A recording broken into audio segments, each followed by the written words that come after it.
Good afternoon, everybody, and welcome to the final meeting of City Council for this term. Mr. Clerk, you want to do the roll call, please?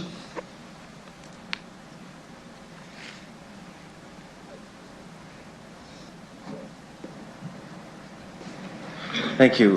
Councillor Young?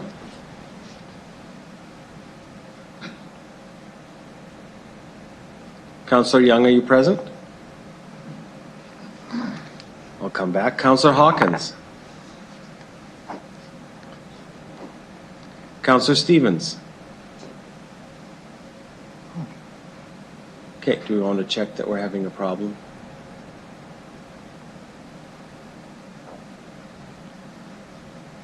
He's definitely, see his picture there, so he's connected. Councilor Stevens, are you here?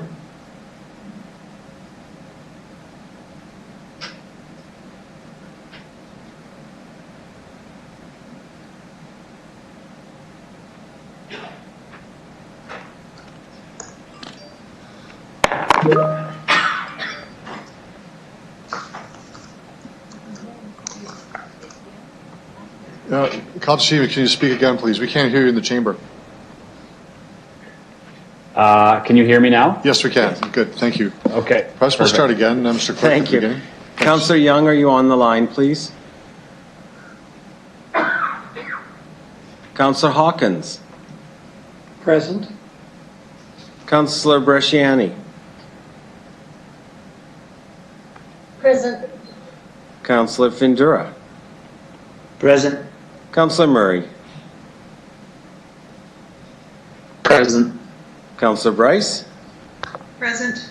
Councillor O'Donnell. I'm here. Councillor Mancinelli's in the chambers. Councillor Flagel. Yes. Councillor Young, are you present? Mayor Fougere, you're in the chamber? We have 10 of 11, Your Worship. Thank you, Mr. Clerk. Just a couple of items before we get to the confirmation of the agenda. Of course, as usual, we are doing this remotely, and those who wish to speak, please turn your microphone and camera on. Otherwise, keep them off, so we have a clear understanding what's happening. There's a break at 3:45, of course, as usual, and then that's mandatory, but the break at 6 o'clock can be extended by unanimous agreement or by support by council. A couple of notes here I want to speak about. I know we all are sending our condolences to Councillor Flagel, whose mother passed away a few days ago. So on behalf of City Council, Councillor Flagel, administration that's here, and all residents, our condolences to you and your loss. Thank you. And while we may have time to speak after the meeting, I do want to highlight that there is one member of council who will definitely not be back, and that's Councillor O'Donnell. So I just have a few words about, I want to express on behalf of council and Albert Jana residents about Mike O'Donnell. And this is simply a snapshot of what he has accomplished over his 4 terms. He's been on council as a teacher, vice principal, always and a coach over his 30-year career. He was very involved in the community as a commissioner of athletics for the Regina High School Athletic Association, and played a leading role in the Regina Soccer Association as its executive director, and the creation of the Affinity Plex at Everest Place. One of the leading projects that he had early on was his work with Live Field to have that beef that up for the Regina Minor football, and of course he was also publicly recognized by the RMF for his contributions over that period of time. He also served as the 2010 Olympic torch relay event and as a chair of that committee back in 2010. In 2011 and 2012, he put on the National Infrastructure Summit. He has a host of committees that he has been on, but in terms of external to the City of Regina, he had a leading role to play on the Federation of Canadian Municipalities, SUMA, on the Board of Directors and as executive, and the Regina Sherwood Regional Development Committee, which was pivotal in building our relationship with the Arm of Sherwood. So we just want to have a special occasion here for everyone to give Councillor O'Donnell a round of applause and appreciation for his years of service and his retirement from City Council. Thank you very much, Mike, for all the work you've done for our city.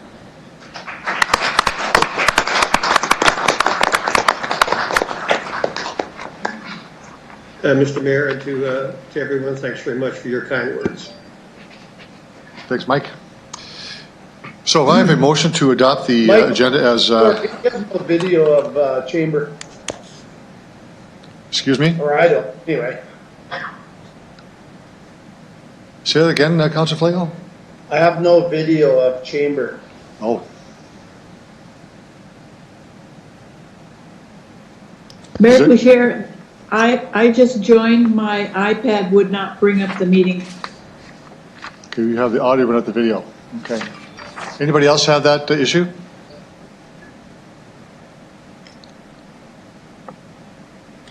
I don't have video either. This is Councilor Bryce.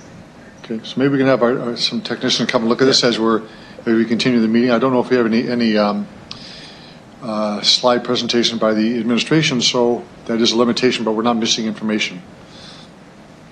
So a motion to confirm the agenda with the additions from the clerk's office, please. So moved, So moved. Hawkins. Hawkins, and seconded by Councillor Massanelli. Anyone opposed? That's carried. Thank you. So we have adoption of minutes of a special meeting held on September 2nd and the regular meeting held on September 30th and October 6th. Could I have a motion to adopt those minutes, please? Bresciani, so moved. Okay, Councilor Bresciani, thank you. Councilor Massanelli again. Anyone opposed to the minutes being approved? Thank you very much, everyone.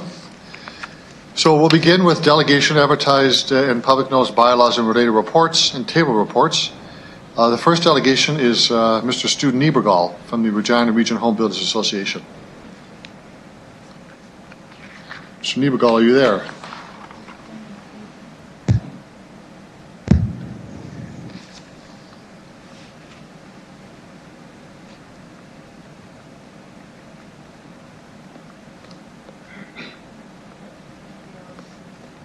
Mr. Niebergall, are you there? I am. Good afternoon and welcome to Regina City Council. If you could identify yourself for the record, who you represent. You have 5 minutes for your presentation and maybe questions from members of council afterwards. Perfect. Stu Niebergall, President and CEO of the Regina Region Home Builders Association. I'll start off by thanking Diana Hallrick and her team for the work and recommendation on the 2021 service agreement fee rate. This new rate is a significant step in ensuring the City of Regina is competitive in residential, commercial, and industrial development, which is necessary if we're going to attract the type of investment that will keep our great city growing. The recommended SAF rate provides security and balance, which will help to protect the long-term interests of the city. We believe the proposed rate structure aligns with the OCP and the overall goal to develop complete communities and protect affordability for young families, newcomers, and individuals who call Regina home. The 16.9% rate decrease from 2020 to 2021 validates the SAF model works. Reevaluating infrastructure projects and their costs should result in a more realistic costing model. Road construction costs have dropped significantly, and we are seeing major infrastructure projects come in at 50% of the budget held in the SAF project list. Additionally, the rate decrease is because it reflects the new information contained in the infrastructure master plans. It assumes grant funding from other levels for specific major community initiatives based on historical grant approvals, and it recognizes the major infrastructure projects provide benefit beyond the 25-year growth horizon. This reduction is important and timely as the new housing sector continues to struggle to adjust to economic uncertainty, changes to qualifying clients for mortgages, increased costs from the implementation of the latest National Building Code and PST changes. These factors have conspired in 2019 and 2020 to create the largest slowdown in the new housing market since the mid-90s. In addition, we have seen the loss of a few thousand direct and indirect jobs in the residential sector. Economic Development Regina describes Regina as a city where you are free to be whoever you want to be, where you can be inspired to pursue your dreams and to find success in every aspect of your life. A significant component in achieving this has been the growth of our city over the last decade. We are now at a point where growth in our community and in our sector can no longer be taken for granted. We require development that encourages smarter growth in a transparent manner and promotes investment in our great city. We look forward to the completion of the SAF policy review and the opportunity to continue to improve the SAF model. The Regina and Region Home Builders Association supports this recommendation by City of Regina and City Administration, and we encourage City Council to support this recommendation. One other item, since this is the last meeting of this City Council, I would also like to acknowledge and thank each of you for your hard work and dedication over the past 4 years. In my comments on the #1 ranking the City of Regina earned in the municipal benchmarking study, I shared how I have noticed that in communities where industry members have a strong working relationship with the municipality, housing tends to be more affordable and attainable, supply is much closer to demand, and the housing market is more balanced. I appreciate the working relationship this council, the mayor, and city administration has had with our association. We have not always agreed, but you have always listened, been respectful, and allowed the conversation to continue and grow our knowledge together. With that, I wish the best of success for those of you who have placed your names forward again to serve our great city on November 9th, and wish those who are not returning even more success on your next adventures. And with that, I'll take any questions. Thank you, Mr. Niebergall. Are there any questions of the delegation?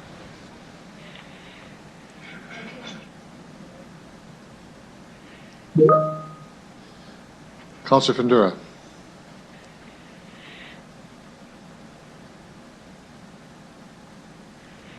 Councilor Fundura? I'm working my way back into the.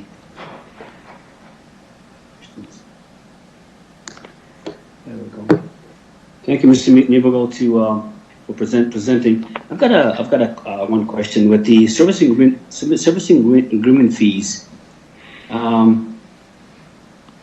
The function is to support the growth of the city. If by chance, let's say you eliminate those fees, what you need to ask a question of your association. Is that a deterrent? The fees, or is it SAF deterrents in the growth of the city? Would removing them will be the benefit? What would your answer be, sir? Mr. Niebergall. Well, yes, it's not. That's a very difficult question.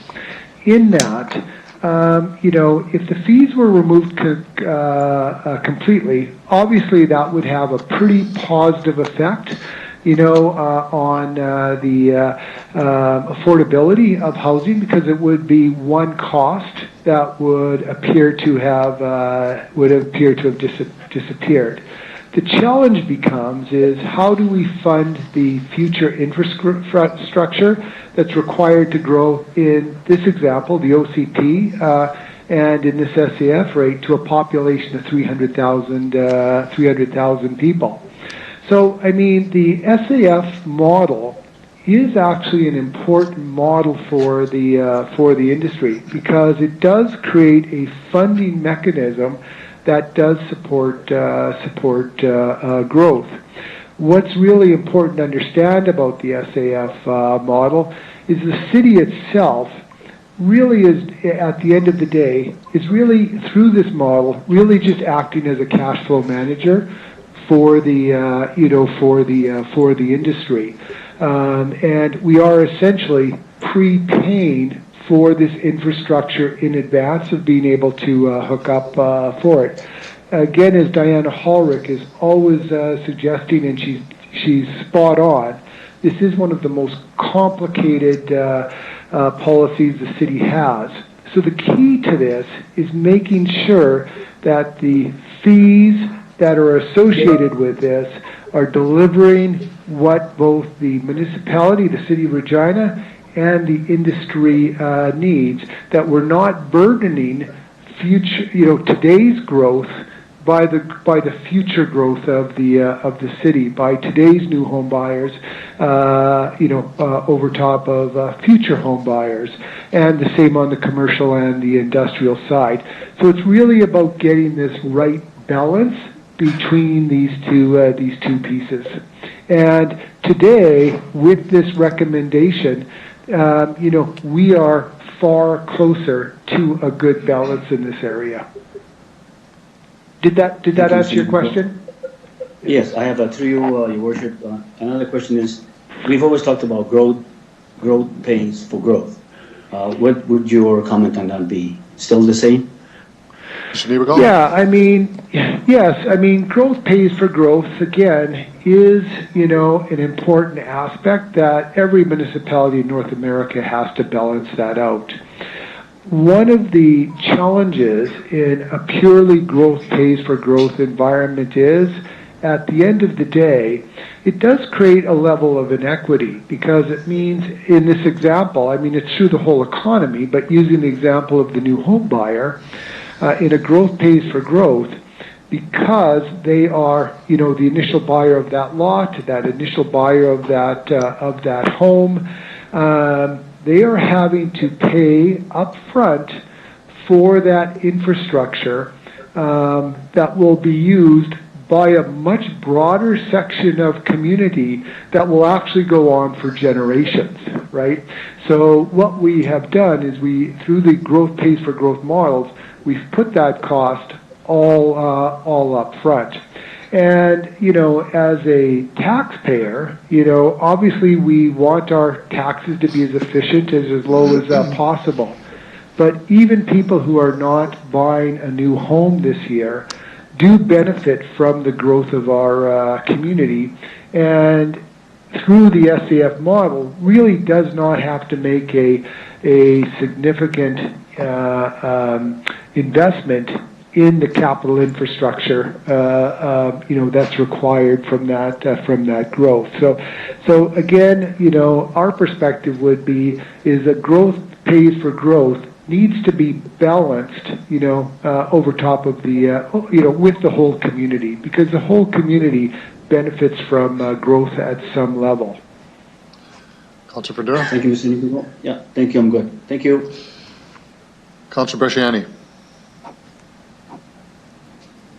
Thank you, Your Worship. Thank you, Stu, for coming forward. I guess just to add on to Councillor Verdura's question, the growth needs to be balanced around the city, is what you just said. What about the growth that in the area, and I'll use the southeast here, where we've seen major growth? I guess, how do we determine that those dollars meet that growth when needed? Now, I'll use Arcola Avenue as an expansion, or things like that. These are the dollars, and this is where the growth is, but yet some of those dollars are not being fed into the areas with the growth. Can you please respond to that, please? Yeah. So, I can give a very specific example because I personally live on Neff Road, which is right off of Arcola Avenue, and my home was built in 1985. So, I'm very familiar with the increased amount of traffic that has happened on Arcola Avenue. Again, part of the challenge that municipalities have to face is when growth occurs, like it has had in the southeast section of the city, is how do we fund that new infrastructure that's going to resolve those issues. And so as much as, that can easily, from a municipality perspective, in a growth pays for growth environment, be put on the new home buyer, which, happens by it being put on the development community, which transitions that cost to the home builder, which transitions to the home buyer, is I, as somebody who lives in a home built in 1985, I benefit from that, that improvement in infrastructure, yet I'm really not having to contribute to the capital cost of improving it. So, you need a transparent system that's going to ensure that people are paying the, appropriate and the fair and equitable amount of that growth. Because as you fix the challenges on Arcola Avenue, I benefit from it personally, right? Even though I'm not in a brand new home or in a new subdivision. Councillor Bresciani. Thank you, through the chair. Yeah, I can agree with that, though, due to the growth that you've talked about, though, that we've had in the southeast. If it wasn't growing, there would be no need for that. So I guess back to the question that I do have is regards to the new homeowners that are taking on through these service agreement fees. That's who's purchasing. That's the purpose of these service agreement fees. But I guess the question is, because now we're going to see a reduction in this, are there going to be some projects that are going to be compromised? Well, we don't, that's a very fair question. In our work with the administration, we don't believe that to be the case. When you look at the reduction, approximately about 11% of that reduction in the fee is due to the growth horizon, that the projection cost was reduced to reflect the benefit of a project accruing beyond the 300,000 K population growth horizon. So, some projects were moved out because they're so far in the future that there's not really a benefit for the first 300,000 population, which the model is designed around.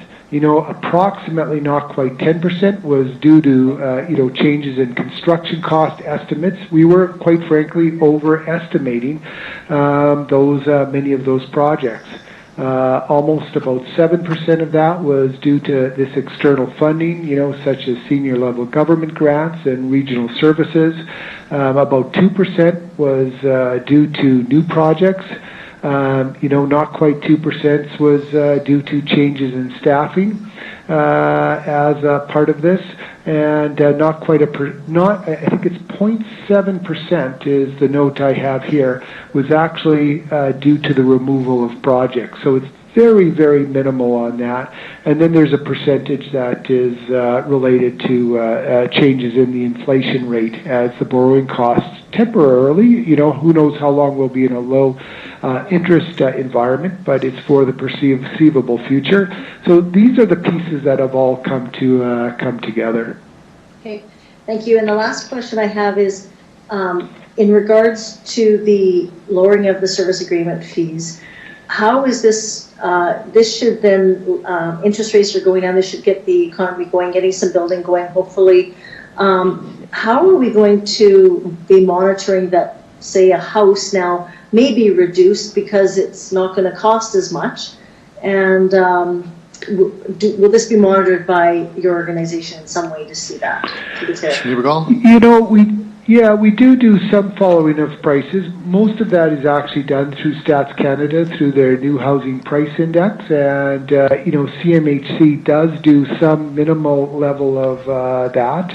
But it's a challenging piece because when a new home is purchased, that transaction is not directly reported, like a resale home through a real estate agent. It is a private contract between the consumer and the contractor. So it is a very difficult one to completely measure, and all levels of government and associations have struggled for decades to really get a handle on that. What I would say to that question is that the one thing you can count on, though, is market forces. This is a competitive environment. We have multiple private developers within the marketplace. We have competitive home builders. So I mean, if a margin gets too high, in most cases, there's somebody who will do something at a lower cost within the marketplace. And if a margin gets too low, people just won't build the product. And so there is this, natural ebb and flow, and as an example, through our research that we did, that I've talked about many times with the University of Regina on the cost of construction studies that we did that looked at housing. We managed to get a cohort of developers and builders to open up their books. And through the 4 studies, we collected data from 2006, 2011, 2014, 2016, and 2018. And those were really big years of swings in our marketplaces. Yet when you look at the actual margin on the homes during that period of time, the prices changed dramatically, but the actual margin, they moved minimally. So to a certain degree, the industry does self-regulate its way just because of market pressure. So the savings that will be on, to the development community from the reduction in service agreement fees, it will take a couple years for that to fully, work its way through into the end lot. But those pressures will ultimately pass those savings on to the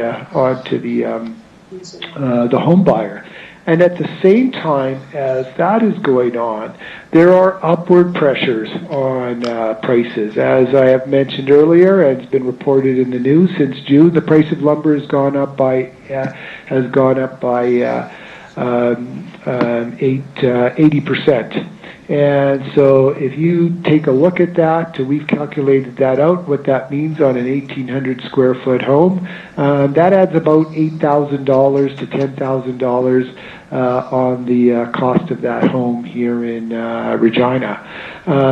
So, there are always pressures like that. Even, that the fact that it's 2020, we anticipate in the next year, a new national building code will come out, and that will have more requirements, which are positive, but around accessibility, again, will be driving up, those particular costs.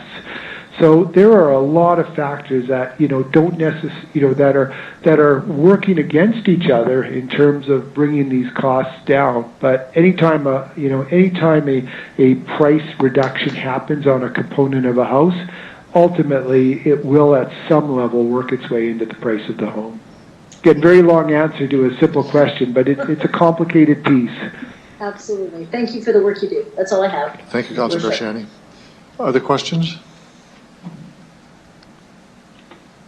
I have one, Mr. Niebergall. Could you just let us know who does the RHBA represent? Who are your members? Yeah. So, we've got a very large group of members. And before, I just directly answer that question, I just kind of want to explain a little bit how, we do get in front of you at council and why. And the work we do. Because as you know, as all people and groups that, come before City Council, they do have a self-interest, in the outcome in mind.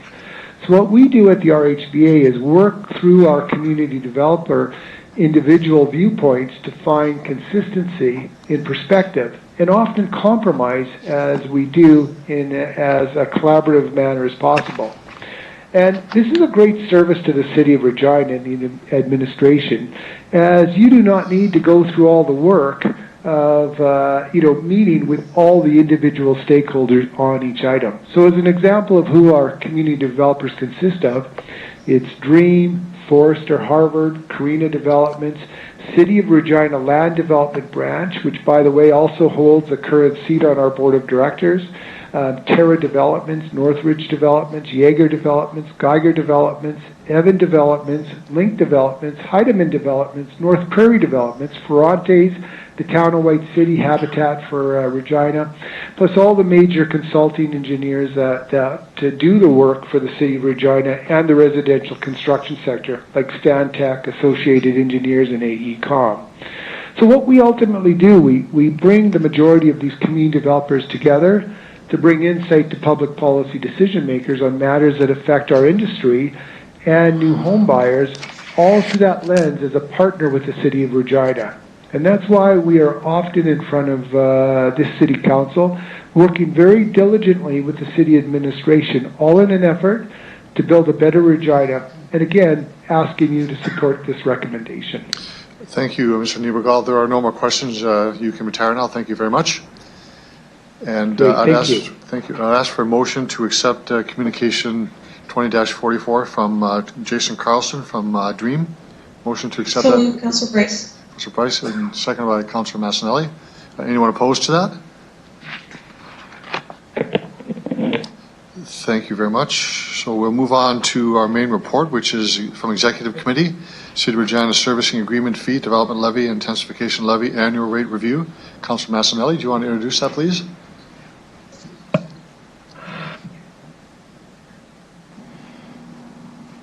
So I guess basically the SAF fees have been set up so they're adjusted from time to time according to market developments, rightfully so. So it enables us to be plastic in addressing market concerns. And I'd love a little bit of a summary from administration. I'll get a seconder for the motion if I could, please, though, for the report. Second, Hawkins. Thank you, Councilor Hawkins. Okay.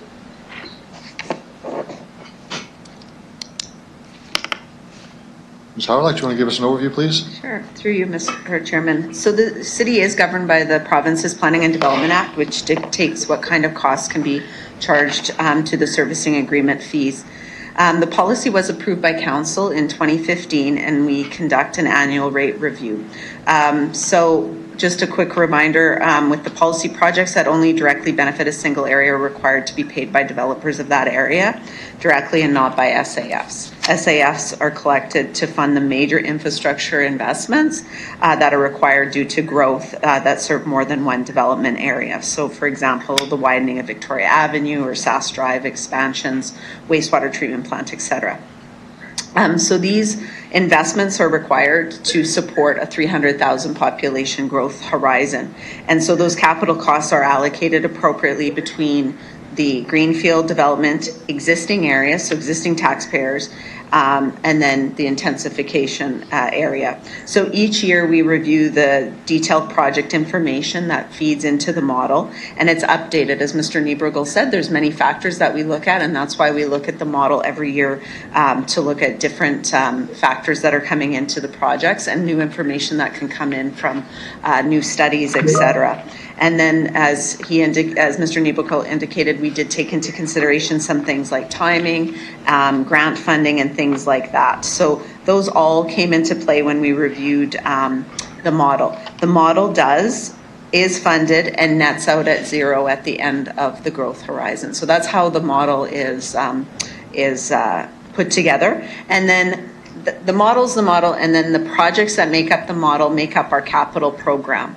And so that's approved by council every year, our 5-year capital plan, and projects move around depending on the needs of the community, et cetera. The one thing to note, it is governed by the Act, and so that's very restrictive on what can and cannot be in the model. And so we need to follow the rules very closely with respect to the legislation. So I'd be happy to answer any questions that council may have.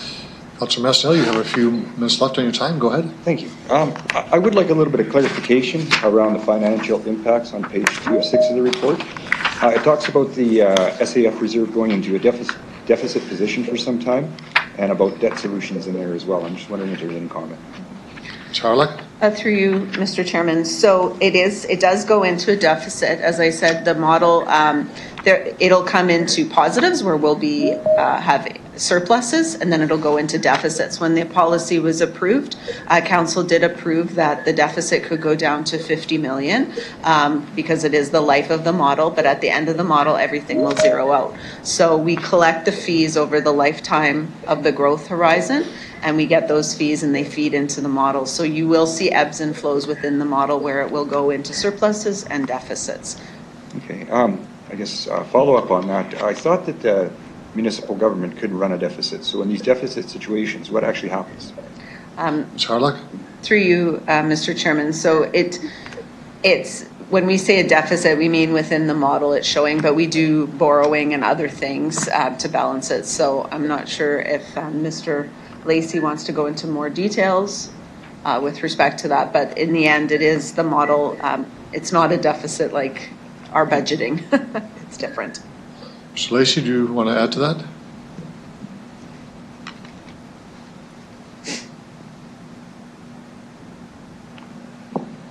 Thank you.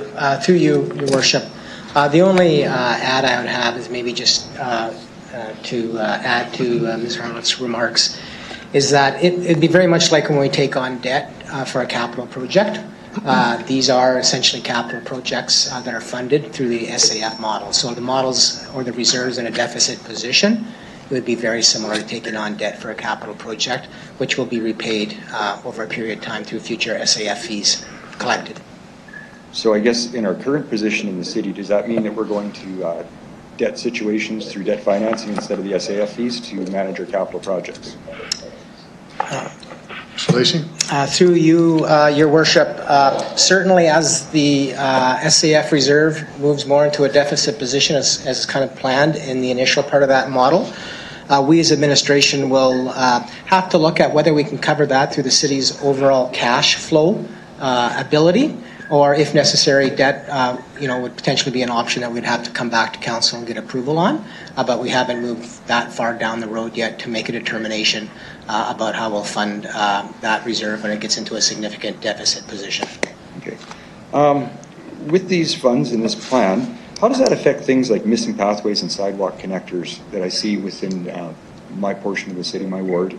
and how to rectify those situations. That will have to be figured out through a different funding mechanism, even though it's a newer area bridging to an older area, and it wasn't quite fixed at the time of being built. Ms. Harlock, do you want to take that one? Mr. Lacey.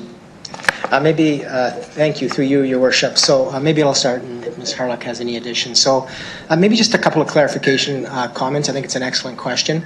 I think the infrastructure that you were referring to, it depends on whether or not that's related to new growth or not, and whether that's funded then through SAF, or whether that relates to existing parts of the city, which we then look for a different funding source, et cetera. So that the question is to some extent complicated by that question.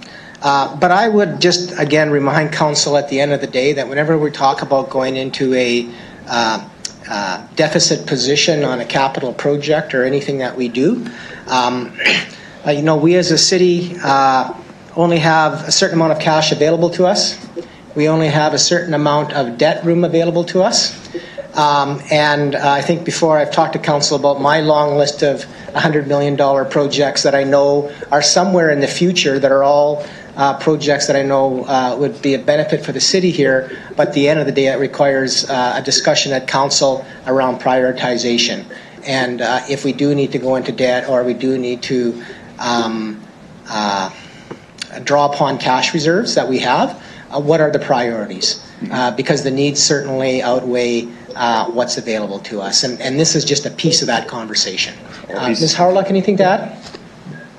Ms. Harlock, do you have?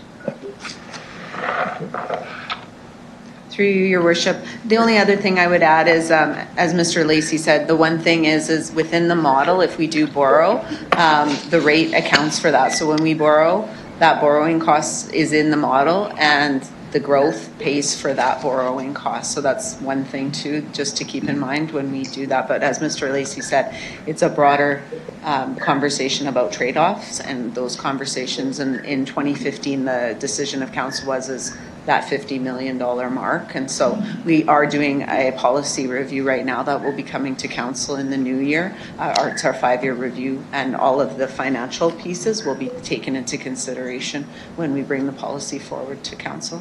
Thank you. A follow-up. I'm just wondering about those road costs that have been spoken up so far, that the road costs dropped so dramatically. Any comment on that? Ms. Harlock? Through you, Your Worship. So we did see some cost drops, and we also looked at the fact that we are reviewing our TMP. So we did take some risk in looking at those and reducing the costs in the model. And that's why we look at the costs every year in all of the projects, so that we can adjust it accordingly. Because as Mr. Niebergel said, we're seeing construction costs in other areas go up, like lumber. So it's really important that as we see increases or decreases, that the model adjusts accordingly. Okay. One last question. For those missing sidewalks and some of the road accesses I've talked about that haven't been evolved through the growth that we experienced recently, you talked about the deficit leading to a debt situation, and I know we're at 2/3 of our debt limit already, and we still have a water plant to worry about. The other option we have would be a taxation option, correct? If we properly applied taxation, we would slowly come across some of those instances of missing pathways and connection points, and that would be the other option we would have on the table. That'd be right? Ms. Harlock? Through you, Your Worship. That's correct. As Mr. Lacey said, those specific things typically aren't related to growth specifically. So those are taxpayer-funded projects, typically, unless there's a government funding program. And that is definitely one of the funding mechanisms, would be through taxation. Okay. And to date, taxation's never encompassed enough money to achieve any of those fixes or implement any solutions. Would that be a correct statement as well? Ms. Harlock? Through you, Your Worship. So over the years, our capital program has increased, and we have we allocate funds accordingly to the needs that we are required to sustain our infrastructure. So when we look at the capital programming, there is a lot of needs, and that's allocated, and then Council makes the final decisions with respect to the budget for that. Over the years, we have seen different programs, such as missing sidewalks, get put into the budget so that we can focus on those sorts of initiatives as we move forward. Okay, just asking. It's that time we have a lot of promises. Thank you. Thank you, Councilor Messon. Councilor Stevens. Thank you, through the chair. Just want to confirm you can hear me? Can hear you. Perfect. I have a question on the list of 2021 model summaries, transportation projects. This relates to a motion that's going to be coming up later regarding 9th Avenue.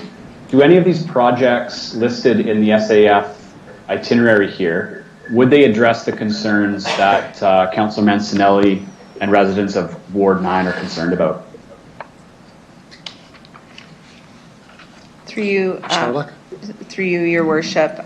So I might ask Ms. Lugner if she knows specifically a project on the list. The list is looking for growth projects that would look for expansion and things of that nature. So with Coopertown expanding, 9th Avenue would have improvements.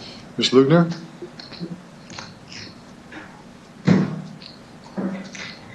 Through you, Your Worship, the list of project does include a twinning of 9th Avenue North to be happening approximately 10 years from now.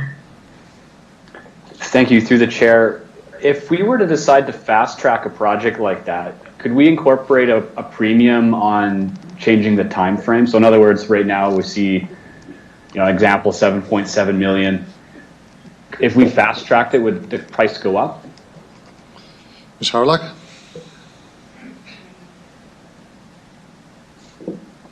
Through you, Your Worship. So council has those decisions to move projects up or down in the model. What happens is no, we cannot charge a premium for it. What it is when the costs come in, that's what is charged. What it does, though, is it affects our capital programming and just allocation of funds. And then depending on the cost of the project, it would draw, depending on the trade-offs, it would just draw more monies out of the SAF at a different point in time, which would adjust the overall financial model. But we continually move things in and around the model for various reasons. Like if this is deemed to be a priority, then we would bring it up in the program timing, and then we would just adjust the model accordingly. Councilor Stevens? Okay. Thank you. That's all I had. Thank you. Thank you. Other speakers to the report? Your Worship, I've got a question. I just didn't have a chance to get on the chat. You got to put your name in the chat, Councilor Fundera. I'll go to Councilor Brashani, then you're next. Okay. Councilor Brashani.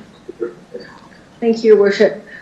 Just in regards to looking at the project list, the transportation list, which is provided, page 2, page 3. In regards to the Southeast Region roadway capacity solution, and there's combined different options in there, 17 number, and that's the Assiniboine Avenue, Wascana Parkway, Prince of Wales, and Arcola Avenue, the extension of a 2-lane roadway construction.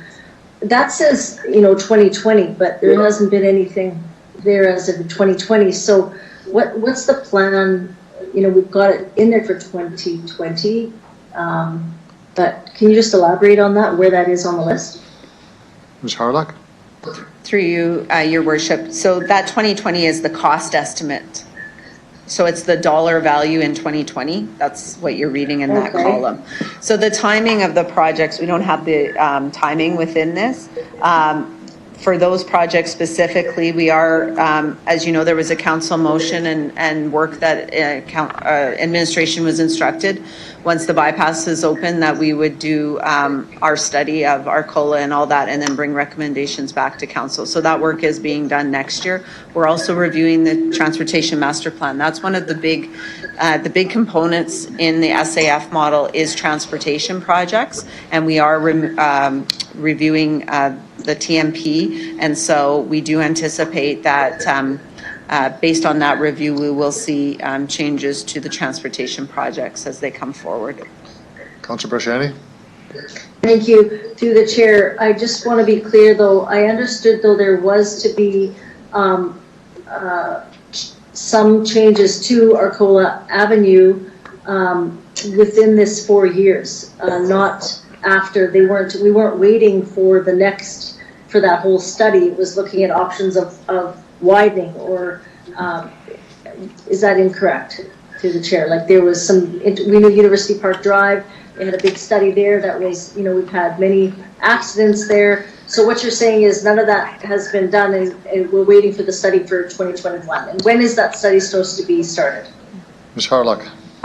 Through you, Your Worship, I might ask if Ms. Lugner has those details. If not, we can get that information to Council. Ms. Lugner.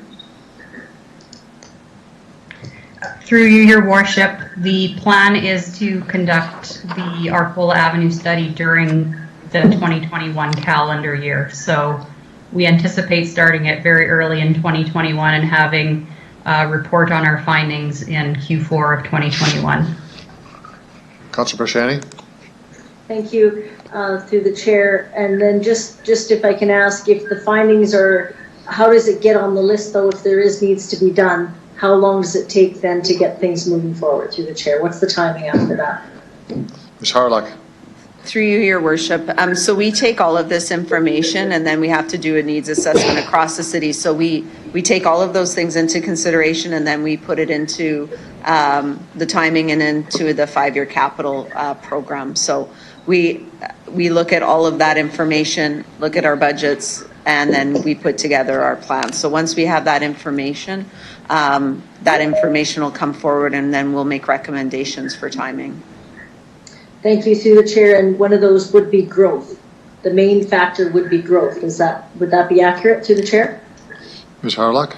Through you, Your Worship, definitely growth comes into play as one of the things that we'll look at. We also look at other things such as needs where we have system failures, where the levels of service have gone below what we need. And so all of those different things come into play. As Councillor Mancinelli indicated, there's only so much funding, so we have to prioritize against the whole city and all of the needs of the city, which includes growth in these projects. Thank you, through the chair. I think that's the concern that always comes up when we talk about service agreement fees. We've had the second highest growth in the Southeast. And when we talk about growth, and yet we've seen not just Arcola, but it's affected other residential roads. And then it comes to that it needs to be balanced out within the city. We look at funding for a little bit sprinkled at Wascana Pool, a little bit at here, all around. But if the service agreement fees are there for growth, then we need to ensure they're there to meet the growth, because that's where the growth is happening. So I'll leave it there, but I look forward to getting onto that 2021 early. I hope it's Q1, and we look forward because there has been impact with the bypass that have affected my area as well. I'll leave it there. Councillor Fundura. Okay, thank you, Worship. Can you hear me? Yes. Okay, I don't have my camera on. I just want to look at, through you, Your Worship, the SAF fees. Can they be used or being used for? We have the program Missing Sidewalks. Is that SAF would be used to look after the missing sidewalks? Your Worship. I think that question was answered from Councillor Massanelli's question, but I'll ask Ms. Harlock to do that. Ms. Harlock, please. Through you, Your Worship. So only if that project is deemed to be related to growth. So the way we look at projects is we evaluate, because there is different components to different projects. So the questions we ask is, would this project be done if growth stopped? Is it something that only benefits the existing population? If the answer is yes, then that's a taxpayer funded. If the answer is this project benefits growth, but the existing population, then growth will pay a portion and existing will pay a portion of it. And then sometimes only SAFs, and then of course we have the intensification levies. So that's how it's determined. So if it is a trigger with growth, then growth would pay their proportionate share. Okay, thank you. To Your Worship, on the question Councillor Stevens asked about advancing in projects or capital projects going. With Prince of Wales of twinning, partial list says there's no changes in that for the number 54 about twinning Prince of Wales from Dudney to Jenkins.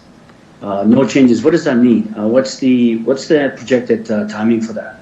And that would be directly from SAF fees, correct? Ms. Howard.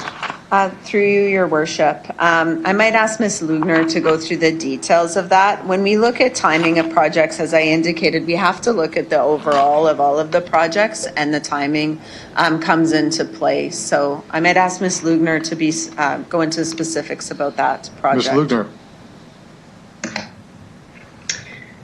Through your worship, yes, we do currently have the paving of Prince of Wales from Jenkins Drive to Highway 46 within our 5-year capital plan.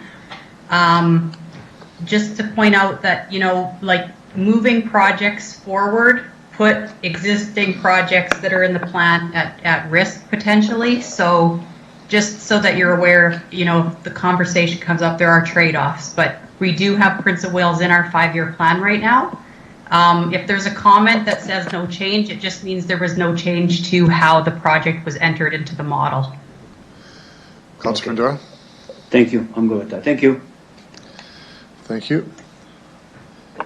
Other speakers to the report? I just have a quick comment to I'm certainly going to concur with the recommendation and note this is a huge amount of consultation between the administration and the industry. The 17.2% increase for 2021 is a further reduction from previous reduction, which really I think is a more realistic and up-to-date costing of both the cost of construction, but also the type of projects that are there. So I really see this as being a way to make us a competitive environment when the economy starts moving forward again, post-COVID in particular. That we will see us as a competitive environment as people look to build more homes, but also industrial and commercial development as well. So pleased to see this very much. Councilor Messner, do you want to close debate? You don't have to. Yeah, I got a couple comments. Okay. I guess thanks for all the information. 3 minutes on closing debate.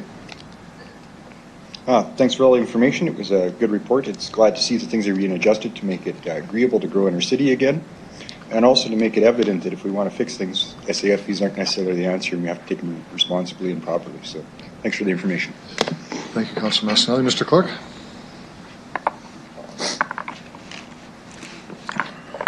Thank you, Your Worship. I'll begin with you, Councilor Mancinelli, please. In favor. Councilor Flagel. Yes. Councilor Young. In favor. Councilor Hawkins. In favor. Councilor Stevens. Against. Councilor Bresciani. In favor. Councilor Findura. In favor. Councilor Murray. In favor. Councilor Bryce.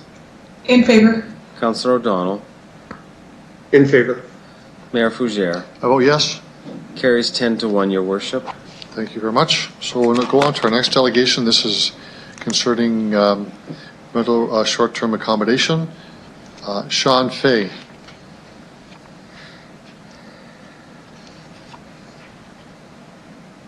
Sean Fay, are you there? Yes, I am. Good afternoon and welcome to Regina City Council. If you could state your name, who you represent, you have 5 minutes for your presentation.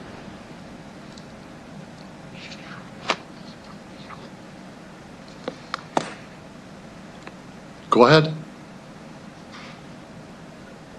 Hello? Yes, can you hear me? Yes, I can. Okay, you please identify yourself for the record, who you represent. And you have 5 minutes for your presentation. There may be questions from member council afterwards. Okay. My name is Sean Fay. I'm a realtor in Regina, and I guess I'm just representing myself. I noticed the short-term accommodation motion that's been put forward, and I had some concerns about it, and a couple of things that didn't make a lot of sense to me. So I'll just go through those briefly and then take any questions. So my first concern was the licensing fee. I did some checking, and the licensing fee proposed for short-term rentals is $300. That would make it, I believe, the highest licensing fee in Canada.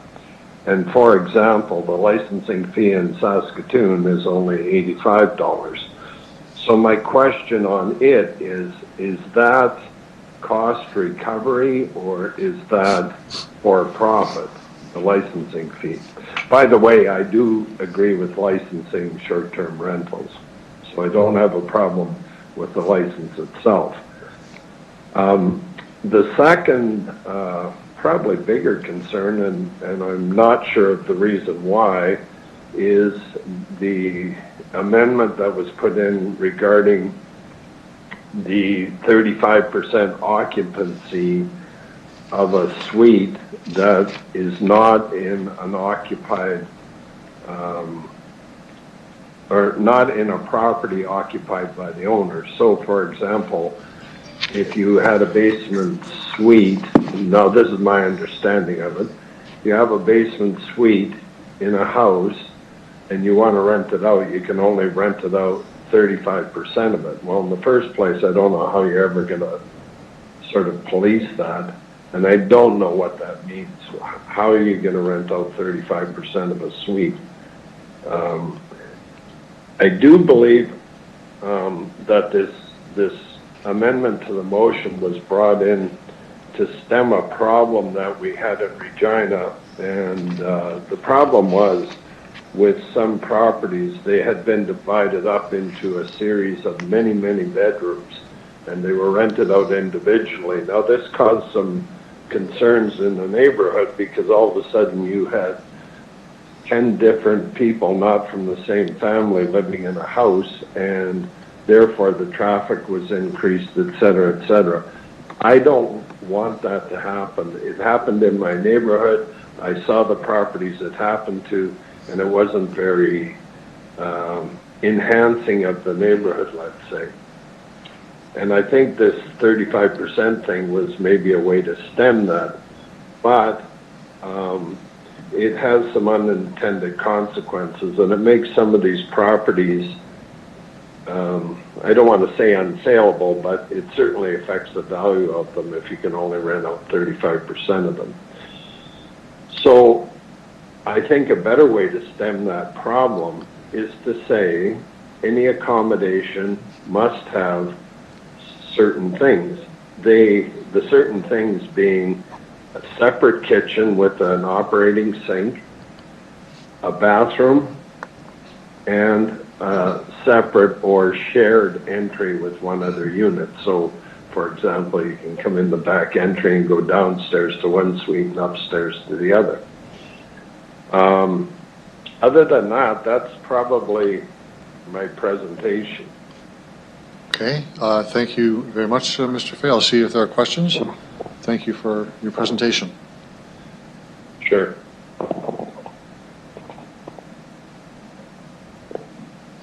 I guess you made yourself very clear. Thank you very much. You can retire now, and we'll move on to our next delegation. Your Worship, I put my name in that chat. Did you? Okay. I didn't see that, Councillor Fernera. Go ahead. Okay.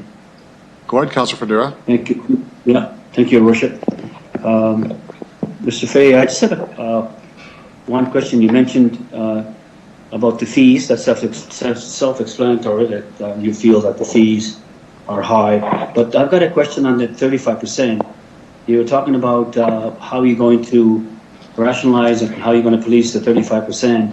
Now, in your opinion, would eliminating or not even having 35% in the rule, would that, and then you mentioned about a separate entrance, separate bedroom, bathroom, if you say, kitchen, eliminating the 35, in your opinion, would that be a better way of going about this, Your Worship? Absolutely would be.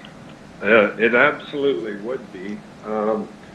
And you know, what comes to mind is, and I sell real estate, so I've sort of been involved with this stuff. I don't own any short-term accommodations, by the way. You know, what happens if I sell somebody a duplex, meaning the main floor is one suite and the basement's one suite? All of a sudden, they can only rent out a small portion of the basement, and that doesn't make any sense to me.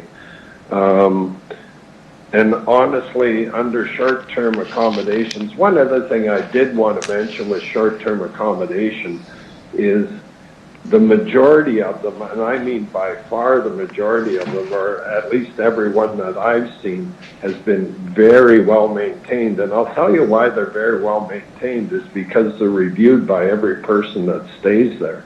It's not like a regular rental property where somebody moves in and may stay, who knows, they may stay 5 years, 10 years, and the house becomes dilapidated, and it creates lots of issues for the city. Where short-term rentals, if you let it run down, your reviews will show that. People will comment that I rented this place and it's really run down, and guess what? All of a sudden they're not renting it anymore. So the 35%, I think, is just a real barrier for anybody to look at those properties. And they all pay taxes, whether they live in the house or whether they rent it out. So I think there's some demand for short-term rentals. Okay, thank you, Mr. Fay. Thank you for your response. I hope that answers. Thank you, Councillor. That's good. Thank you very much. Yes, it does. Yeah, thank you. Other questions of the delegation?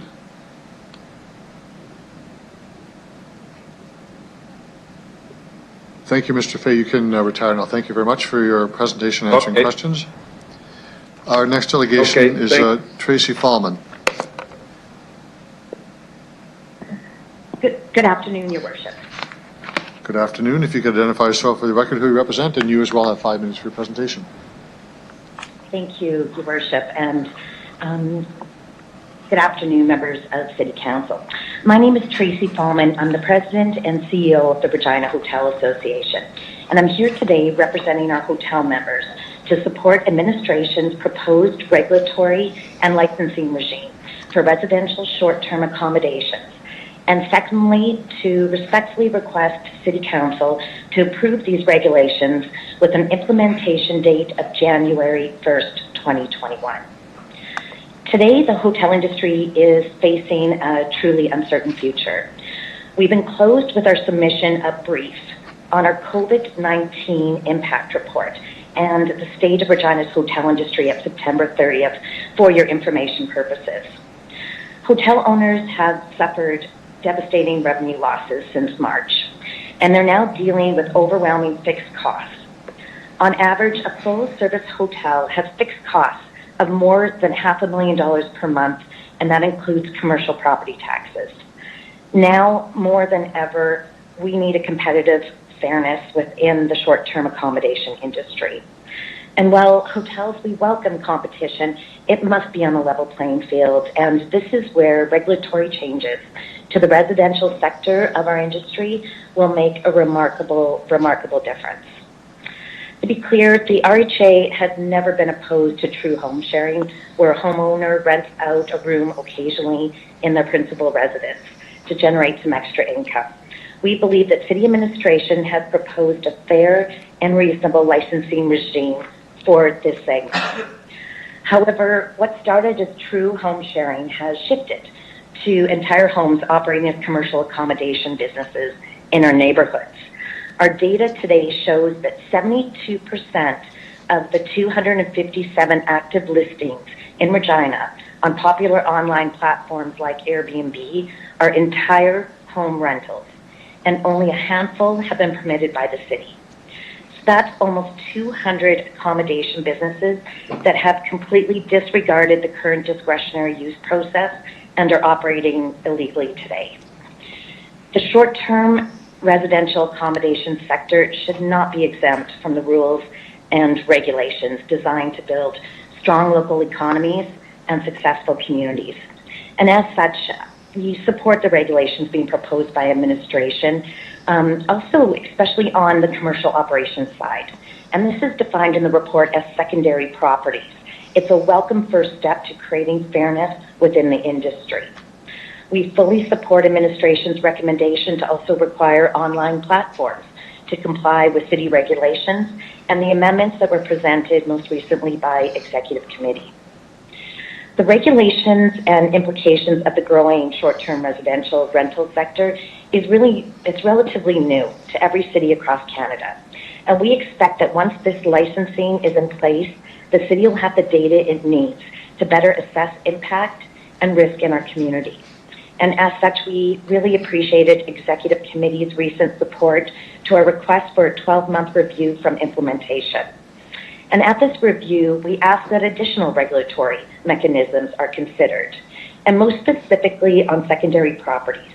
They should not be afforded tax preferences that give them an unfair competitive advantage to hotels, and should be subject to commercial assessment. And we completely understand that this would require amendments to provincial legislation and encourage the city to pursue this option. In closing, the RHA wants to extend its appreciation to City Council, Mr. Wary and Ms. Shakowski, for engaging our industry and for the considerable amount of work and research and very thorough reports over the past 2 years on this file. We respectfully request City Council to approve these regulations and that they take effect on the original proposed date of January 1st, 2021. Our industry just simply can't afford any delay on this implementation. Thank you, Your Worship, and I'd be pleased to answer any questions you might have. Thank you, Ms. Fallman, for your presentation. And there are questions. Councillor Hawkins. Thank you, Tracy, for coming forward and for your helpful presentation. I want to be very clear on one point by asking this question. You're supporting a licensing regime as opposed to a discretionary use approval by council regime, both for primary home residences and for secondary residences. Is that correct, and why is that your position? Ms. Fallman? Through you, Your Worship, thank you for the question, Councillor Hawkins. That is correct. Today we are supporting a modern regulatory framework for the entire residential accommodation industry. What we've seen in the past few years is that the discretionary use model just hasn't been working. From our understanding, there's only been one operator that has come forward in the last 2 years under the discretionary use process, and we believe that the licensing and the regulatory regime will create the fair playing field that we're looking for. Thank you. That answers the question very helpfully. Thank you. Thank you, Councillor Hawkins. Other questions?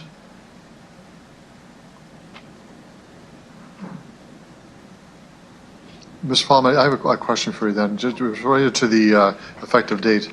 The original proposal by the administration was for January 1st. It has now been proposed to be changed to July 1st. What is your understanding as to why that change has taken place?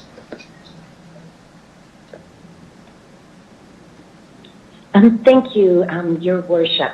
From our understanding, part of the proposed delay that we're asking City Council not to support and to uphold the original implementation date of January 1st is primarily because of COVID. This report was to be brought forward in April. It is 6 months been delayed. We completely understand that. However, we believe it's absolutely reasonable with a January 1st implementation date.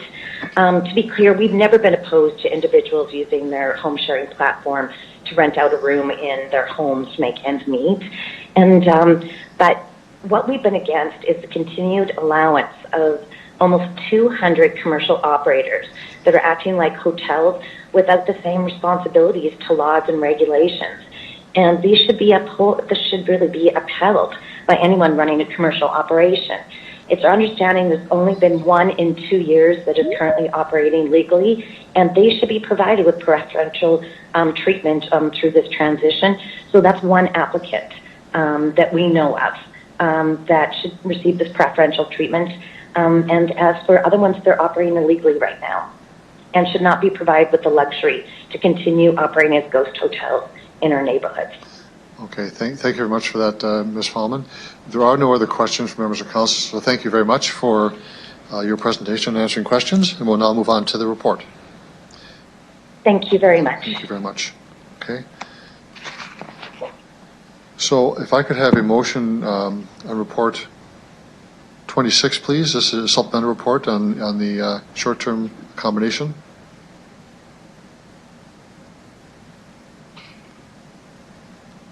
Councilor Master. I'll move the motion. Okay, and for the purposes of discussion, can we assume that this information will go into the main report, and this could be receive and file and move it into the main report? I'm happy with that. Okay, so I'll take speakers on the main report, which is 79. Any speakers to the report? Yeah. Thank you, Your Worship. I'll simply introduce it by saying that we have a situation where we have SDAs, unregulated, whatever rules there are largely disregarded. This is a regulatory regime that has been carefully set out by the city administration. It involves licensing. I have one question for the administration. What is the process? What would be the process for obtaining a license? How long would it take? Who would adjudicate whether or not a license was awarded? What would be the criteria? Ms. Harlock?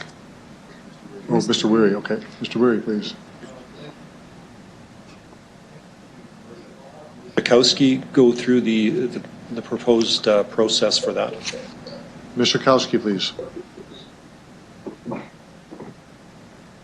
Through you, Your Worship. Yes, the applicant would be able to submit their application online through the licensing department at the City of Regina. We would review the application and ensure that any other zoning building standards were adhered to, obtain permission from the tenants or from the homeowner if the individual was renting the location, and ensure that the fire inspections had been completed if one was required for that residence. So depending on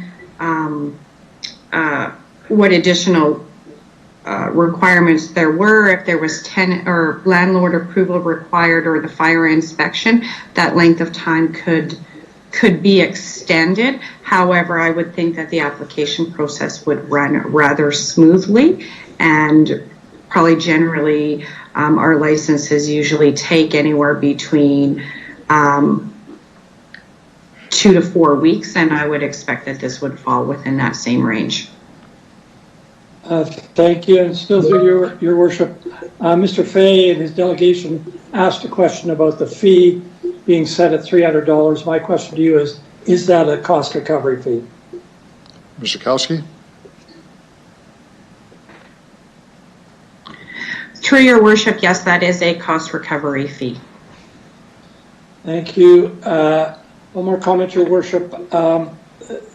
Ms. Fallman replied to my question that it's useful to have the licensing fee cover both primary residences and secondary residences. She pointed out the failure under the current discretionary regime of the ability to enforce this, end that failure, treat all of these SDAs the same way. I'd simply like to point out the administration's argument that the cost of the discretionary regime, the $2,500, is much greater than the cost of the licensing regime, which is proposed. Also, the licensing regime reduces uncertainty. Also, council's time, as we can see from today, and the length of council meetings generally is precious, and I feel this is something that can be adequately handled by a licensing regime, as we handle all of the business licenses by a licensing regime. So I welcome this report. I welcome the fact that the licensing regime covers both primary and secondary residences, and I think this will create a level of fairness and order in the secondary accommodation industry. Thank you, Your Worship. Thank you, Councillor Hawkins. So just a procedural point here with respect to the previous report, the receive and file. We didn't dismiss that information. That will be fed into this current report, either to accept what's being recommended or move forward. So I just thought of putting the two together, but it remains at play in the discussion. So my next speaker is Councillor Young. Thank you, Your Worship. I think we have a good model here, but I'm going to put an amendment forward that I'd like Council to consider before we put this to rest. I don't know if you have that amendment ready to put on the screen. You want to read what it is first? So. Yeah, well, the amendment is that that we look at option 2 rather than option 1, and that would mean that that it would be permitted in residential zones if it's the primary residence, but if it's a secondary residence, as Ms. Fallman just talked about, then it would be discretionary use. And there are a couple of reasons why I'm bringing this forward for your consideration. Ms. Fallman mentioned that the discretionary use did not work before, and no, it didn't, and it was because we did not have a licensing regime in place, and the platform did not require that you have a license number in order to be able to rent your house. So if we make it a discretionary for residential areas only, everything else would be permitted, then I don't think that the number that's suggested might come forward will actually be that number. And the reason I think so is because most of them that were on the platform were not rented. There was a great percentage of them that were not rented. They will now have to have an inspection. They'll have to pay a fee, and they have to have a license number to show on that platform. So there are a lot of things that come into play that would make a discretionary use useful. And the example, point of order, we're having a discussion about amendment. I'm going to have a seconder for your amendment, though. Okay. Procedure, I need a seconder for your amendment. I'll second that, Councillor Bryce. Okay. You've got just about a minute left in your 3 minutes on the amendment. Councillor Young, continue on if you want. So the example from my neighborhood was a absentee landlord and a property management company running it, and there was a party house that spilled onto the street at 3 a.m. in the morning, and the property standards on that house are not well done. So I think when we have residential neighborhoods with rentals, short-term rentals going on, that we need to have as much oversight as possible. So I would like to suggest that we go to option number 2 rather than option number 1. And I have a question about the $2,500. Why is this $2,500? Mr. Kowski?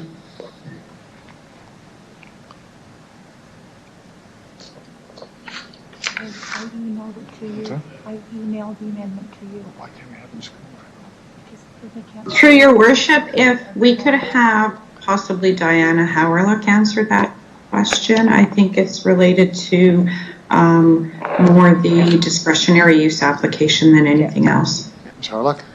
Through you, your worship, that is correct. It is the cost of a discretionary use application and the time and effort for the staff to put the applications forward. Okay. Councillor Young, you almost finished your time. Go ahead. Okay. I just would like to know why could council delegate the authority to approve those discretionary uses to a committee or to a branch of of the administration, would it have to be done by council? Ms. Harlock? Through you, Your Worship, that would be administrative approval authority for discretionary uses, and we would just need to amend the zoning bylaw to allow for that specific use to be delegated to administration. So we can't do it right now. It would require an amendment. Through you, Your Worship, that would be correct. It would, with this, we'll need a zoning bylaw amendment, and then that, if that was to be the decision of council, that would be added. Councillor Young? Okay, I am through. I just want council to consider the fact that residential neighborhoods need a little more protection. Okay, thank you for that. Now, on the amendment, if I could have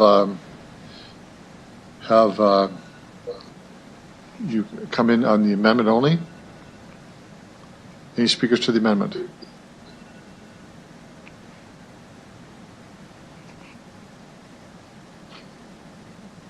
Your Worship, John here. Councillor Fedora, go ahead. Yes, Senator. So what? Can you put your name? Make sure you put your name on the chat line, please. Okay. I did on the main. Yeah, but you're on the amendment now, not on the main motion. Okay. So what would Councillor Young mention about protecting the residential by leaving the fees at 2,500? My question would be, what are we looking to achieve with option 2 with the fee of 2,500? Is that going to take a lot of the short stays or out of the residential? What is the intent of option 2 with the 2,500? Worship. Ms. Harlock. Through you, Your Worship. So if it becomes a discretionary use, then it goes through the discretionary use process. What that process is it gets circulated to the adjacent landowners within a certain distance. Typically it's 75 meters. For comments, it gets advertised as per our notice bylaw. And then comments come in, and then we prepare a report, and it comes to Planning Commission and then ultimately to Council. That's how discretionary use applications go through the process. And as you know, our fees are cost recovery. So if that's why it's 2,500. So if we were to do what Councillor Young was inquiring about, that could be delegated to administration.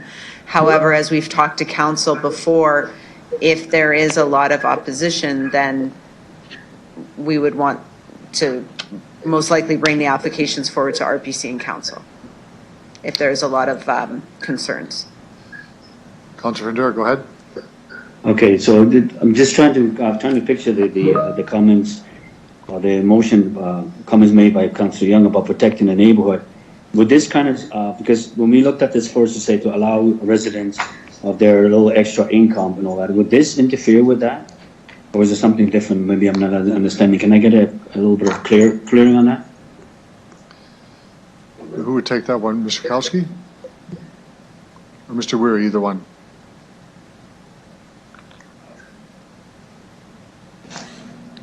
Your Worship, I can just quickly respond to that one.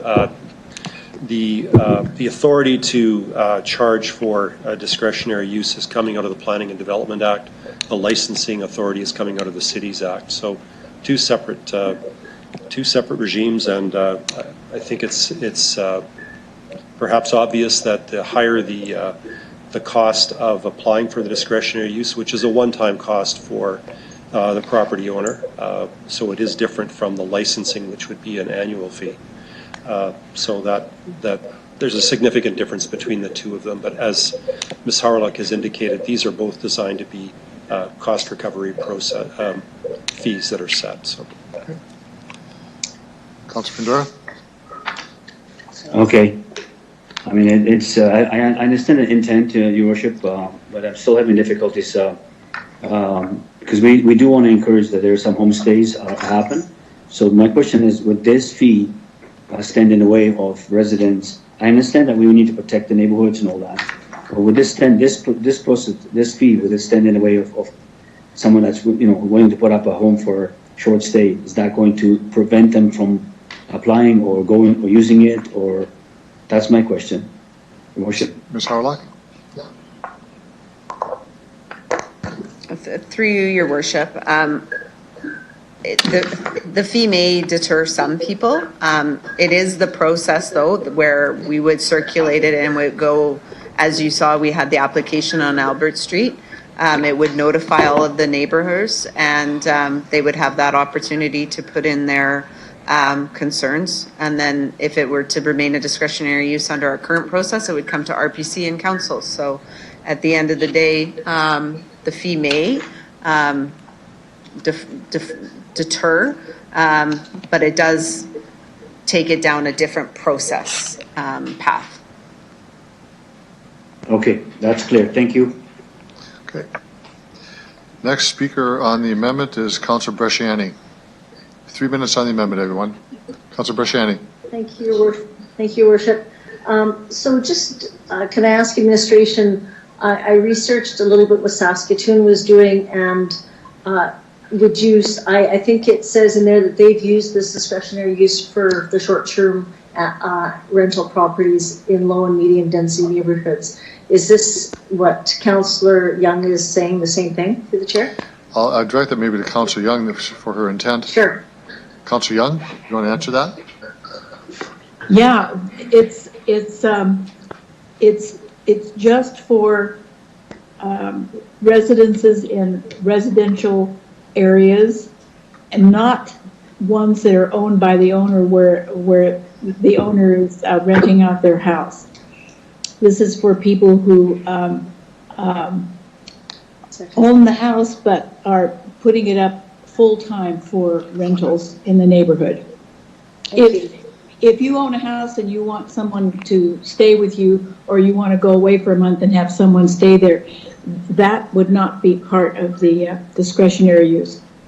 Right. Councillor Bresciani? Thank you for that. Thank you for that. So would this also be this similar to if it was in a condo, there would have to be the similar thing if that was the secondary residence, it'd be the same. That's accurate.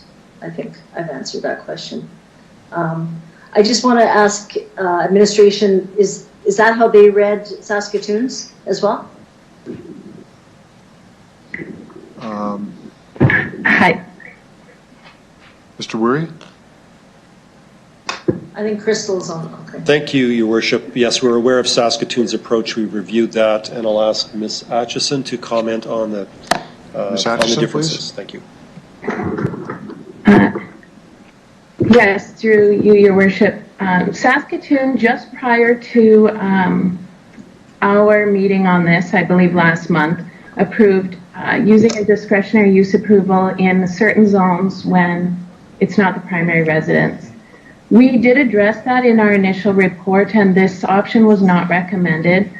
Right now, we use a discretionary use process. We've had a non-compliance problem. It's prohibitive for people who want to make this use just because of the time and the cost, and that's why we did recommend moving to a licensing regime instead.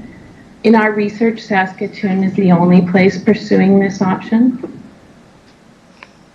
Councillor Bresciani? Thank you, through the chair. Are the neighbors with the other option? Are the neighbors notified? Through the chair. Mr. Wurry? Through you, Your Worship, in terms of efficiency, I'll answer that. No, through the licensing process, it'd be the same as if you applied for a residential home-based business. You apply for your license through the city and provide us with the information required, and the license is issued if you meet the requirements. Okay. The discretionary use process is more of a planning process. Okay. Councillor Bresciani? Thank you. And then in a year, we're supposed to get a report back. Is that accurate? We are, yes. Okay. So I would support this motion just in the fact that this gives us a little bit of time to not let all of the reins go at one time.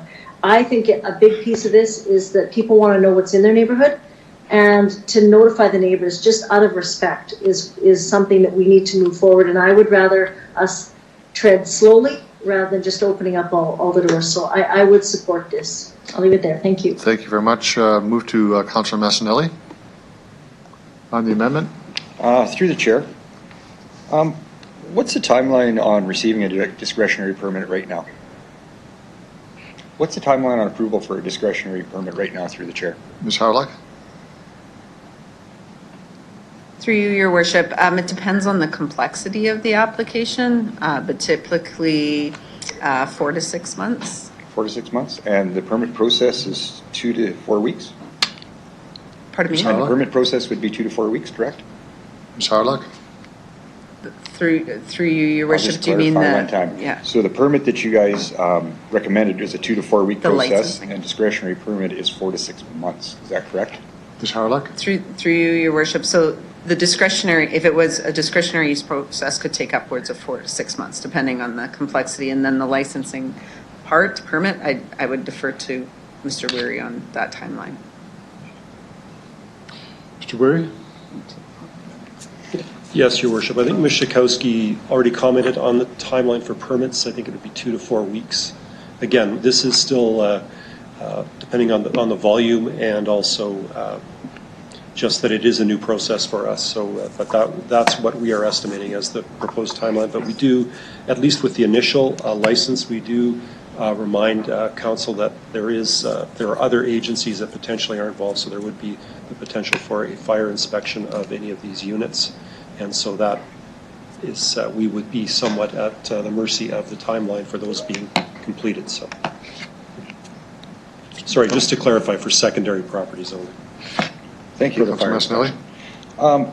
What else do we require discretionary permits for besides this one endeavor? I mean, you use them throughout our city. Are they all on that 4 to 6 month timeline as well? Ms. Harlock? Through you, Your Worship. So there's a multitude of discretionary use. It depends on the zone that you're in. And as I said, it depends on the complexity of the application. Some applications can take longer just because the public consultation process, but typically it would take that long because we need to circulate it, do the advertising, then prepare all of the reports that need to go to RPC, and then on to council. So that's why the timelines are that long. What's Saskatoon's discretionary permit process? Is it similar to ours? Charlotte? Through you, Your Worship. I don't have the specifics, but it would be because the discretionary uses are outlined, in the Planning Development Act. So most municipalities follow a similar process where they will circulate it, advertise it, and then go through that process. I do know that Saskatoon does have some delegated authority for some discretionary use applications and land use types. So that does speed up the process because you bypass the committee and council process. Okay, and if we were to tag this on to what we go through with discretionary permits already in council, would we be impeding other businesses who already have problems achieving discretionary permits because of the amount of houses affected by this? If we weren't to change the approval process to administration being able to make decisions? Through you, Your Worship, as I had indicated, if there was a larger outcry from the community, like if it was delegated authority, I think that's what you're asking. Correct.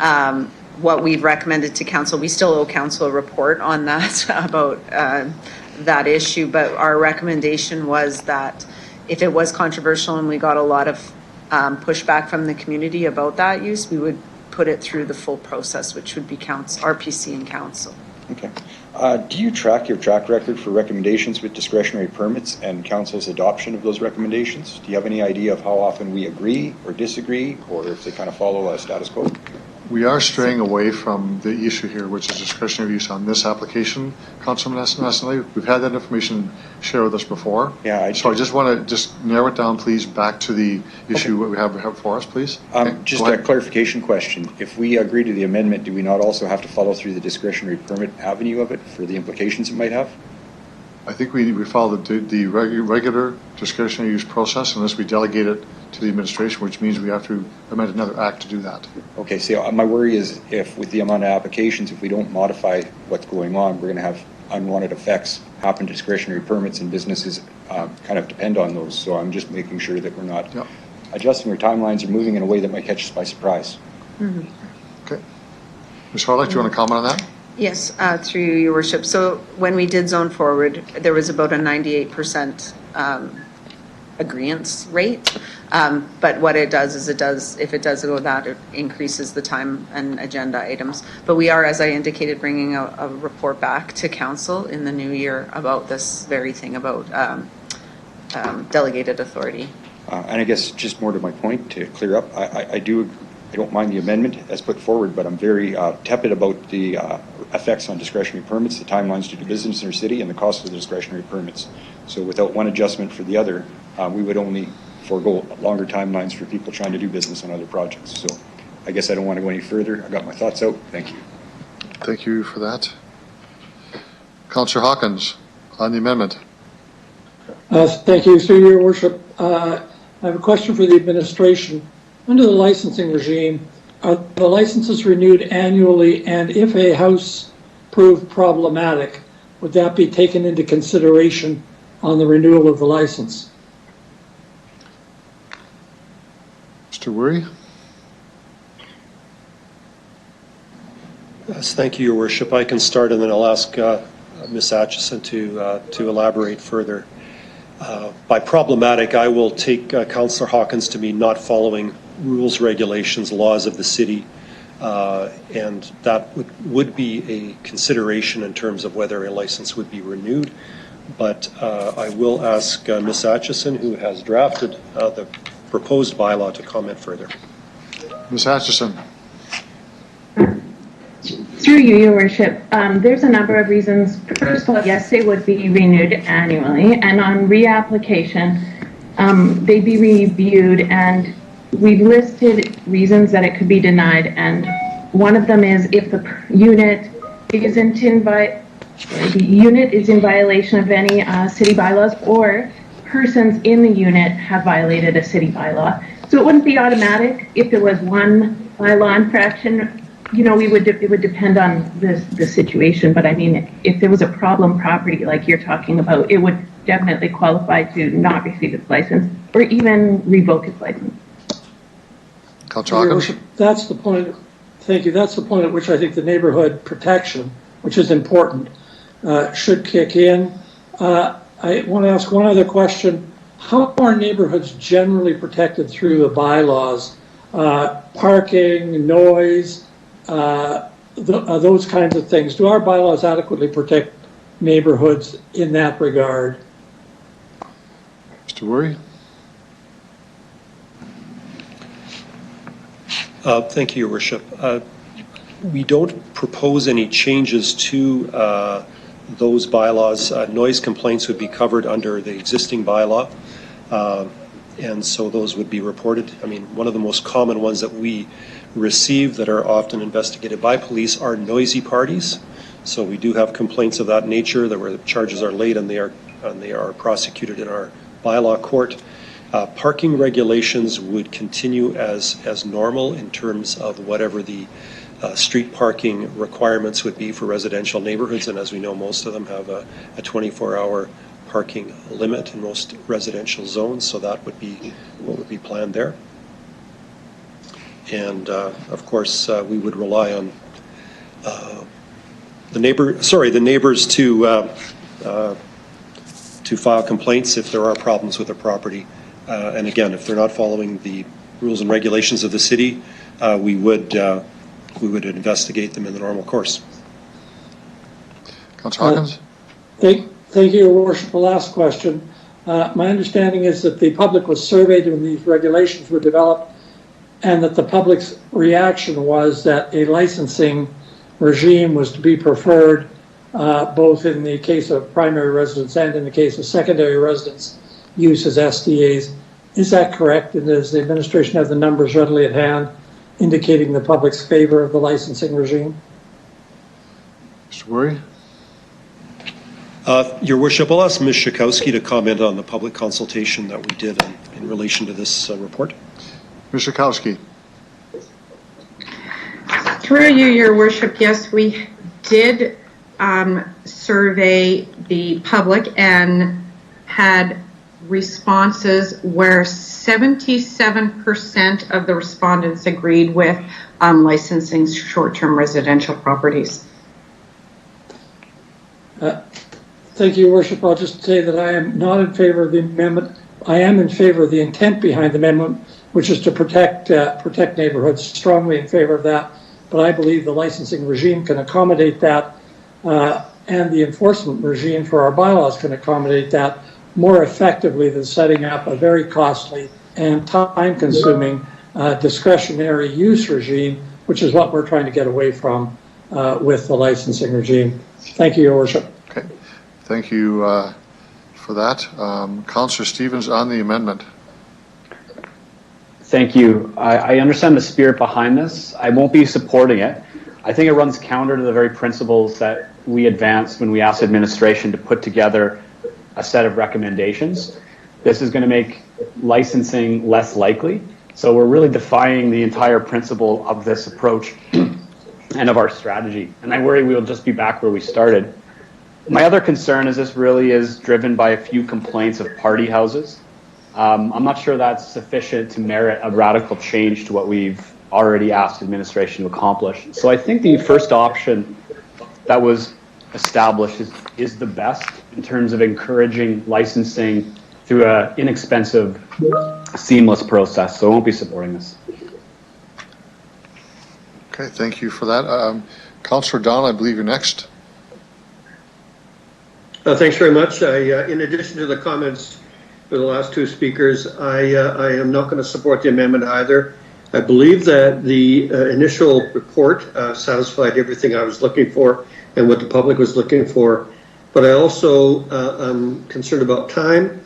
And lastly, built into this is the idea that there will be a review. And I think it's important to move on this. I will not be supporting the amendment. Thank you. Thank you, Councillor Donald. Councillor Flagel. Thank you.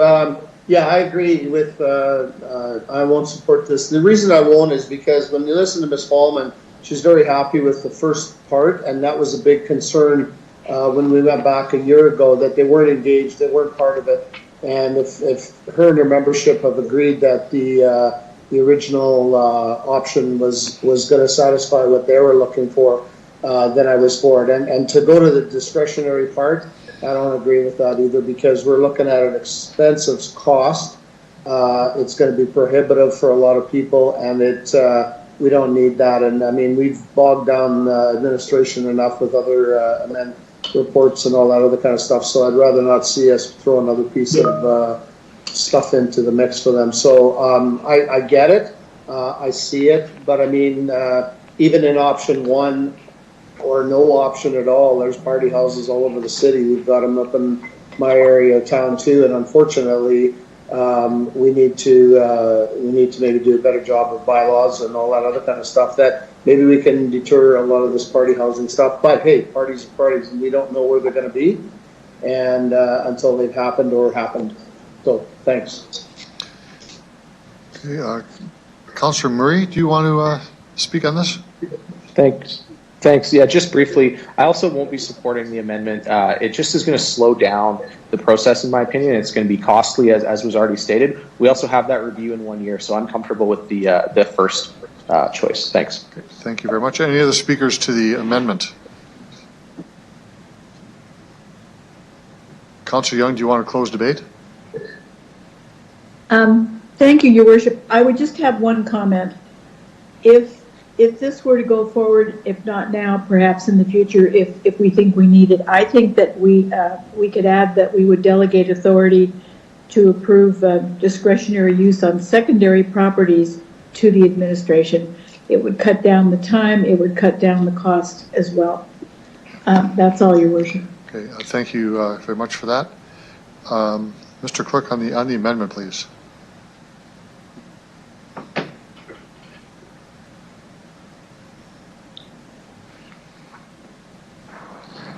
Thank you, Your Worship. I'll begin with you, Councillor Young, please. Yes. Councillor Hawkins.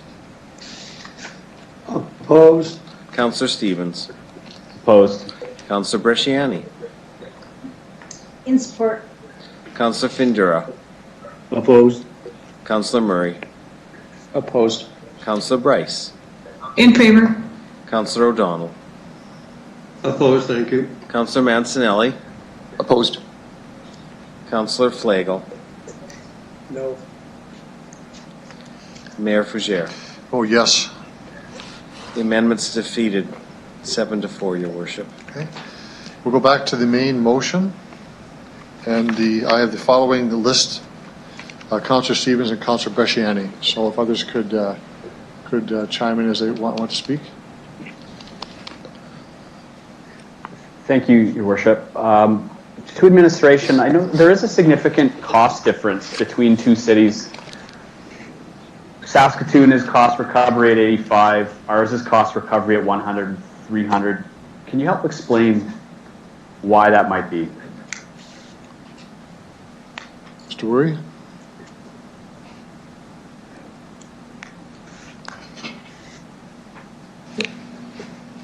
Thank you, Your Worship. I'd ask Ms. Schakowsky to respond to the costing analysis that was done to come up with these recommendations. We talked about this last time. Ms. Schakowsky. Through you, Your Worship, the costing includes actual staff time and support costs from different areas to process the application. Why differences would exist between the City of Regina licensing program and other municipalities would primarily be due to volume. The more applications there are, without incurring additional staff to support it, would actually reduce the cost of the license overall. So with our expected number of applicants, that's what the cost would be. Thank you. Through the chair, if we put all of these different reports together, I know administration has done some research on how to implement the 35% threshold as well as the vacancy threshold. Can you please comment on your recommendations and how you advise on us pursuing those decisions? Mr. Wurry? Your Worship, we've looked at that in the context of drafting the bylaw that's on the agenda later in the council agenda. So I'll ask Ms. Atchison to provide the answer to that question. Ms. Atchison. Through you, Your Worship, with respect to the vacancy rate, the limit on this section, we're recommending that principal, like if it's your primary residence, it would not apply. The reason for that is because these properties aren't going to lead into the vacancy rate numbers. They're someone's primary residence. So if we didn't allow those licenses, it wouldn't really have an impact on the rental market. Also, in Saskatoon, which is my understanding where these provisions were modeled after, they don't apply to the primary residence there either. With respect to that vacancy rate amount, we're recommending it only apply when it's a new license, so we wouldn't be shutting down existing ones. Once we reach the vacancy rate, we would just not issue any new ones. With respect to the 35% cap, there was no definition provided for multi-unit residential. It's our understanding the purpose of that section was to address a larger complex, like an apartment building, being turned into almost like a hotel. So only 35% of people that live there could get a license. So with that in mind, and also as Mr. Fay, the delegation pointed out, if you only have 2 units, a 35% cap, it's really only allowing you to have 1 unit. So at a certain amount of size, it's not really very useful. So we chose a minimum number of 4 units, and those units would be a stacked unit, so that would make it more like an apartment complex, which is a definition in the zoning bylaw we adopted, and also have a common entryway. And that's because the concerns that we heard were in apartments, there's people in the hallways that are the tenants. If you all have a separate entrance, it's not the same impact. So the 35% cap would apply to multi-unit residential.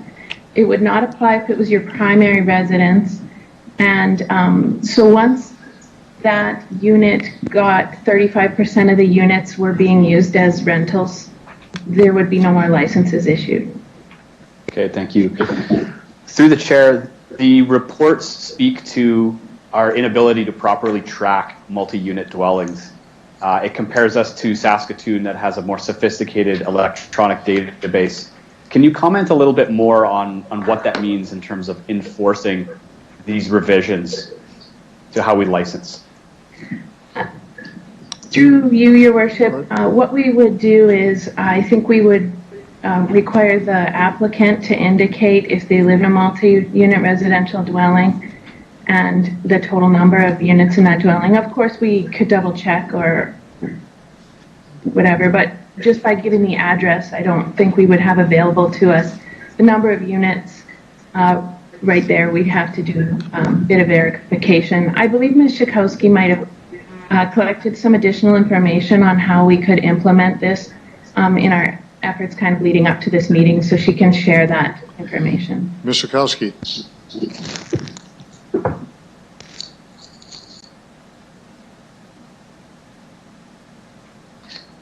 Through you, Your Worship, yes, we had discussions with other areas and would be able to obtain information related to number of units within a building and be able to compare that with information that is collected on the application form. Okay, thank you. That's all I have. Thank you, Councillor Stevens. Next speaker is Councillor Bresciani. Thank you, Your Worship. So just in regards to communication with the adjacent neighbors, is there anything that other municipalities have done that they have to do that? And I know with the licensing that's come up here and others, I didn't see anything like that. Through the chair, if you can respond. Mr. Wurry? I'll ask Mr. Gray to comment on that. He did some of the jurisdictional research. Okay.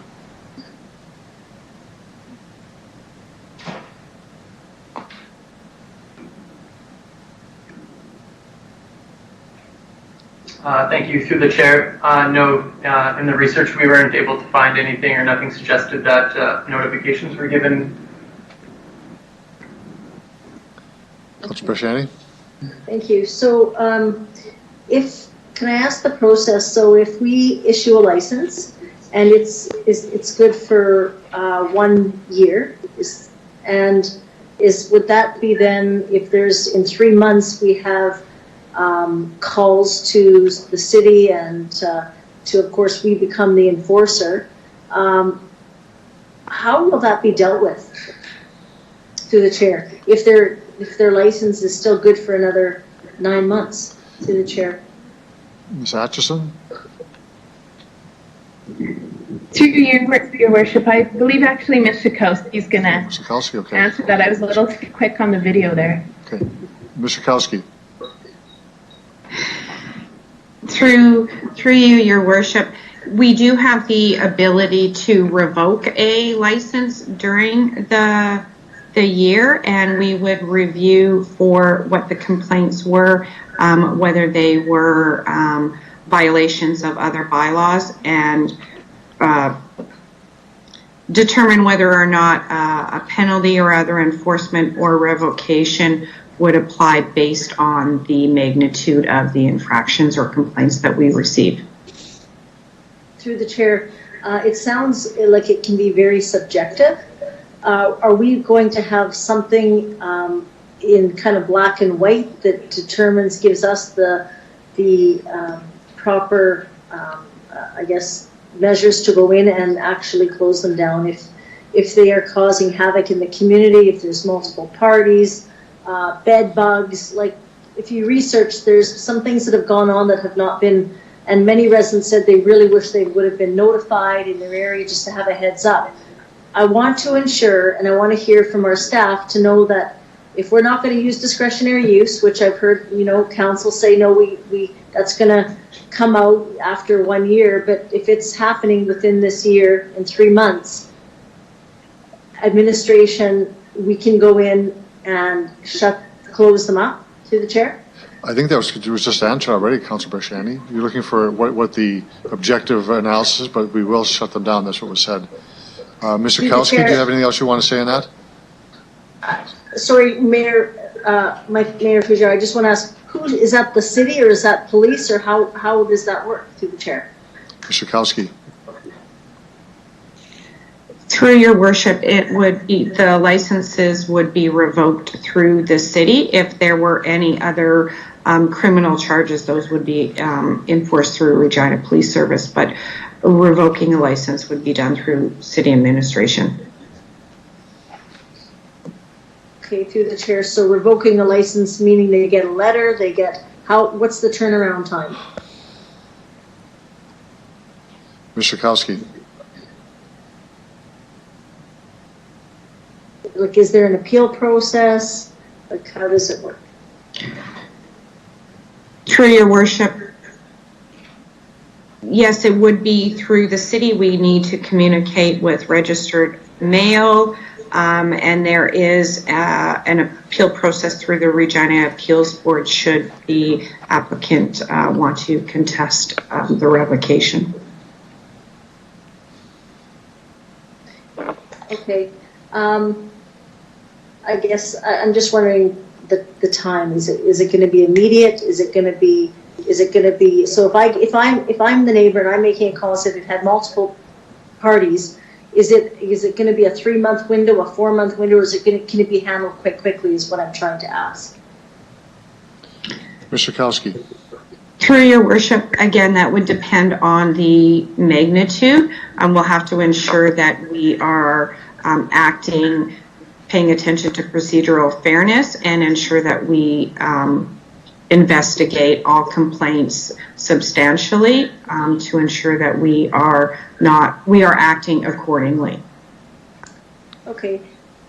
When we talk about the year of after a 1-year review, will this documentation be in part of that review of complaint-based and violations, and how will the review and what information will be there for council through the chair? Mr. Kowski.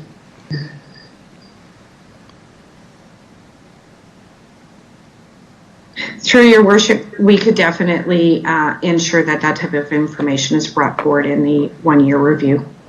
Okay.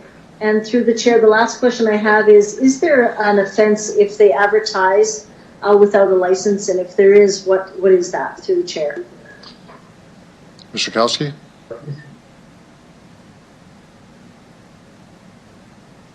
Through you, your worship, yes, there was. If they advertised without a license, that would be a $1,000 fine, which is identified in the bylaw.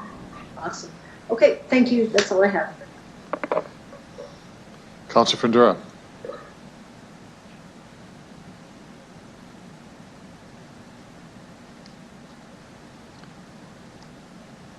Councilor Fundura. Yeah, I'm working my way in here. Okay, going back and forth from things.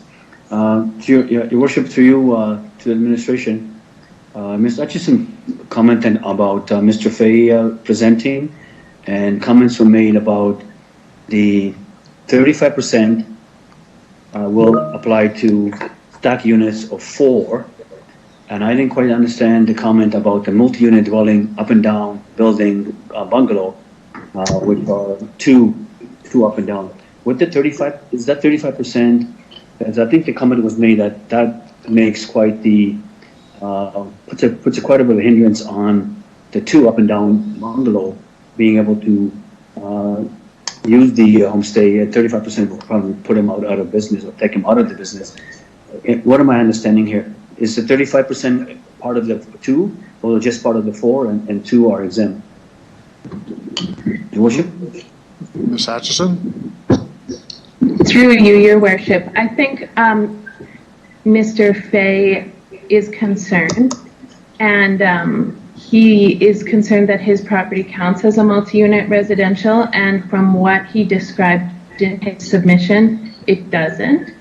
What he explained was that he thought that the 35% was floor area restrictions, so only 35% of his square footage could be used. That's not what the motion was, and that's not what the motion that Saskatoon approved was. It's no more than 35% of the units in a multi-unit dwelling. So that's why we defined multi-unit dwelling kind of as 4 or more. So once you get bigger, then it's to limit the number in a bigger unit so that the whole unit doesn't become short-term accommodation. So his property with 2 units isn't considered multi-unit residential. Okay, and so thank you to your worship. So that is, I mean, reading the recommendation, is that clearly stated there that the 2 up and down bungalows are not part of the 35% then? That would be in the regulations likely, Ms. Atchison? Yes, that's in the bylaw. So the bylaw has a definition of multi-unit, and it's right in there. And I mean, if this is approved, we can undertake to contact him directly if he's not on the call anymore and talk to him about that. Okay, thank you for that. Yeah, please. Okay. And then, my other question to your worship would be, I mean, the discussion of the fees was debated already, and some of the comments were made that why are we at 300 where someone else is at 100, and it was a cost recovery. Is that such a big difference from jurisdictions like Saskatoon, other cities, Calgary, and all that we need more funds to process all this, or how did we calculate all that where other cities are lower and we are higher? I think that Mr. Kowski answered the question that it is cost recovery based on the staff use. So I just don't want to keep repeating questions. Okay, well, to your worship, my question is that if other jurisdictions can do it for less, what are we doing it needs more? That's the question. So I'm just asking the question for the presenter, delegation, saying why is it that we need more? What is it that we are doing that we need more? The other cities are not. To your worship, Mr. Kowski. Through your worship, actually the cost for the city of Regina is overall actually lower than other municipalities, but because we're estimating a fewer number of licenses, that cost is higher, as well as other municipalities have implemented programs that are not cost recovery, and therefore that gives us the difference in the cost per license. Okay, that's good. That's understood. Thank you. Thank you for that. Thank you, Councilor Fernandez. Councilor Massanelli, you're next. Through the chair, I had one question just regarding timelines. The Hotel Association made a plea for a timeline adjustment. Originally, it was for January 2021. I noticed this is for mid-2021. Just wondering if I could have any comments on what our possibilities are there. Okay. Mr. Wurry? Your Worship, I'll ask Ms. Schakowsky to explain the implementation, implications of the timeline that we're recommending as administration. And the reason why. Through your worship, we're asking that the implementation time period is moved to July 1st to stay in line with the original request. After our plan was, after the program was approved, that would allow us 6 months to implement the program, giving us time to actually update an online system that can handle the applications, the approvals, and the payments. Of course, now with some of the additional amendments that were brought forward through executive committee to ensure that we have all the information and the system updated to account for those amendments to our program that hadn't been anticipated originally. Another large piece of it is allowing communication to homeowners and renters, and really educating the public on what the new regulations are so that they can prepare to submit their applications and be ready to operate when the program starts. Of course, for those secondary property owners, they would have to have approved fire inspections done prior to submitting their application. And when we're expecting probably 150 or possibly more applications that require those fire inspections, that's just allowing them to be able to book those and the Regina Fire Department to go out and approve those. As well, we would need to work with the platforms such as Airbnb or VRBO to ensure that their platforms are adjusted to meet our requirements, such as ensuring that those renters that are offering their properties up for renting are required to have their license number on that platform. And we require all of those things in order to have a program that can ensure compliance, and moving to only a 2-month time frame with the program being approved. It would be a struggle for us to be able to offer those implementation to begin on January 1. The 6 months is really required in order to have a successful program. Thank you for the comments. Totally understand the 6 months. We're in a unique situation in our society, of course, with the pandemic. Is the absolute 6 months absolutely necessary, or is there any room for a partial move forward to try to give the Hotels Association some type of hope or satisfaction in their predicament? Without affecting staffing or costing of programs or additional staff that would drive prices up, I guess would be the final statement of that. Mr. Kowski?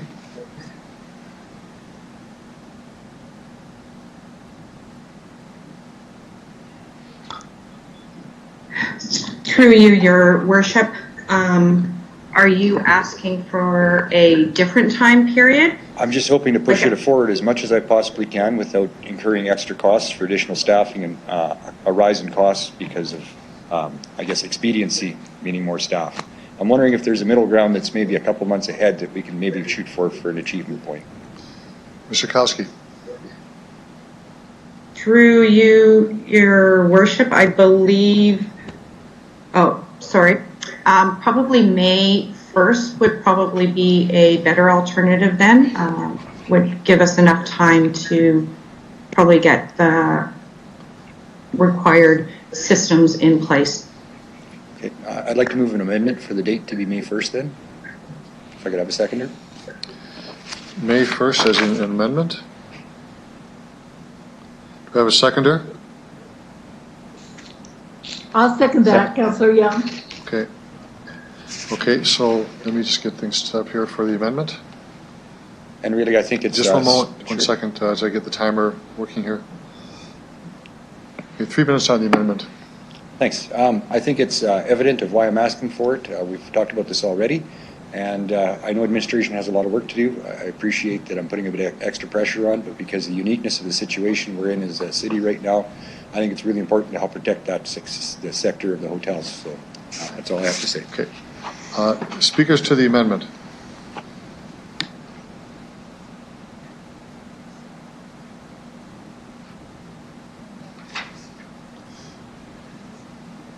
I have a question then, if no one else does it, and to the administration. I'm assuming that in the build-up to this new accommodation homestay report, we've been doing work in the background. And I'm sensitive to the issue of the Tracy Fallman speaking to the concern they have of a level playing field. And I would think that we should be able to tighten this up even more than May 1st. I'm concerned about the damage that's been done to the Hotel Association, not as a consequence of this amendment, obviously, but just because of COVID, that we're not moving fast enough to give them a level playing field. I would prefer that it be January 1st, but I'm going to press the administration to ask, is there a way we can move this up even further than this? February 1st? I'm being a bit arbitrary when I say that. I'm just very concerned that we not put additional pressure on the hotel industry, not of our consequence, but just helping as much as we can, given that we should have been working on these things behind the scenes in any case. Mr. Holden. Through your worship. So, yes, administration has been working in the background. That said, the decision of council has not been made. There's been a discussion about potentially a tabling, and that did get defeated. So the administration is cognizant and considerate of the concerns of the Hotel Association. Obviously, we are in COVID. There is less travel. I appreciate Ms. Falsman's comments about making sure there's a level playing field. And that's why when the question got asked in terms of acceleration, that May 1st is a date that gives us time to make sure that we have a proper system in place and all the mechanisms so that we can process licensing. And we believe that May 1st is a time when travel will open up a little bit more, weather is more supportive. So that's why May 1st. If we go earlier than May 1st, it puts a lot of pressure on the administration with all the other responsibilities that we have, body rub establishment, licensing, etc. So we're trying to balance, obviously, the interest of council to accelerate the interest of the Hotel Association, but also the capacity of our staff to deliver a very solid program. I'll only say I think that we ought to have been dealing with this in a more substantive way, given we know this is coming down the path for several months. It's been 2 years we've been looking at this, and I'm not saying everything's done all at once, but I'd want to see this earlier than May 1st, because I think I know it puts pressure on the administration. I won't support May 1st, but I would look at March 1st. I'm wondering if the mover would consider March 1st. I want to go as early as possible, but I thought I asked the question of administration, and I don't want to push them back on their capacity. So I believe in administration when they give me their answers, and I think that's the answer they've given me. Is March 1st possible to the administration?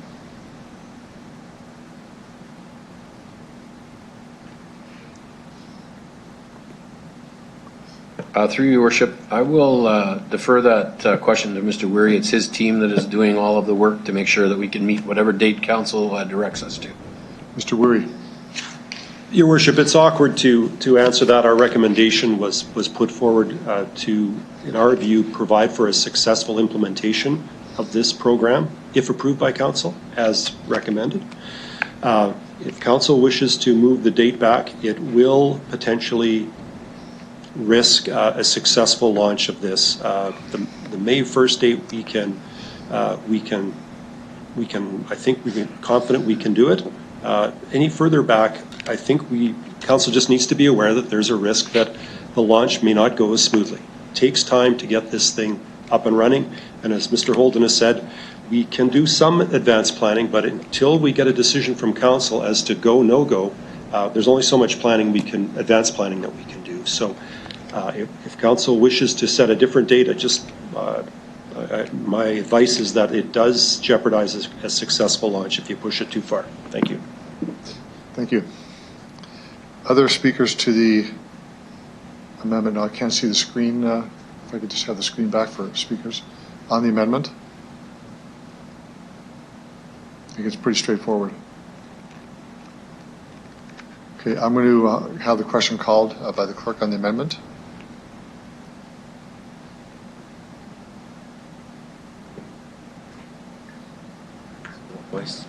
Thank you. I will start with you, Councillor Mancinelli, on the amendment, please. I approve. Councillor O'Donnell. In favor. Councillor Bryce. Just a moment. I want to have a request you to have the amendment back on the screen.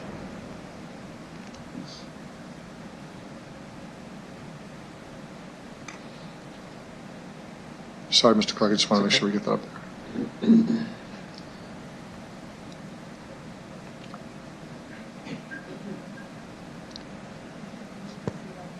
Can anyone else see it on the screen? Yes, thank you. Okay.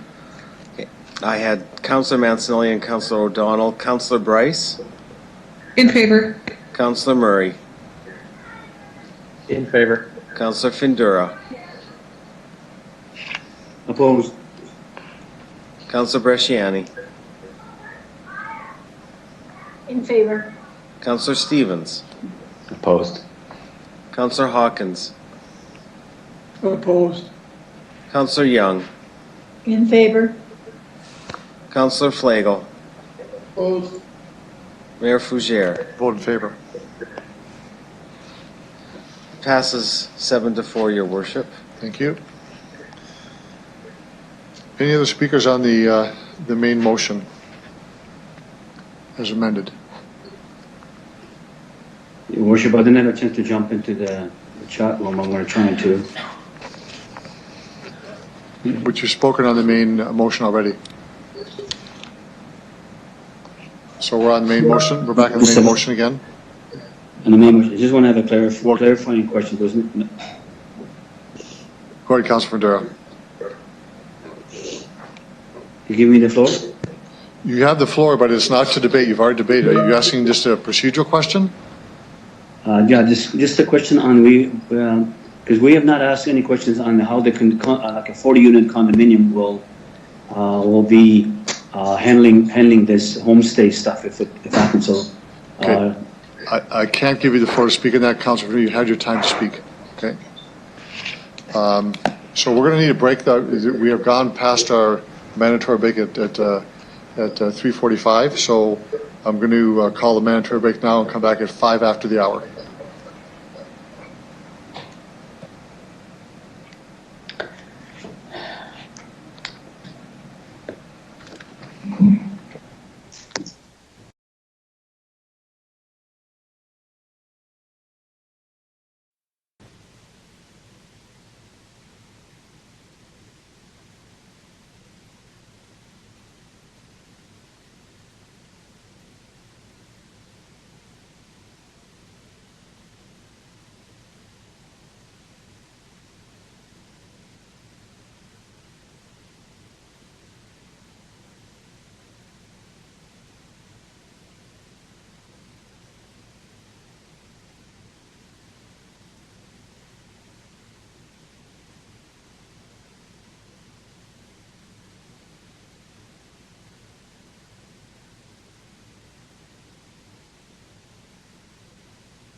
So I'd like to call the meeting back to order, please. And I believe we are at the end of our speakers list. Councillor Hawkins, I believe you opened debate. Sorry, Mr. Mayor, I've got a question as well that I've added to the chat room. Okay, go ahead, Councillor Bryce. Thank you. I just wanted to know what kind of an impact this would have on the condo buildings, or if it was a 4-unit condo versus a building with 40 units in it. What kind of impact does licensing have on the condos? Is it individual to each unit? Mr. Woory? Thank you, Your Worship. I'll ask Ms. Atchison to respond to that because it is something that's in the draft bylaw. Ms. Atchison. Through you, Your Worship, the 35% limit is per unit, so each unit gets a license. So it would just count how many licenses there are in that building for secondary properties. Thank you. And what about if it was a condo association and the condo association said we don't want any short-term rentals in the building? Would this overrule this, or is it the association's membership that overrules it? Ms. Atchison? Through Your Worship, this doesn't have any impact on the condo association's bylaws. The city wouldn't be involved in enforcing their bylaws. And there is provincial legislation that regulates what condo associations can do with their bylaws, and we wouldn't be intending to touch on that area. Thank you. That's everything. Thank you, Councillor Bryce. Councillor Hawkins, do you want to close debate? Yes, very little to add. These are a robust set of regulations which will lead to a healthy short-term accommodation industry. They're approved by the hotel industry, which is an important piece, and I believe they'll protect neighborhoods. So I'd urge councillors to vote in favor of these regulations. So, Councillor Hawkins, just you help me just on a procedural point on report number 26. That contains the amendments brought forward from Executive Committee. And right. Move those are put into report 79. Right. Okay, that's good. So we're clear on what we're voting on then. That's good. Good. Mr. Clerk? Thank you.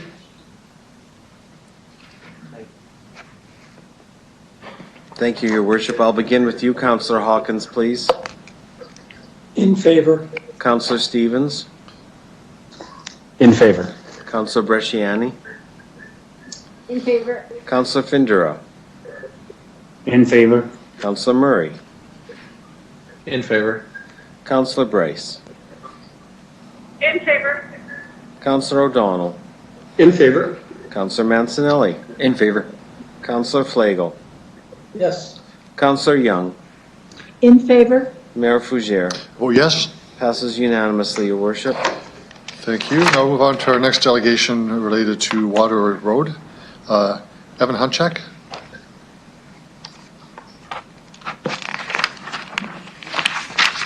In favor. Councillor O'Donnell. Oh, In favor. Councillor Mancinelli. In favor. Councillor Flagel. we have an issue. Councillor Young. Does someone have their microphone on? Passes unanimously.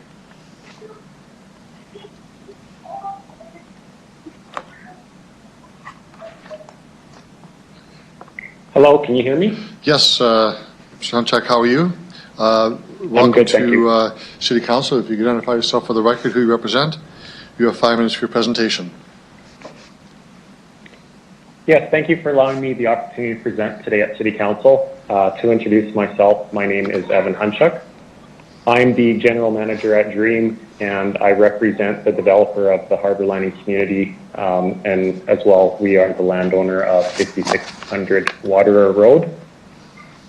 I'm before you today to seek your approval to allow for an amendment to the current zoning on this land to change it from RH residential high-rise zone to I institutional zone. This change in zoning would facilitate the future growth of Harbor Lining Village, which is located immediately adjacent and shares the southern property line of this property. And Harbor Lining Village is a senior citizen-oriented care facility.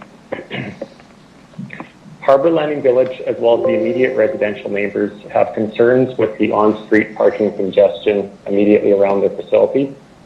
The current Harbor Lining Village has 39 on-site parking stalls, which was a relaxation to the required 43 stalls required under the previous zoning bylaw 9250. In the short term, with this zoning approval, they would like to construct an additional parking lot on site consisting of 30 vehicle stalls, bringing their total from 39 to 69 parking stalls.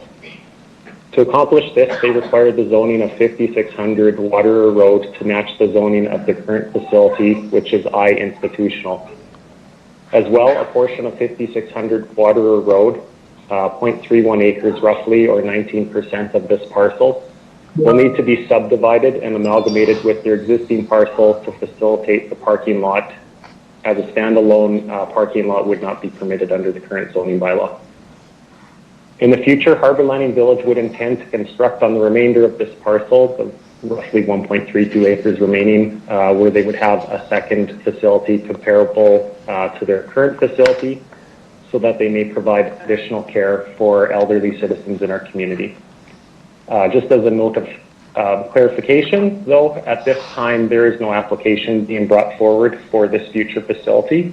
The only intent is their immediate needs to construct additional parking. And with that, I'd like to thank you for the opportunity to present, and would be happy to answer any questions if there were. Okay, thank you, Mr. Hunchak. There are questions. I'll start with Councillor Young. Thank you, Your Worship. Mr. Hunchak, welcome. And would you give us some information about part of the parking issue here is some of the other entities that are in the building. So could you give us a little rundown on the other types of things that are in the building besides the senior care facility? Mr. Hunchak? Yes, through Your Worship, Councillor Young, the other uses in the building would be defined, I guess, as a mixed-use building. So in addition to the care that they provide for senior citizens, there's a daycare present for children, early kids under the age of school. And beyond that, there would be an on-site cafe, a restaurant, and a hairstylist barber shop, I believe are the other uses that are there. Thank you. Thank you, Councillor Young. Other questions of the delegation? Councillor Hawkins. Thank you, Your Worship. For Mr. Hunchak, can you tell me this? The parking is a parking lot, not a parking building. Is that correct? John Check? Yeah, through your worship, to answer Councillor Hawkins' question, this would be a standalone parking lot situated in such a location that it would be able to be used for their current facility, but it would be permanently located so that when they are ready to expand on the remaining remnant land there, it would be located for use with that second facility as well. Thank you. Also through you, Your Worship, who owns the land? John Check?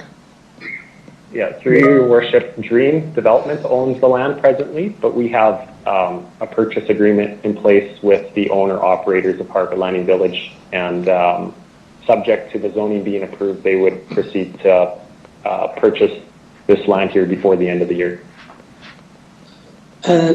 So that was my next question, Your Worship. When do you anticipate the further development of Harbour Landing Village to start? John Check? Through your worship, the working with the owner-operator of Harbour Landing Village, we presently have a subdivision application right now that's concurrently being processed by City Admin, and if this zoning is approved, that subdivision application would be approved, and as well the development permit for the parking lot is in circulation right now with City Admin as well, and that would be approved concurrently with the zoning bylaw. Again, assuming that this is all approved, and their intent would be to proceed with the construction for the parking, I would believe as early as practical, which would be next spring. Thank you very much, Mr. Hunchak. Your Worship, when the time comes, I'm prepared to move this motion. Thank you, Councillor Hawkins. Councillor Fundura? Okay, thank you to Your Worship, Mr. Hunchak.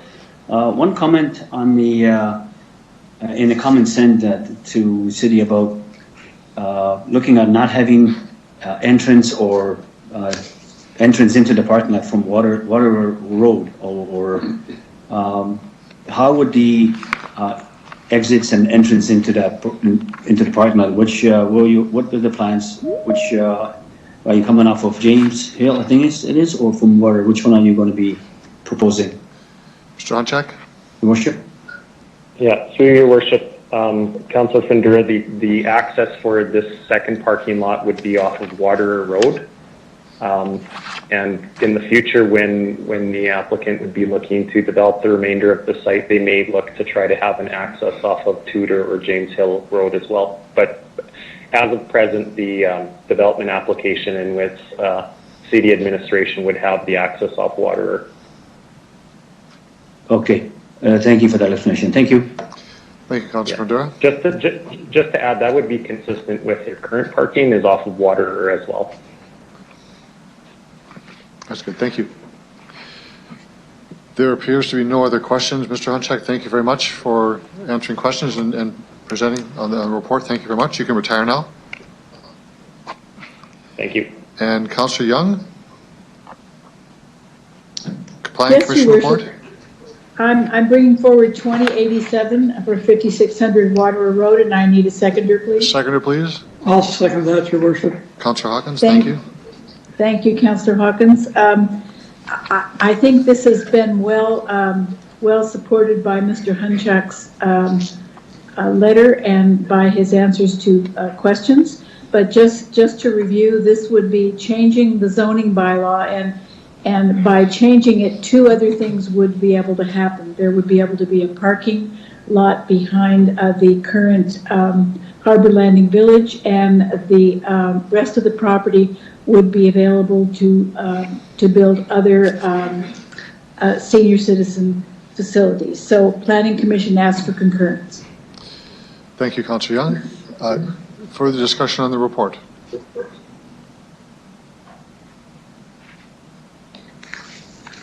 Mr. Clerk. Thank you, Your Worship. I'll begin with you, Councillor Young, please. Your Worship. Oh, yes. Thank you. I'll be very brief. I just want to say that this is a very welcome development. Street parking is a major problem in Harbour Landing. Anything that takes cars off the street is welcome. And finally, Harbour Landing Village has been a very good corporate citizen in Harbour Landing. They've hosted and provided space for the Harbour Landing Community Association, and we'd welcome the additional support for the seniors' residences. So thank you very much, Your Worship. I'm strongly in favor of this. Thank you very much for that, Councillor Hawkins. Councillor Bryce? Thank you. I think providing additional parking for staff, visitors, and people who frequent this space is very appropriate and keeps the residents, families, and the staff members safe. So I'm in favor of this. But this should also be a reminder when we're looking at parking requirements for something like a long-term care mixed-use facility. We should look at possibly having more parking than we actually have in our we should take a look at making sure there's enough parking. Thank you for that. Other speakers, one last chance. Mr. Clark. Thank you. I'll begin with you, Councillor Young, please. In favor? Councillor Hawkins. In favor. Councillor Stevens. In favor. Councillor Bresciani. In favor. Councillor Findura. In favor. Councillor Murray. In favor. Councillor Bryce. In favor. Councillor O'Donnell. In favor. Councillor Mancinelli. In favor. Councillor Flagel. Yes. Mayor Fougere. I vote yes. Passes unanimously, Your Worship. Thank you. So our next series of delegations, we have 5 on the Bagshaw residence heritage designation. The first delegation is Amanda Schmeling.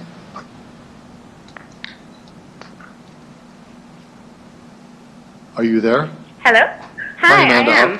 How are you? Welcome to City Council. If you could identify yourself for the record, who you represent, you have 5 minutes for your presentation. Sure, thank you.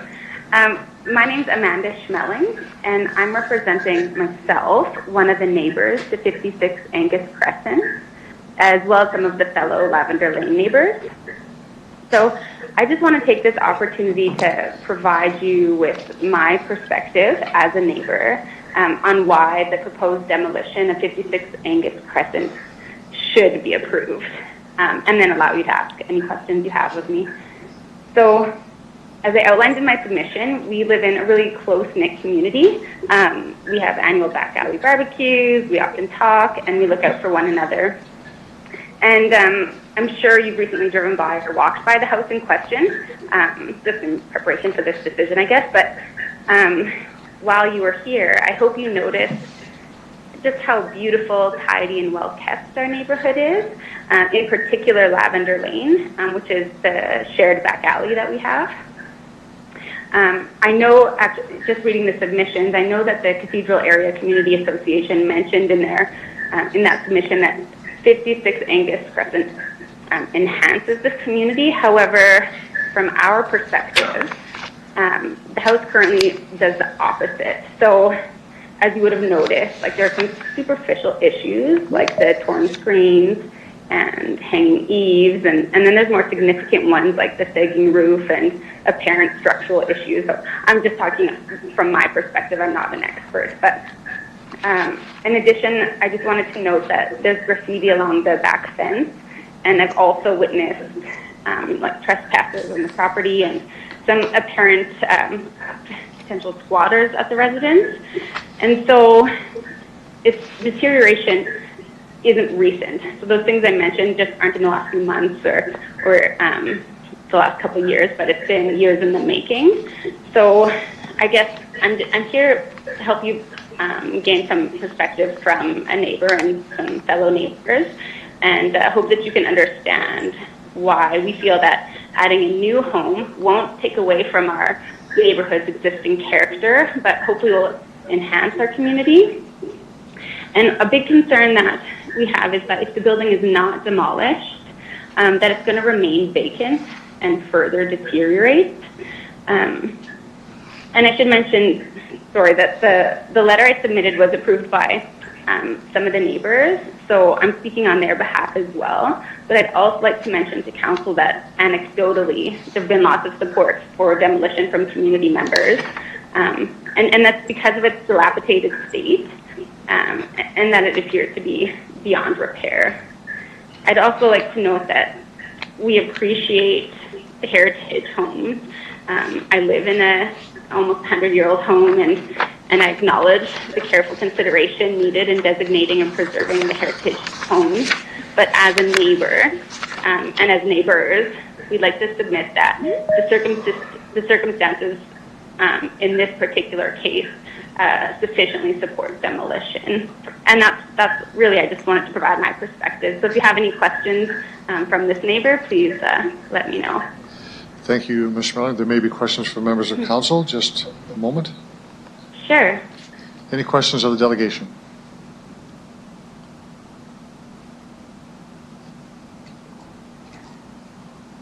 There are none. Thank you very much for your presentation. Okay, thanks so much. Thank you. On to our next delegation, Trish Elliott.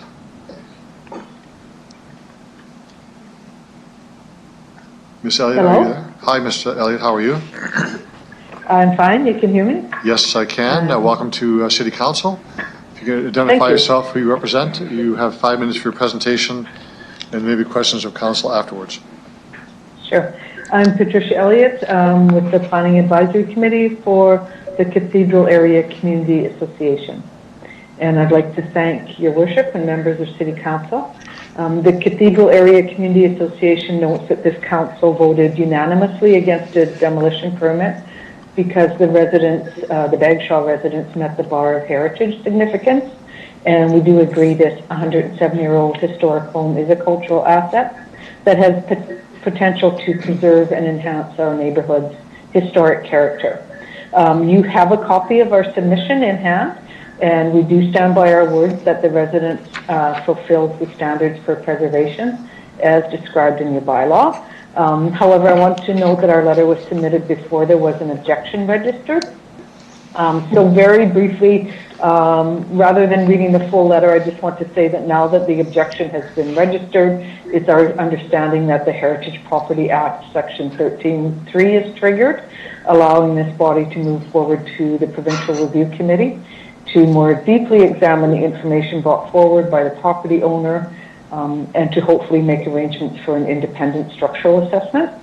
The owner has offered some engineering assessments that conclude it would be uneconomical to make recommended repairs. However, the financial position of a property owner and the details of the reports are beyond the scope of the bylaw before us and beyond the ability of this body to know or assess in the constrained time of a single council agenda item. And so we feel this is what a review board is for, and we would expect council to take advantage of that process now. Thank you. Thank you very much, Ms. Elliott, for your presentation. Any questions of the delegation?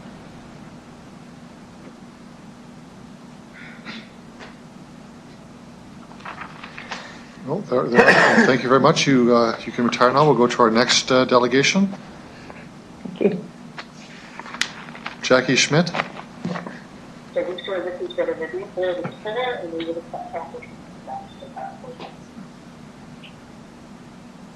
Ms. Schmidt, are you there? Yeah.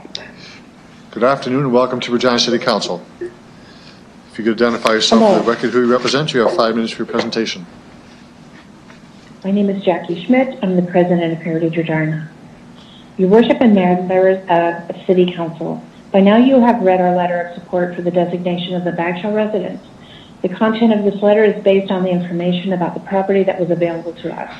When a property on the heritage inventory is at risk of being demolished, our first step is to research the history of the property and those associated with it.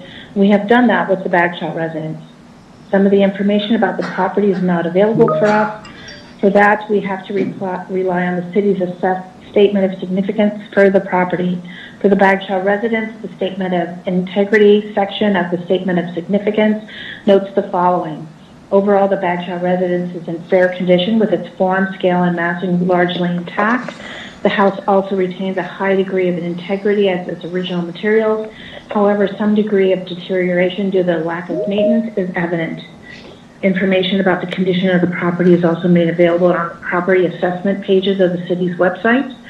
For the Bagshaw residents, the assessed value of the property for 2020 is shown as $386,000. As well, the current assessment for the property rates the quality of the building is very good. The agenda packet for today's council meeting includes documentation from the potential property's new owners. There seems to be a disconnect between the information provided by the city and that provided by the owners. We know that the heritage designation applies only to the exterior of the property. Property owners can make whatever changes they wish to the interior spaces of the building. The interior of the Bagshaw residence requires work, no question about it. And this, we expect, was reflected in the reduced purchase price of the home. We believe that the designation of the Bagshaw residence is too important to be decided within the limited time available at City Council meetings, especially with documentation that arrives too close to the meeting date to be properly reviewed. We are also asking Council to refer the designation of the Bagshaw residence to the Provincial Heritage Review Board. Through their expertise, Council can better be informed to make the best decision for this property. At 107 years old, the Bagshaw residence is steeped in the history of Mr. and Mrs. Bagshaw, the architect, the character-defining elements of the architecture in the neighborhood. Heritage Regina also has an issue with a letter submitted to you by Brandon Hicks and his fiance. They suggest that I had agreed to help them plan and finalize the design for a new home construction on the site of a demolished Bagshaw residence. This is not true. As part of our stewardship, Heritage Regina provides advice to many different property owners. We have many examples of the Normal School, which is the sound stage, the conservation of the Diocese of Qu'Appelle site, the restoration of Confederation Park and its historic fountain, St. Chad's, the chapel at the Diocese of Qu'Appelle, the College Avenue campus are just a few. Allowing a heritage property to be demolished so that we can provide advice on the construction of a new home in its place is not something we do.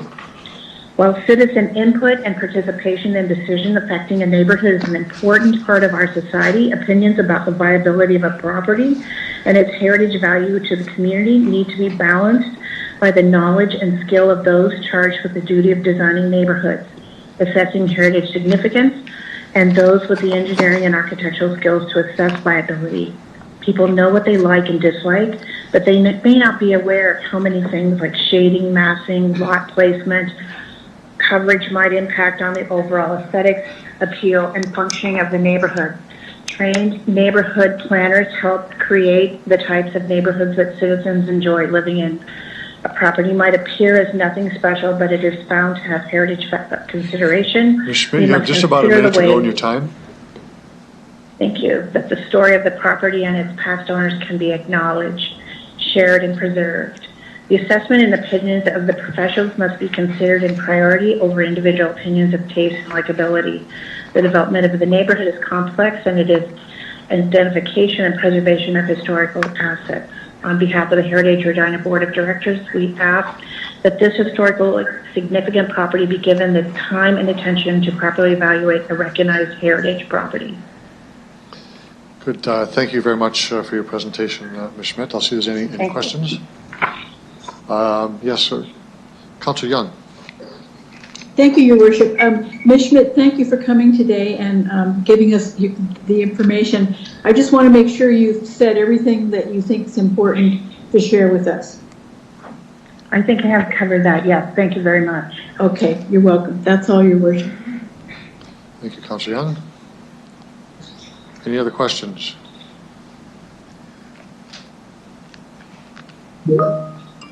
Councillor Brashani.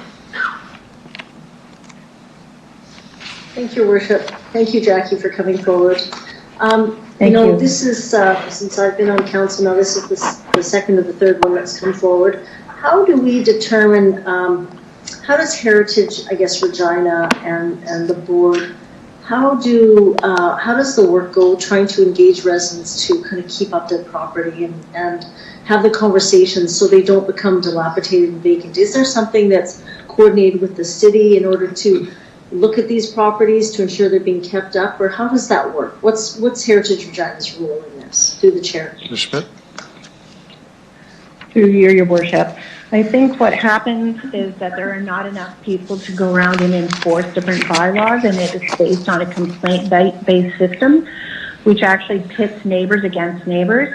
I totally understand how the neighbors feel about this property. I think that if I lived next door to it, I'd be very frustrated with the state that it's in. But we can't just look about peeling paint and pieces of wallpaper falling off interior spaces. We need to find a better way to police the bylaws that we have in place and not wait until it becomes so bad that neighbors have to like turn other neighbors in. Thank you for that. Through the chair, do you know what other cities do to, like I know I lived in Quebec City and heritage is so important there. And I know it's so important here when you talk to people. But if the bones are no longer good or the structures are no longer good, I guess, how do you know what other cities do to try and, get it to that stage before they do fall apart and they become vacant for so long?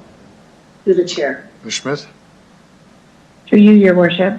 I believe I have sent a document actually to the Heritage Branch from the Vancouver area that some of the people who have the city has engaged to do assessments they've done the work on the thematic framework, and I've sent them the best practices from like Vancouver, where there is a maintenance program in place, where there's a baseline assessment of a property when it becomes a historical property space, especially when it's designated against the owner's wishes, so that you understand what that property looked at before, or what it looked like before the owner took possession of it, and that you know when it's getting deteriorated, and that the city can step in and enforce those maintenance issues so that it doesn't get to something like the Travelers Building, for example. Yeah. Okay, thank you. That's all I have. Thank you, Councilor Barshani.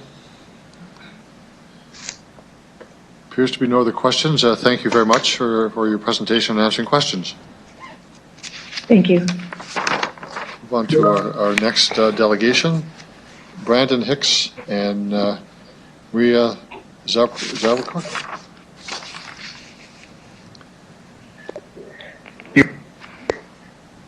You there? Hello?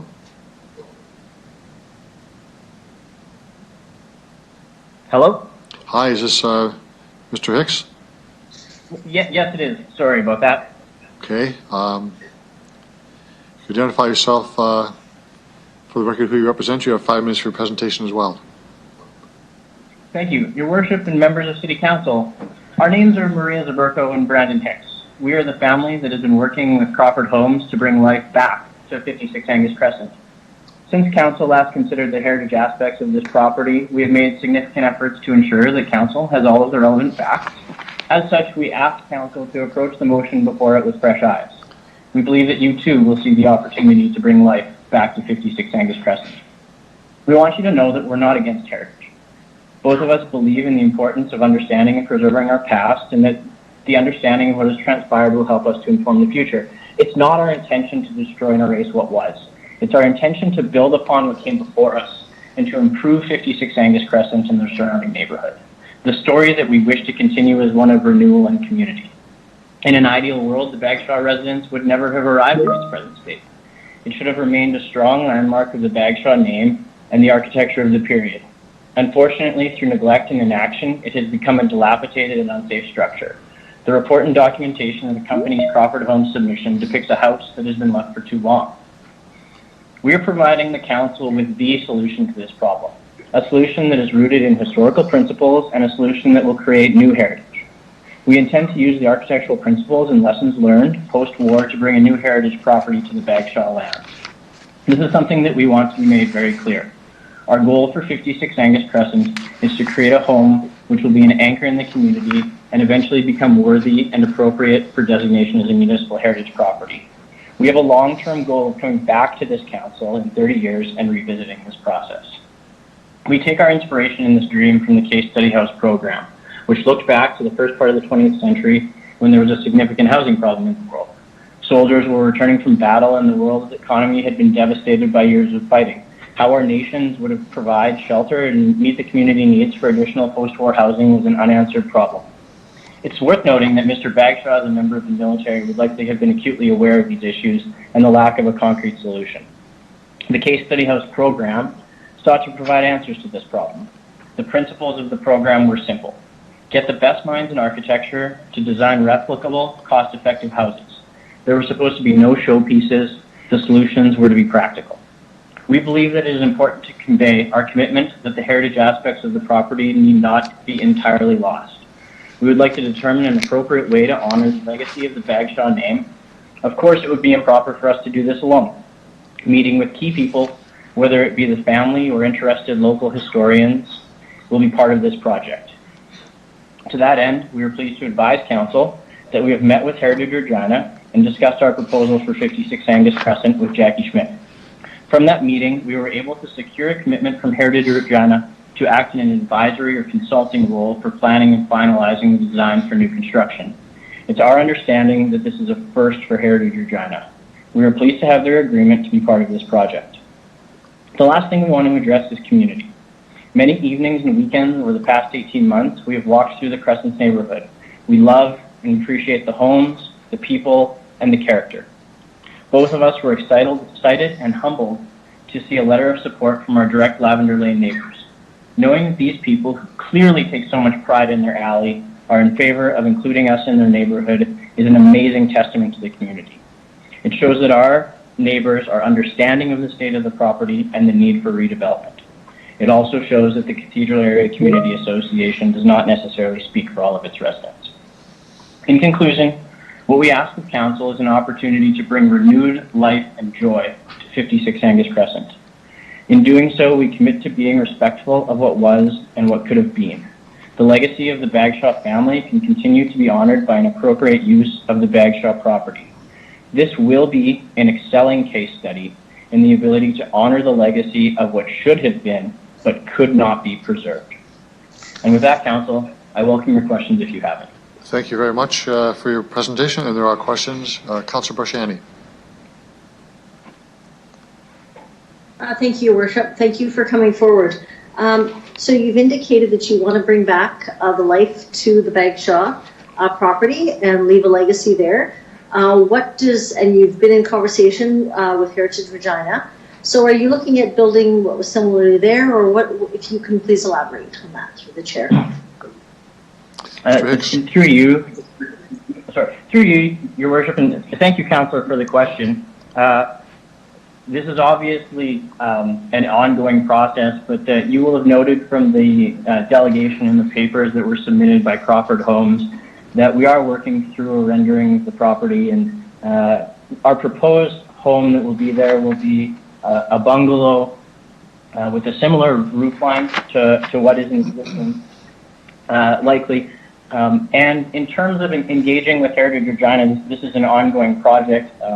So what we're looking to do and what we're hoping to get from Heritage Regina is we're looking to try and have them to help us to understand what is important about the current structure that is there, how we can incorporate some of those elements, and also to provide an understanding of what is going to be necessary on a go-forward basis so that we can come back in 30 years when this property has been standing and we can do what can't be done now, and that's to actually have this property be designated as a municipal heritage property on a go-forward basis. And it's going to take a lot of people in order to do that, and so we want to make sure that we get it right, and we're really happy to have Heritage Regina on board. Good, thank you. Through the chair, so it is very, it can be very expensive to build to a heritage standard. There are some standards that you have to get different types of materials and things like that that replicate. And is that what I'm hearing you say, is that you're going to be looking at working with Heritage Regina and looking at somehow bringing those features so it does bring back the joy that you talked about and the legacy for the Bagshaw property? Mr. Hicks. Through you, Your Worship, and again, thank you for the follow-up. Material selection is probably a little ways down the road. We certainly understand that in terms of revitalizing existing heritage properties, you are looking for either equal or similar types of materials. And we're very familiar, and actually I've read all of the resources that have been put out by the Government of Canada in relation to the preservation of heritage properties in preparation for this. And so really what we're looking to do, though, is we're looking to create new heritage.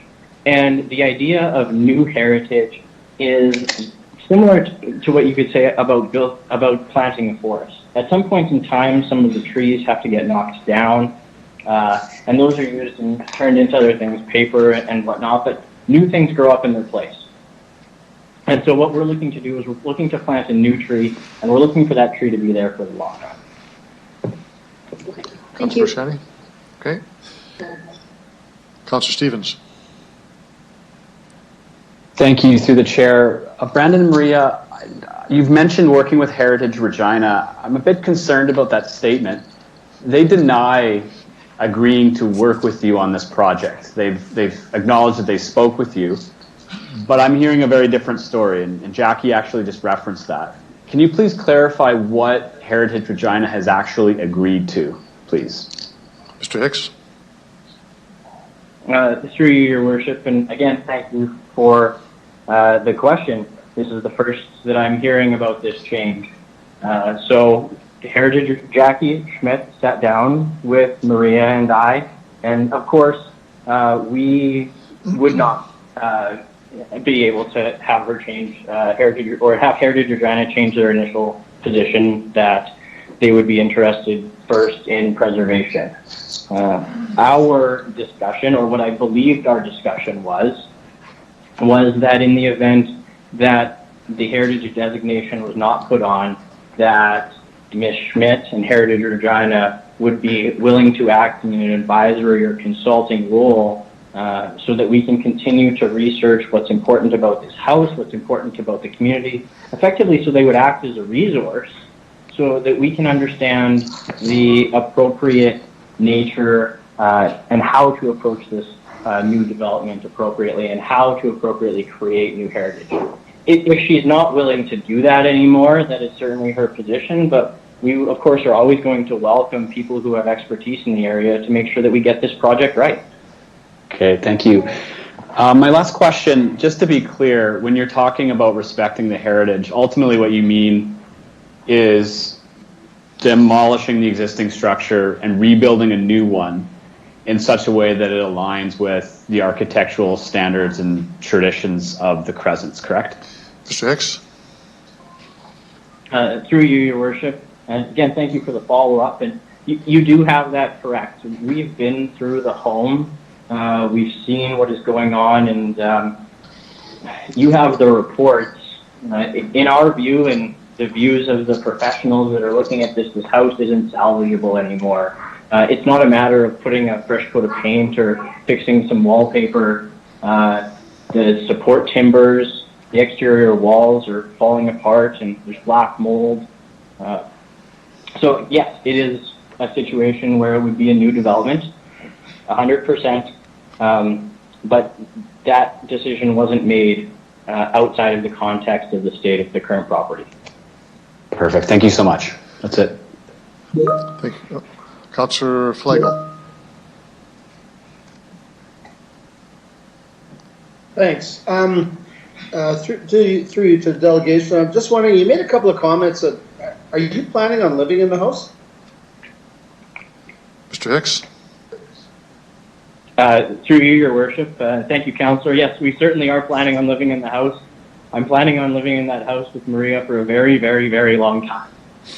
Okay. The reason I asked that through you is that you mentioned that 30 years from now you're going to go back there and figure a way to make it a heritage property. It kind of caught me as a surprise that you'd said that, but now I get what you're saying. But do you believe that there is an opportunity to rip down an old house and then consider it to be heritage, or are you hearing that from somebody, or where's that coming from? Mr. Hicks?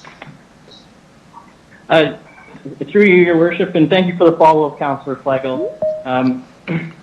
So our idea of the new heritage property is in effect an idea, and this is an idea that we came up with after doing all of our research and understanding our delegation, that these things are built over time. And it's an idea, and I hope that it is a concept that may catch on a little bit more, that heritage doesn't have to be a non-renewable resource. That was something that some of the other delegates have talked about, and we have a finite number of structures in the city that we can consider heritage, but I fundamentally just do not believe that to be true. The truth of the matter is that as properties age and as our city grows and ages, we will continue to see things that are well respected, well maintained, and deserving of municipal heritage designations.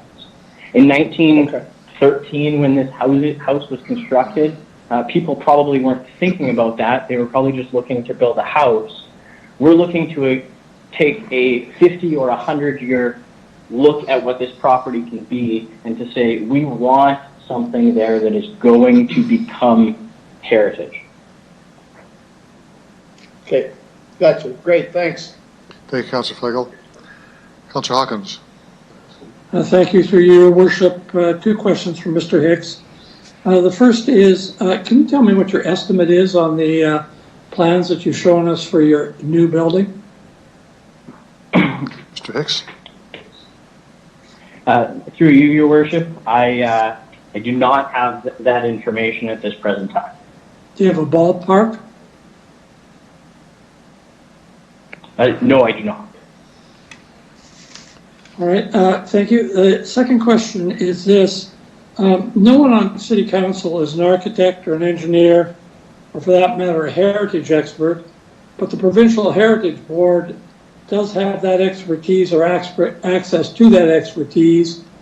We have two different sets of reports, one commissioned by you and one we heard earlier. Was the one commissioned by you paid for by you, the reports? Mr. Hicks.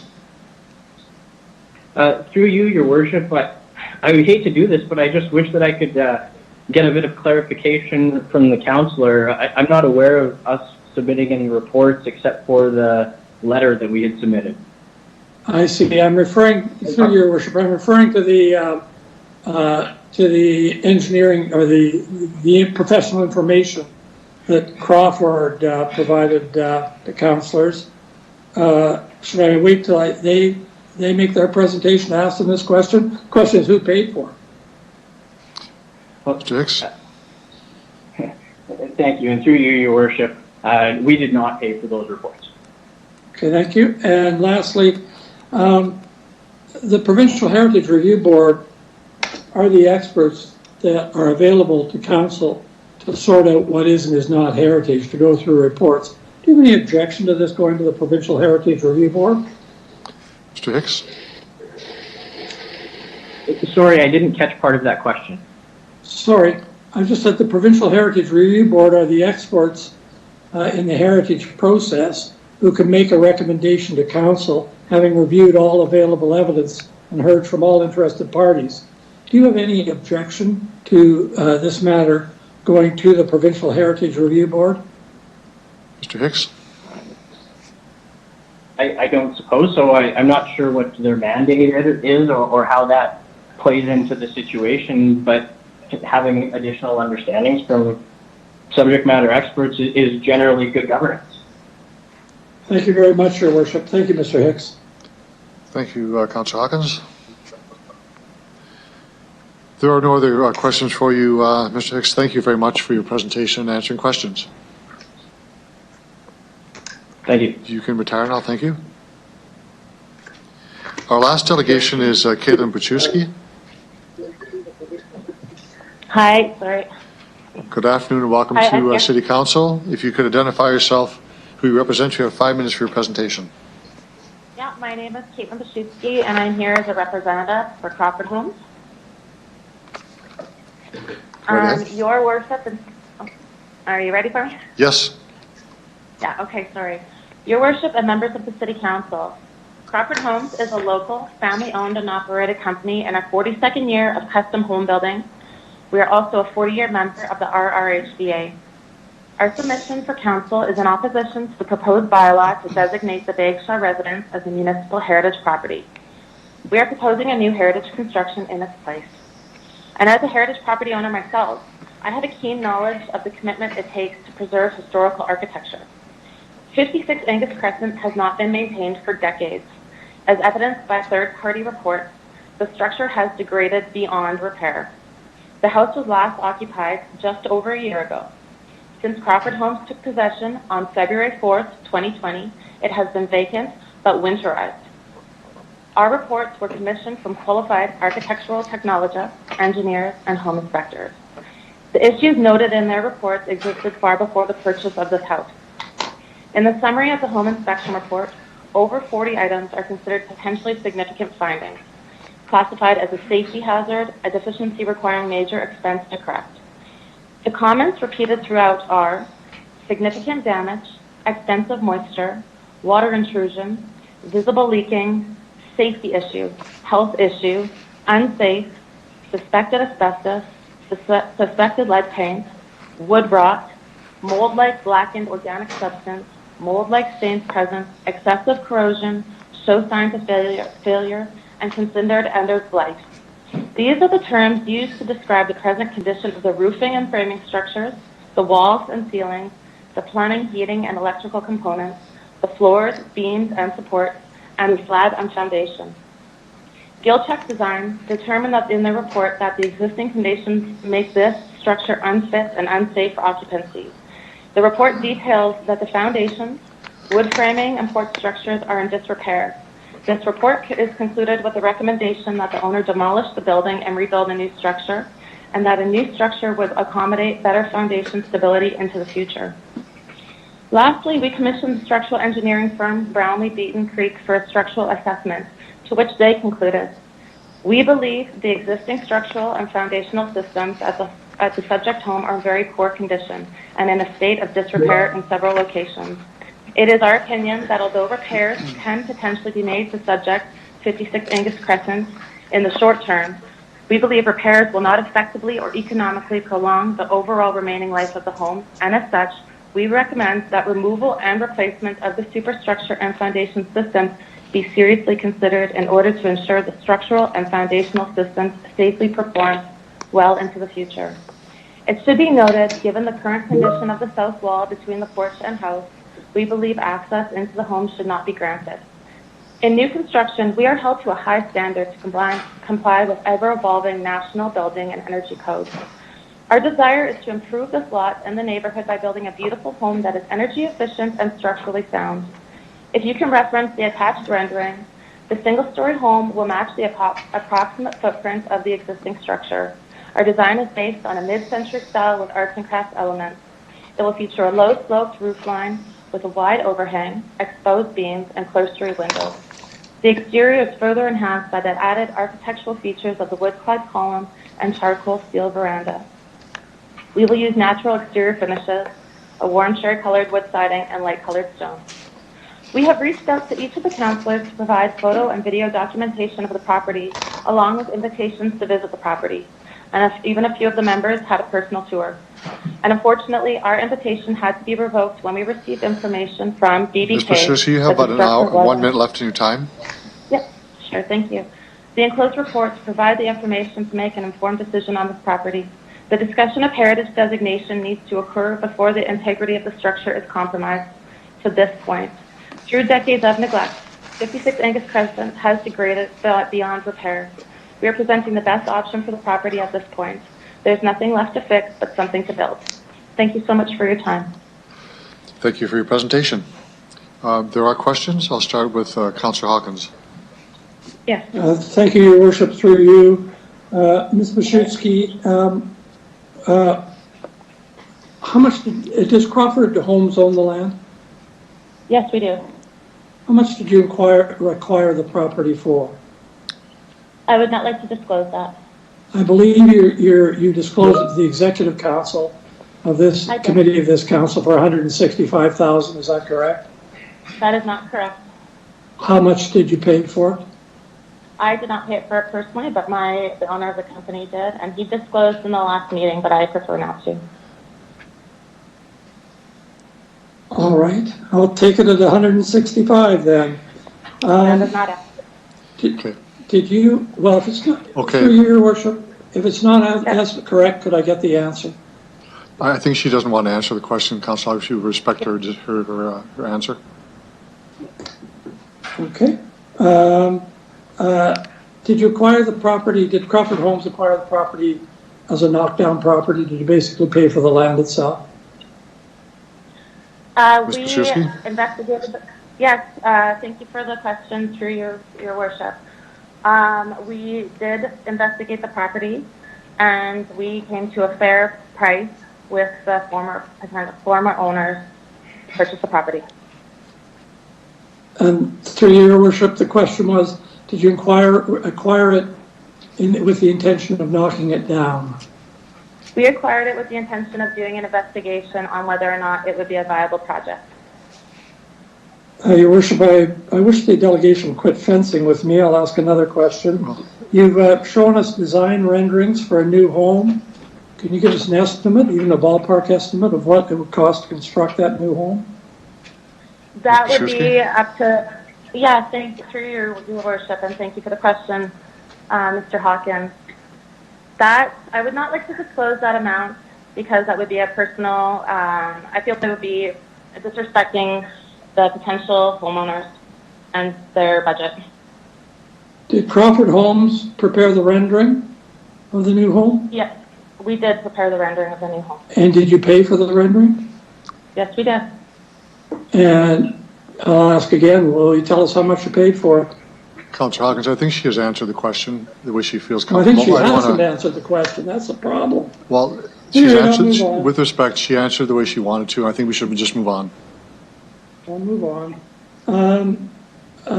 Did you commission the reports, the other professional reports that were provided to councillors? Ms. Paszewski? I did. Yes, I did. And those reports, I'm assuming, were paid for by Crawford Homes, were they? Ms. Paszewski? That is correct. That is correct. So these experts were your experts that you've engaged, is that right? Or your experts? Pardon me? Through your worship, and Yes. Mr. Hawkins, yes, we had to commission reports, third-party reports. My company does have extensive knowledge of building structures, but we did commission third-party reports to properly display what condition this building is in. Thank you. Do you use these experts on other occasions? Ms. Paszewski? No, through your worship, and thank you again, Mr. Hawkins. No, I have never used these. And Crawford Homes, when I say you, I mean Crawford Homes. Any Crawford Homes. Crawford Thank you very much. Homes has not used these experts. Thank you. And last question through your worship. It's the same question I asked Mr. Hicks. He indicated that he had no problem with the Provincial Heritage Review Board, or a board of experts, reviewing this matter and providing a recommendation to council, as is provided for under the legislation. Do you adopt his answer? Ms. Paszewski? Through your worship, and thank you again for the question. I don't really, because I have witnessed exactly what is going on in this home. I have seen the report. I have seen how the home has actually shifted even in the last few weeks. This home is, I don't even know if it will stand through a deferment of the process. The home, I've actually seen it physically crumble in front of my face when we were asked by the engineer to do an inspection on one of the walls. With one hit of a sledgehammer, the wall disintegrated and went through to the exterior. This home is rotted through. And Ms. Paszewski, do you have any expertise in either engineering or architecture or construction or heritage? Do you have a specific training or expertise in these areas? I have worked in the home building industry for 12 years. And apart from that, do you have any professional qualifications? Ms. Paszewski? Yes. No, I work for a home building company. I have had on-site training. I've worked in design. I've worked in construction. I have worked, and I also own a heritage property myself and have shown a commitment to preserving that property. So I have experience with thank you. Finally, sorry. Yeah. No, sorry, go ahead. Finally, through you, Your Worship, just so I'm completely clear, Council has different expert opinions on this. I want to be certain you're objecting to our going to the experts in this area to sort this out and provide advice for us. You're objecting to us going to the Provincial Heritage Board? Ms. Basiewski? Through your worship, and yeah, sorry, just to clarify there. No, I'm not essentially objected to it going to the professionals. I am just stating what is kind of common sense on this project. I would invite you to take a tour through the home, Mr. Hawkins, and actually display, if I could actually let you through into the home at this point, but we have been told not to permit access to the home any further. So no, I'm not objected to it going to any further, going through another process. I just don't actually see how that is going to affect the end outcome. Thank you very much for your answers, Ms. Basiewski, and thank you, Your Worship. Councillor Findura, you're next.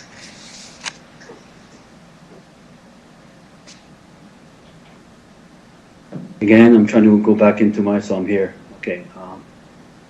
Thank you, Your Worship. To you, Brzezicki, I did take, and I accepted your invitation to go through the house, and I did see problems in it.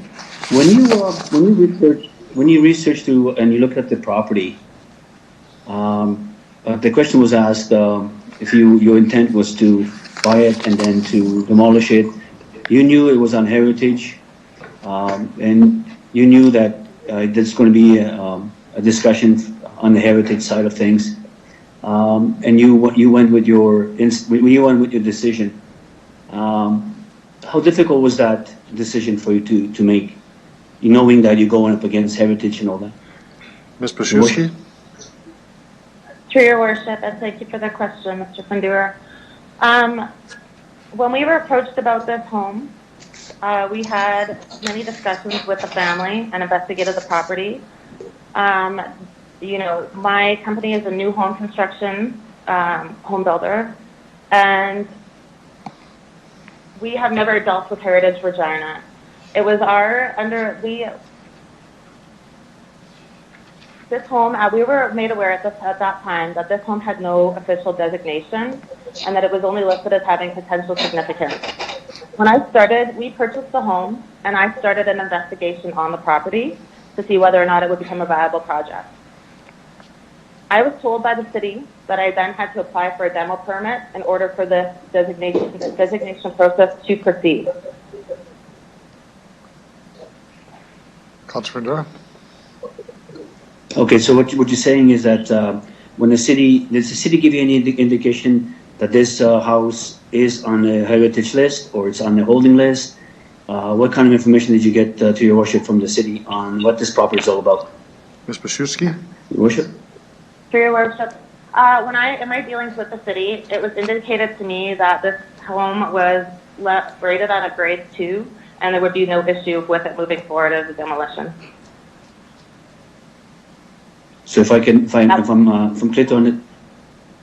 That was my indication from working with the city on this project, is that they didn't really feel that there was going to be much of an issue with the condition of this home, that Heritage Regina wouldn't have as much opposition to it. It didn't actually see that it was going to become that much of an issue at the start of this project.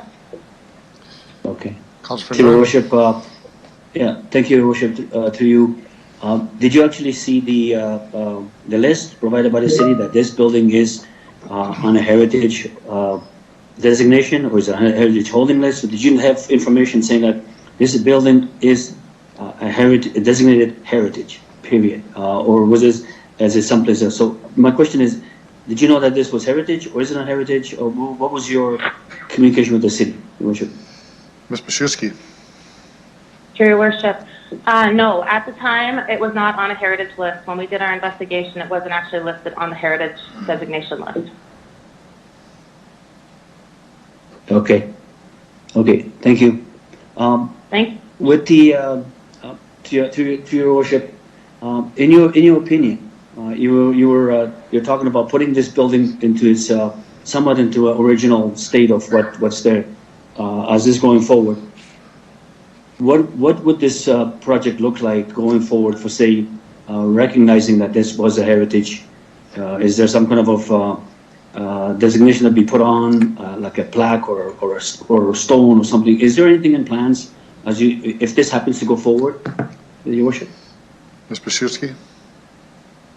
Sure, Your Worship. Maria and Brandon and I have had many discussions over, their openness to having some sort of placard or rock, I guess whatever was deemed appropriate.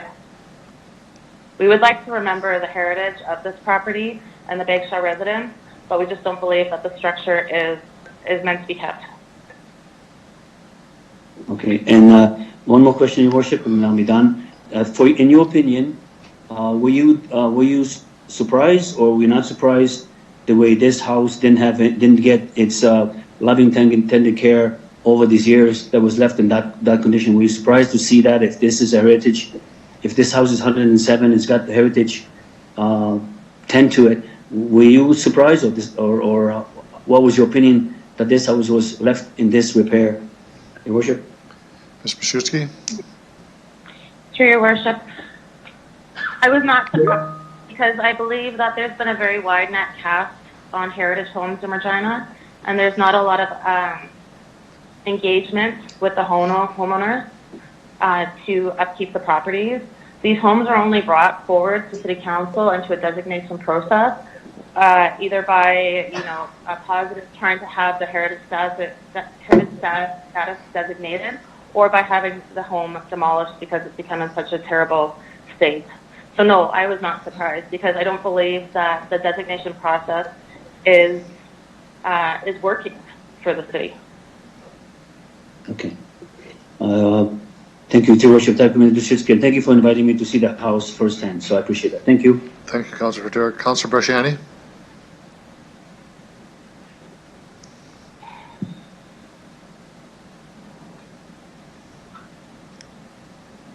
Thank you, Your Worship.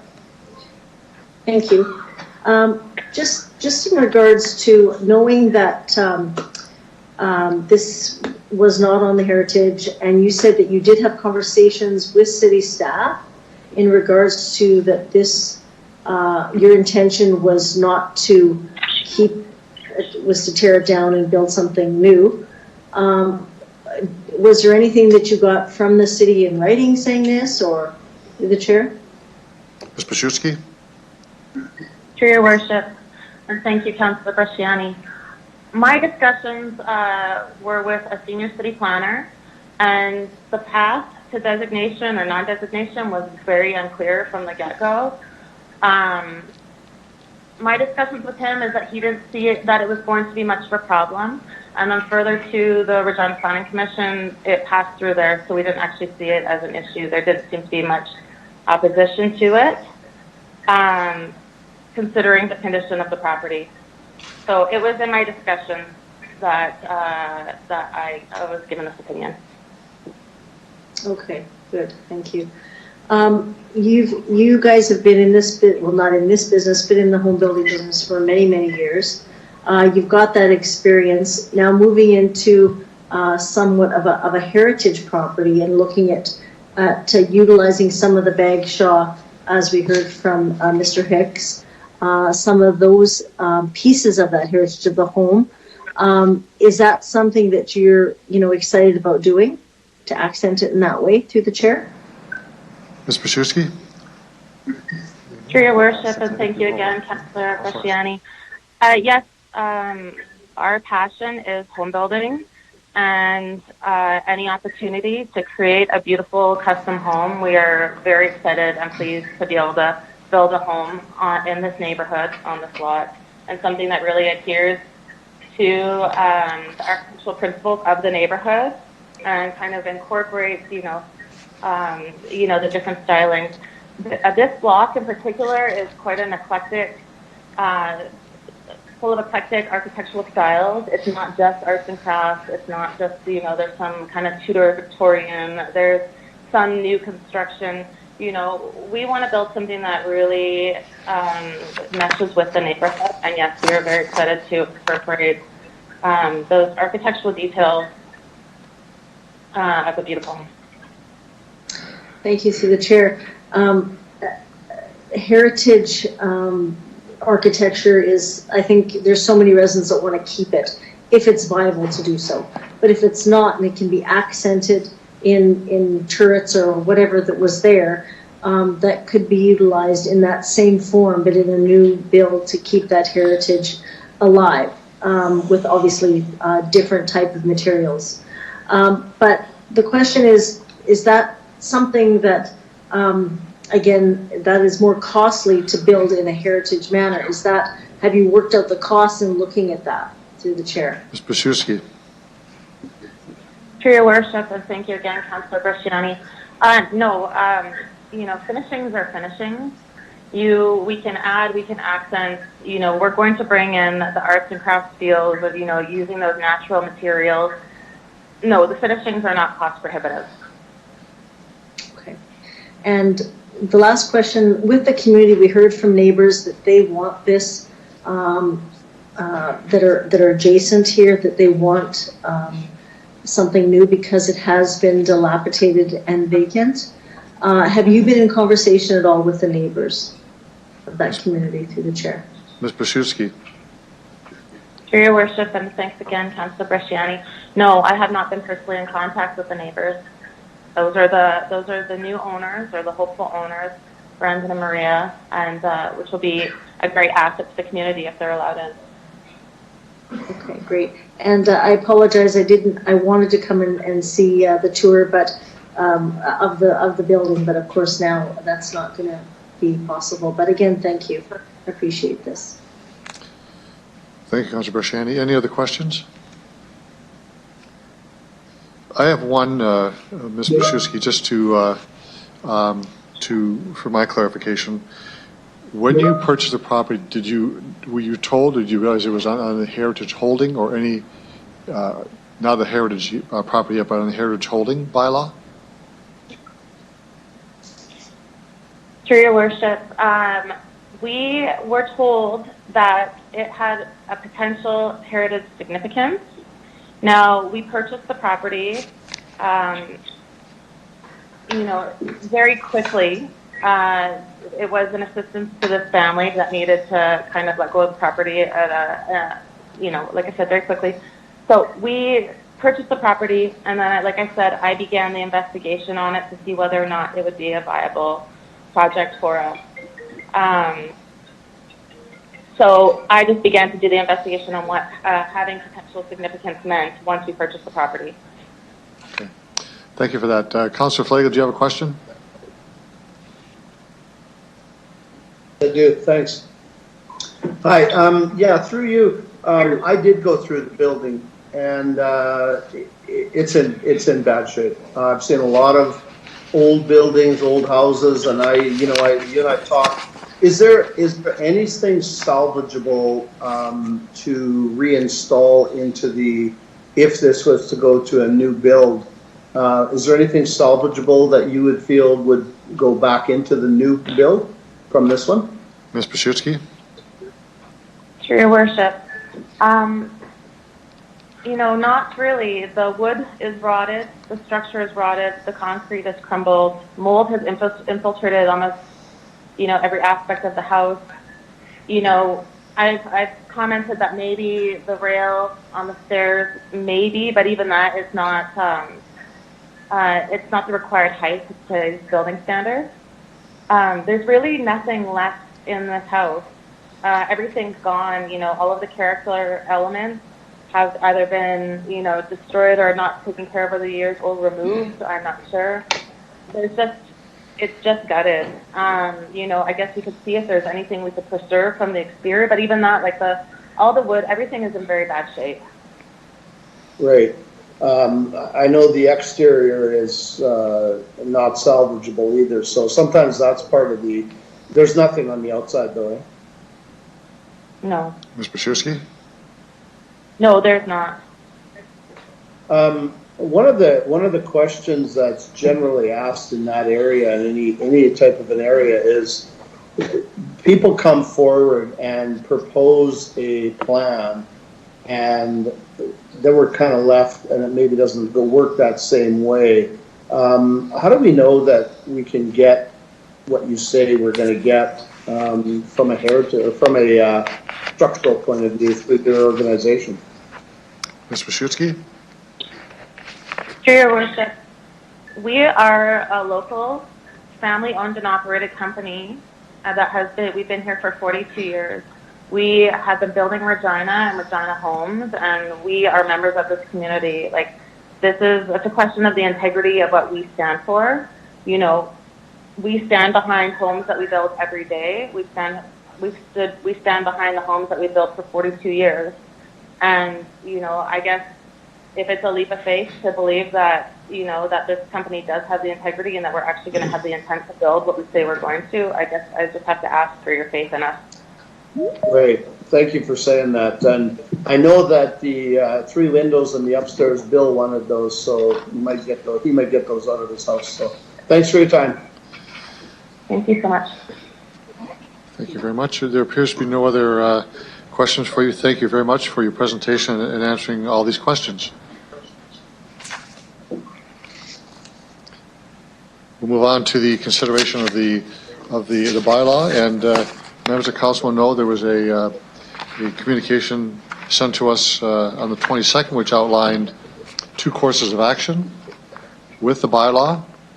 The first one could be if someone moved the motion to withdraw for consideration bylaw 20-68, and a motion would be set up accordingly to simply remove the bylaw. The other one would be to refer to the review board for a hearing, and that is also outlined. So I'm going to ask the clerk to put on the screen, if possible, both motions, so we have them, if that's possible. So members of council can know exactly what would be moved by either motion. Either way, direction is required. Either to withdraw for consideration would mean we would allow the building to be effectively demolished for another building to be put in its place. And the second one is to refer the matter to the review board for a hearing that would take place at a time in the future. So both are up on the screen, and I know, I believe, Councillor Hawkins, you have the floor, so I'll give you the floor. Go right ahead. Thank you, Your Worship. Thank you and the City Solicitor for being very clear on what the options are. I'm prepared to move the second option, a referral to the review board for the hearing. If you like, I can read out the actual be it resolved. Proposed bylaw 2068 is withdrawn. And the City Solicitor is directed to discharge any. Bear with me. Sorry, it's reversed from the order in which the City Solicitor gave us it. And I'm moving the first one, being it resolved, proposed bylaw 2068, and all related correspondence and notices of objection received in relation thereto shall be referred to the Provincial Heritage Review Board for a hearing and report, and the bylaw shall be brought back to Council's consideration on receipt of the Review Board's report on the matter, and that the City Solicitor be directed to notify all applicable parties of the referral in accordance with the Property Heritage Act. Your Worship, the legislation. Just before you go, Councillor Hawkins, just want to get a seconder for that, please, before you go forward. A seconder for that? I'll second that. Okay. Councillor Young will second it. Okay, we have a bunch of seconders here, so we'll say Councillor Young did that. Okay, the floor is yours. Thank you very much. This is actually, despite the vagaries in the evidence, quite a simple and expedient decision for Council to make. The legislation is very good in saying that where, Council, you don't have specialized expertise, we, the province, are going to set up a 3-person expert panel. All points of view will be invited. All evidence will be submitted. We, the experts, will look at it, and we will give you, Council, a recommendation which you're not obliged to accept. I think that is actually the ideal process here. I was very pleased that that Mr. Hicks and Ms. Baszewski agreed that they didn't have any problem with it going to the Provincial Heritage Review Board. we need that expertise. This is something that we look at always when we're making complex decisions. We look to experts to give us advice, and then we exercise judgment on behalf of the community.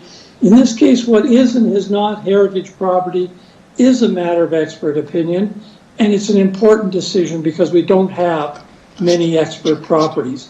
I want to ask the administration just one question through you, Your Worship, and it's this. Can you tell us when this property was put on the heritage holding list? Ms. Harlock? Through you, Your Worship, I might defer that to Ms. Hill. I believe, though, it was in the 80s when we did the list. Ms. Hill?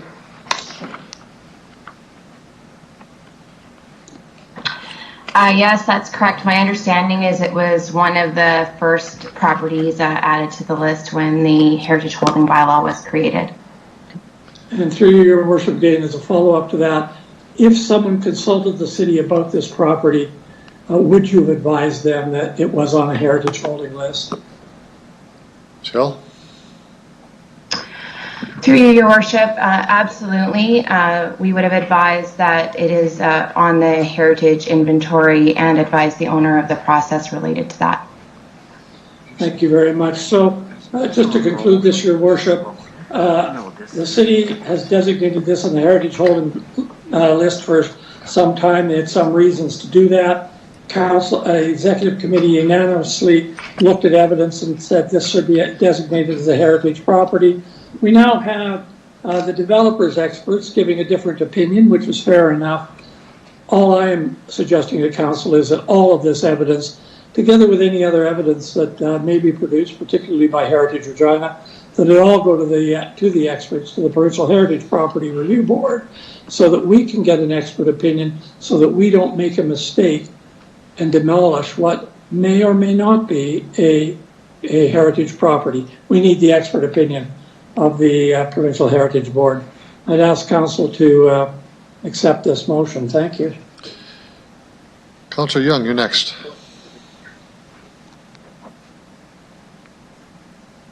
Thank you, Your Worship. I'm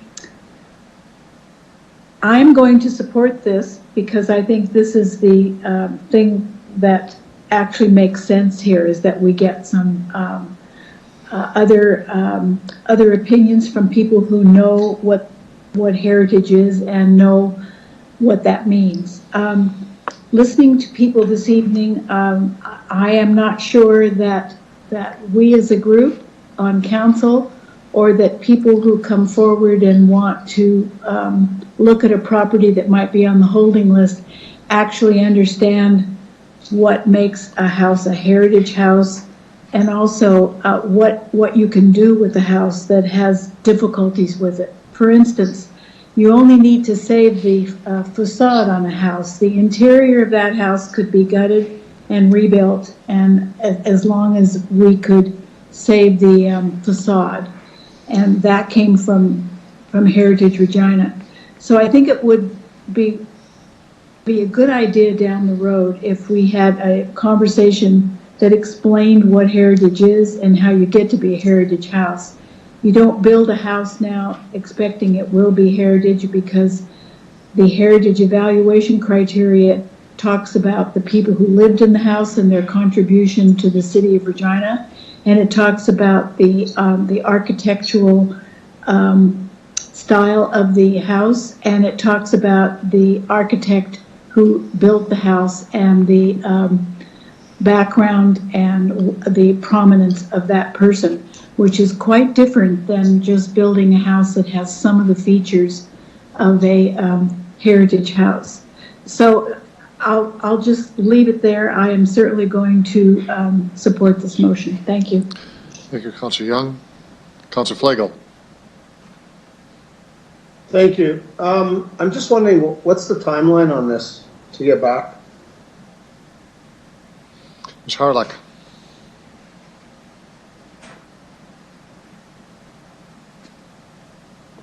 Through you, Your Worship. So we can't give an exact timeline. We'll send it forward, but I would say it would probably be within the 6 months mark. 6 months? Okay. That's pretty long. Is that because of heritage, or is that we're just going to send it off then, right? Through you, your Charlotte? worship. Well, the process is it gets referred to the government, and then they have to get their board together and then have the meetings and then have the hearings. So I can't predict how quickly they can get a report, get the board together and then do the review and do the actual hearing, and then they need to write up the report and send it back to us, and then we need to prepare another report for council with all of the information that we get from the board. So it is a lengthier process. Right, yeah, thanks. Just on that timeline, and just a quick comment, I don't like the timeline. I think it's really long. I don't know how anxious these people are to get going if they do get the green light, or whatever they do at the building. But so what happens if it comes back and the Heritage provincial government says, no, you're keeping it, that's it? Now they have to fix it aesthetically on the outside only, as you mentioned, or somebody mentioned? Ms. Harlock? Through you, your worship.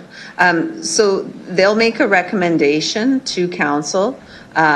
Council can take their recommendation under advisement, but at the end of the day, the decision falls to the purview of council. So you can take their advice or not.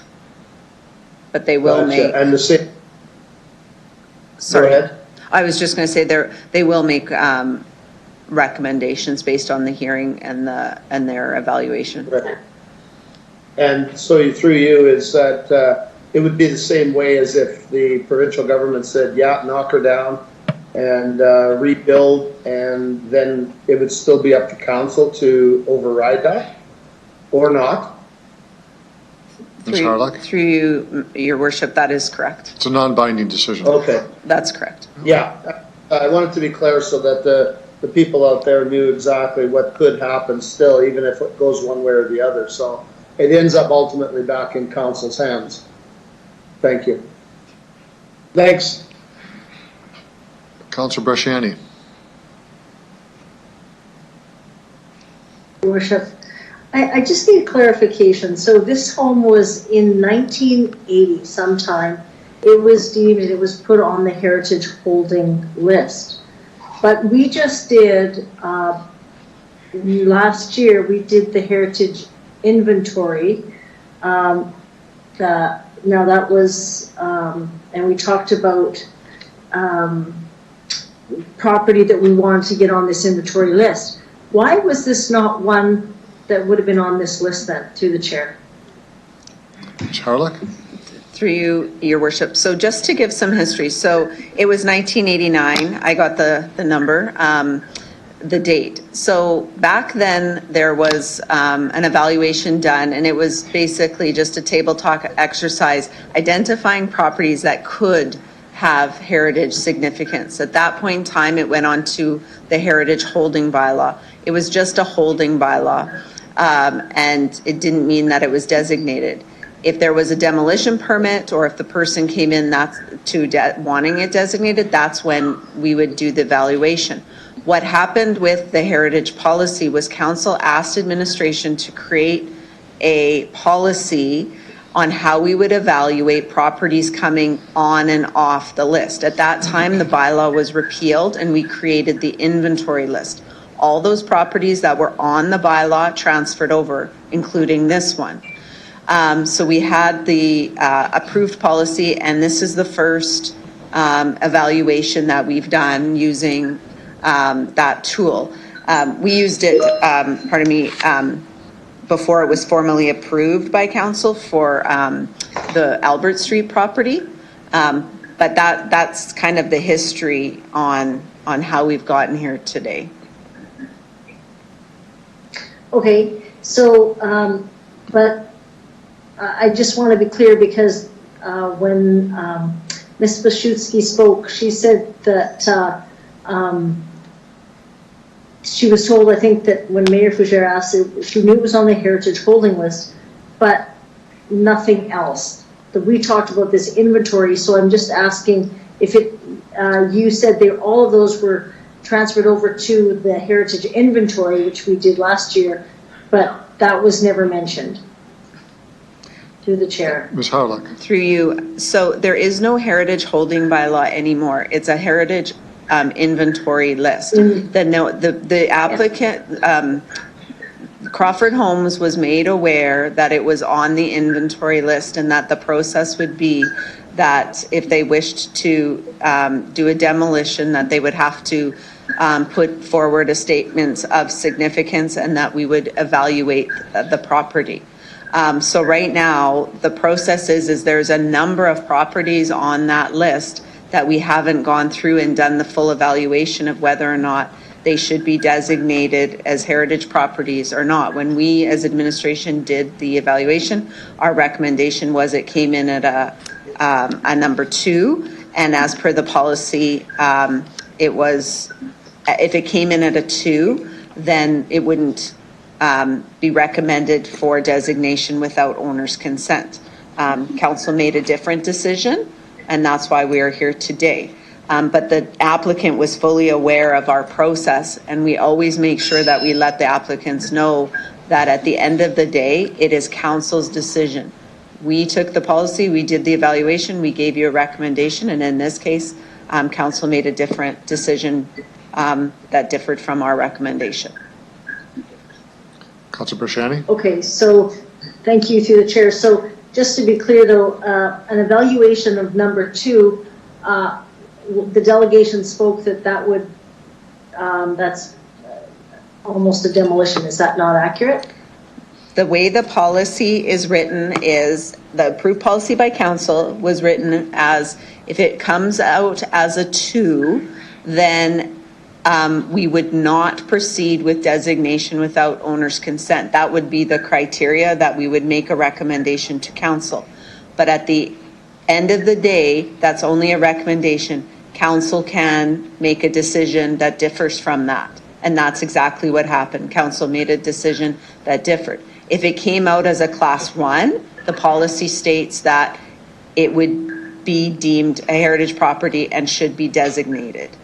So that's the process.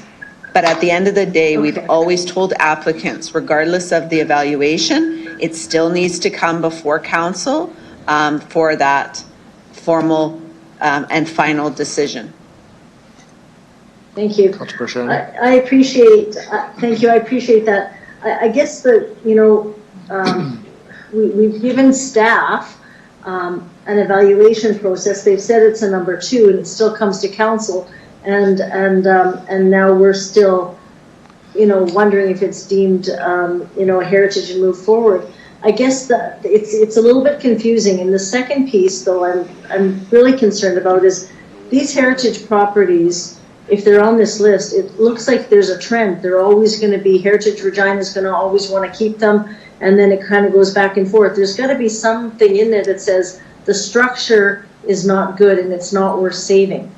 And that would be the recommendation that should be coming from administration, which I think I understand that that's the evaluation number 2. But at the end of the day, it's councillors' purview to look at that. But none of us are engineers. I will support the amendment to move forward, but I think we have to really start looking at what administration is offered us. And I mean, if everyone that's going to come, we're going to just be referring it to the board, then I guess the question is, why do we have this heritage inventory list if we're not going to be taking recommendations from administration? But I'll support the amendment for now. Councillor Stevens. Thank you, Your Worship. So the heritage question has been solved. Administration and the experts did their job. What I find troublesome about the process is that for every one of these projects that we've dealt with so far, we get conflicting expertise. And everybody presents an expert opinion that justifies their own position on the heritage status. And that was the case with the report that came before us in August. What needs to be considered and made very clear in these reports, and this is why I'm going to support this recommendation, is that how do we balance the heritage significance with the actual architectural or the actual physical integrity of a building. And that wasn't made clear in the initial report.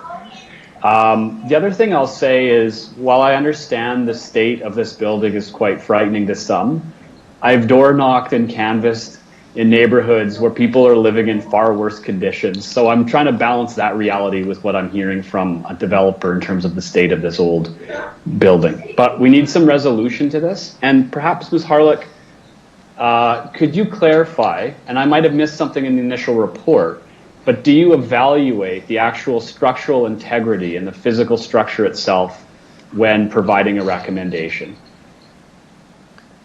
Ms. Harlech? Through you, Your Worship. So we do look at the condition of the property, and that's part of the evaluation. The question on this property, and just for clarification, when Ms. Schmidt talked about the building quality rating is very good through the city's assessment, that is actually the building quality. That building quality rating of very good is the building quality referred to at the time of construction. Yeah. If you looked further into actually the assessment, the condition rating is the factor that considers the overall condition, and the assessment's current rating is below average, indicating the property requires repairs beyond what one would normally expect, and a foundation adjustment has also been applied to reflect the condition of the basement. So we do take that into consideration, and we do use the information.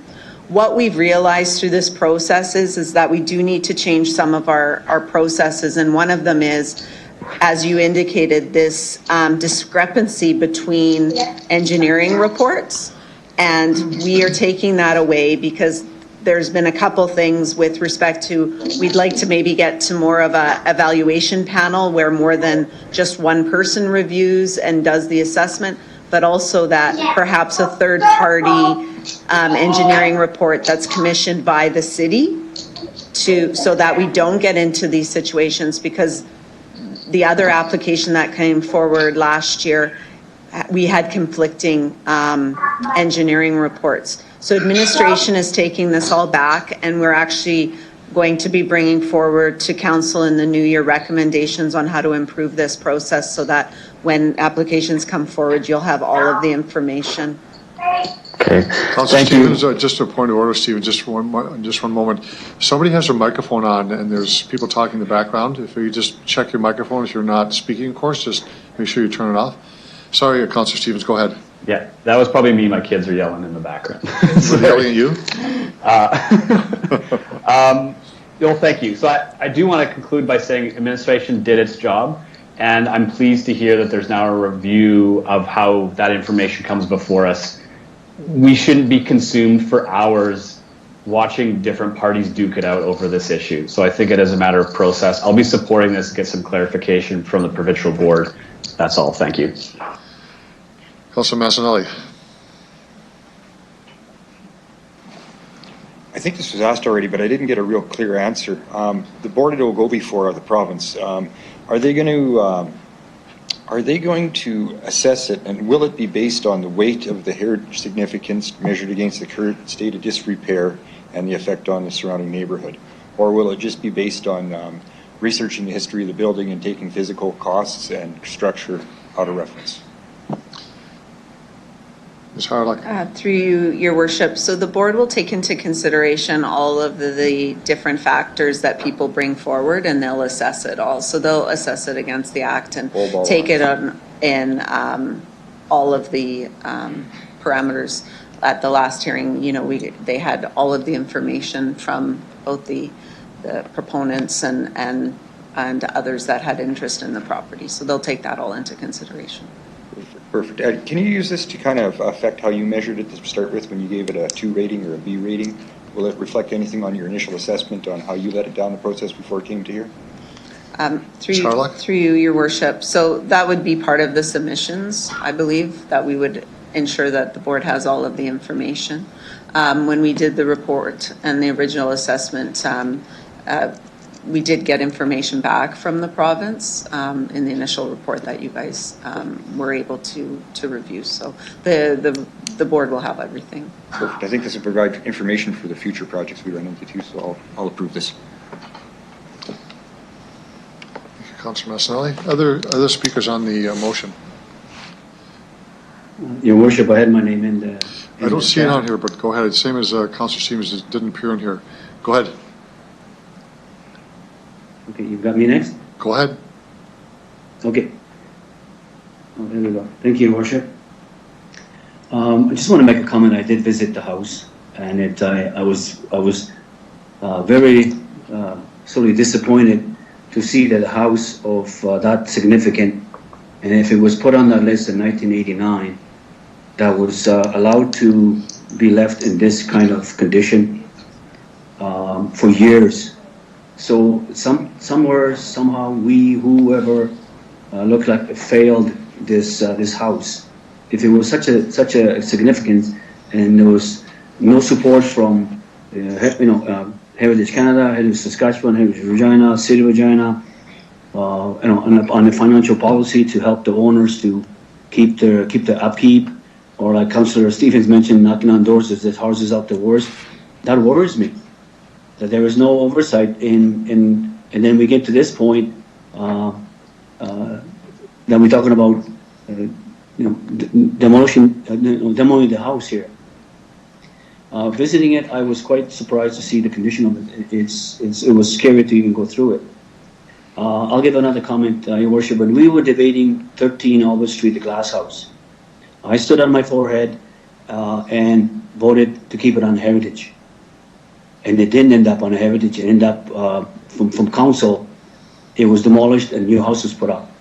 So my question to the administration is, why was it that glass house didn't make it to the Provincial Heritage Commission for review on the status of what state of heritage that is? If it was on a holding list, it was on designated heritage. So why that house just had a fast track to demo? Can the administration give me some of the answers, please? Ms. Harlock. Through you, Your Worship. So I just to give some clarity, the heritage holding inventory that we have, they're not designated. So the city has no authority to go in to make people do things to their house. We can only do that when it becomes a heritage designated property.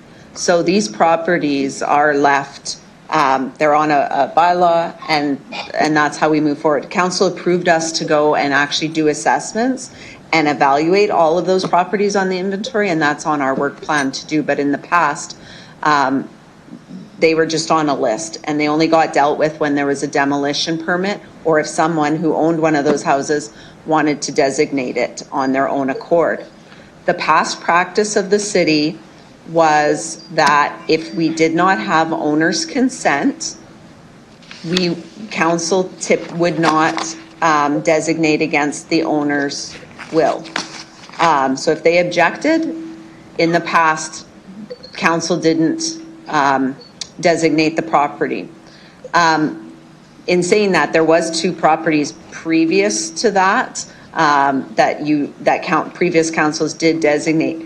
But after those 2, when properties came forward, if the owner did not want to designate it, council typically did not go against the wishes of the owner. The glass house was a very controversial application, and there was a lot of debate, and council could have made the decision to send it and do this process, but council chose not to do that and allowed the demolition to go forward because the owner did not consent to the designation.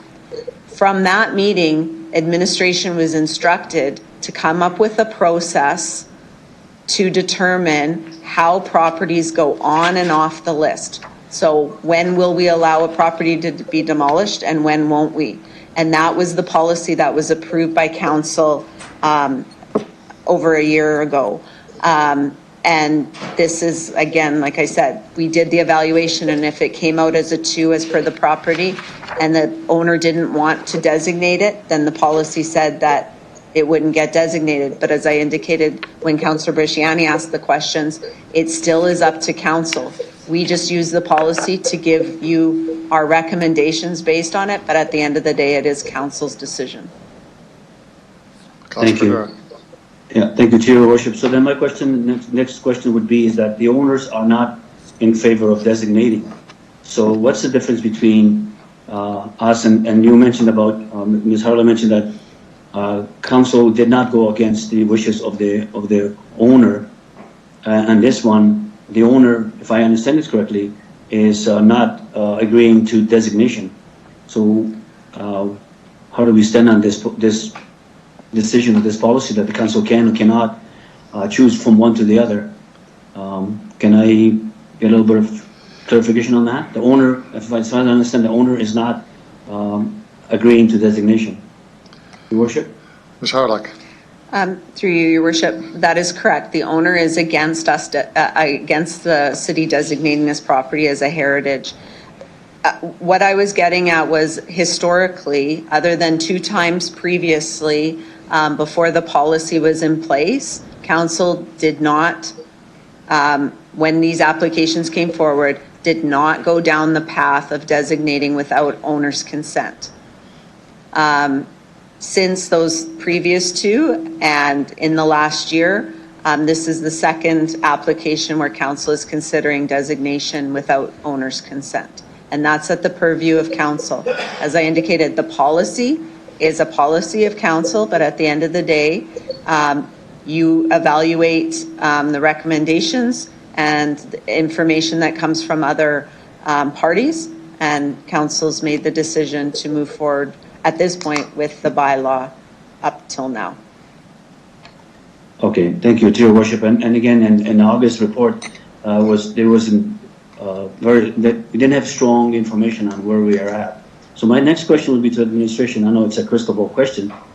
If this comes back from the Provincial Heritage Commission and the commission says that this building is heritage, what's the point? Can the city then, as a council, and through the policy or bylaw, make the owner do something like remodel this house, put it back into do the interior? What is this? What would be the ultimate choice here? Do we have the power to move or make a decision on behalf of the owner to say you must do this? So that's the first question. The second one would be, if we are not, then we are not really looking at the neighborhood, because we're going to leave this house standing there and eventually will fall apart and will fall down. It's not going to add any more heritage flavor to it. So the first question is, can we, when it comes back, who can make an owner to do something that he or she don't want to do or don't want to do? Your Worship? Councillor Frondura, I think it's been answered before that the decision or information we get from the board is non-binding. It's simply advice, but it's not non-binding. The issue rests before council once again, either to accept the information given by the board or to take a different direction. The final decision is by the board, by the city council. Okay, so my question is then, is the city, to Your Worship, to your comments, is then the city council has the power to designate or to say the owner of that property must put this house back into its heritage status the way it is? They cannot knock it down. Do we have that power then to do that? That is my question. We do. Your Worship. Ms. Harlock, do you want to confirm that? Yes, through Your Worship, if council designates a property heritage under the Act, the city council can order things to be done, and we can go in and do the work if they do not keep it up. So yes, council has the authority to require homeowners that have designated properties to maintain those properties, and to the condition to maintain it in a state of repair. Okay, so then following question, Your Worship, and I don't want to debate. You've got under a minute, 5 minutes to go. Well, I got 1 minute. That's good.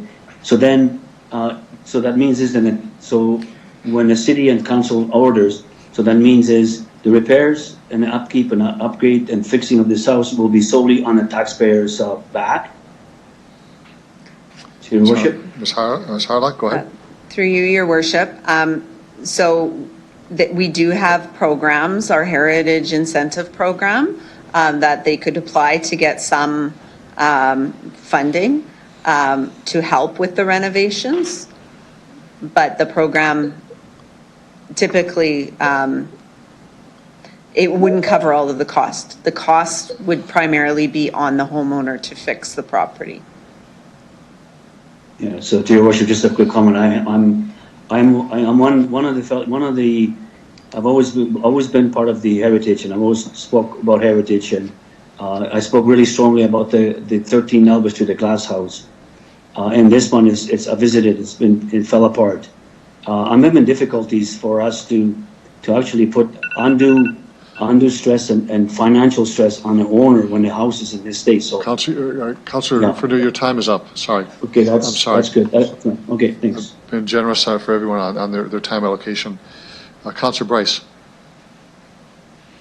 Thank you. My question is for administration regarding what people are told when they call the planning department about the heritage designation. The last delegation brought forward that they were told by a senior planner that it was no big deal, it could be taken off very easily. So I'm just wondering what the direction of administration has been to planners who were asked the question about heritage designation. Ms. Harlock. Through you, your worship. So we are very careful with the words that we choose. We explain the process that they have to go through, and we are very clear that we will do our assessment and then put it before RPC and then council for a decision. But at the end of the day, we always make sure that they know that it is council's decision whether or not they take our recommendation or not. We would not allude to it being easy because it is actually a lengthy process and has a committee and council that has to make a decision and a public consultation process. Thank you. I very much appreciate that answer. And I just want to say that I was also invited to the house. So I was to the house. I did drive by though, and it does look in very disrepair. But that doesn't mean it should be taken off the heritage list. I'm in favor of referring this to the provincial designation board. So I say we move forward. Thank you. Thank you, Councillor Bryce. Other speakers before I say a few things. Right, just a couple of comments and much along the lines of other councillors, but my initial comment is that earlier on, before we amended our heritage bylaw, is how homes actually get put on the list. Someone has done an evaluation, and I would likely think there would be, or could be, in a formal process, there are heritage elements of that. And that's the first sort of flag, is that you get your home on a list, and once it's on that list, the old heritage holding list, it's difficult to remove that. It's a difficult process to do, and I'm not sure the evaluation that was done, if it's by experts or those who just have an interest in the field. When I look at this property, and I have not been into it, so I'm not speaking with full knowledge here. But for those who have gone in and seen it, I'm worried about heritage at all costs. If the building is literally falling down and the outside shell is there, but it could fall over, it's difficult for me to accept that we would say, yes, heritage at all costs at this cost. So I'm going to support the referral to the provincial agency to review that. I know it's not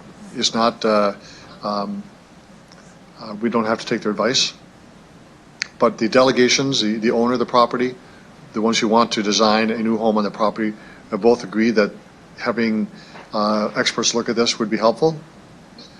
But we'll have a tough decision when this comes back to council because, again, is it heritage at all costs no matter what, or what are we saving? If the building is uninhabitable and you can walk through the building and not touch any wall, it's very difficult. So I'll support the referral to the to the provincial organization, see what they say. But we just need to, I think, at some point look at our heritage property policies once again. I think what we're seeing in practice is showing some limitations, not by design, obviously, but just we're seeing this. And I think we just need to have a more fulsome discussion of who designates, how they designate that. And we have this list from 30, 40 years ago.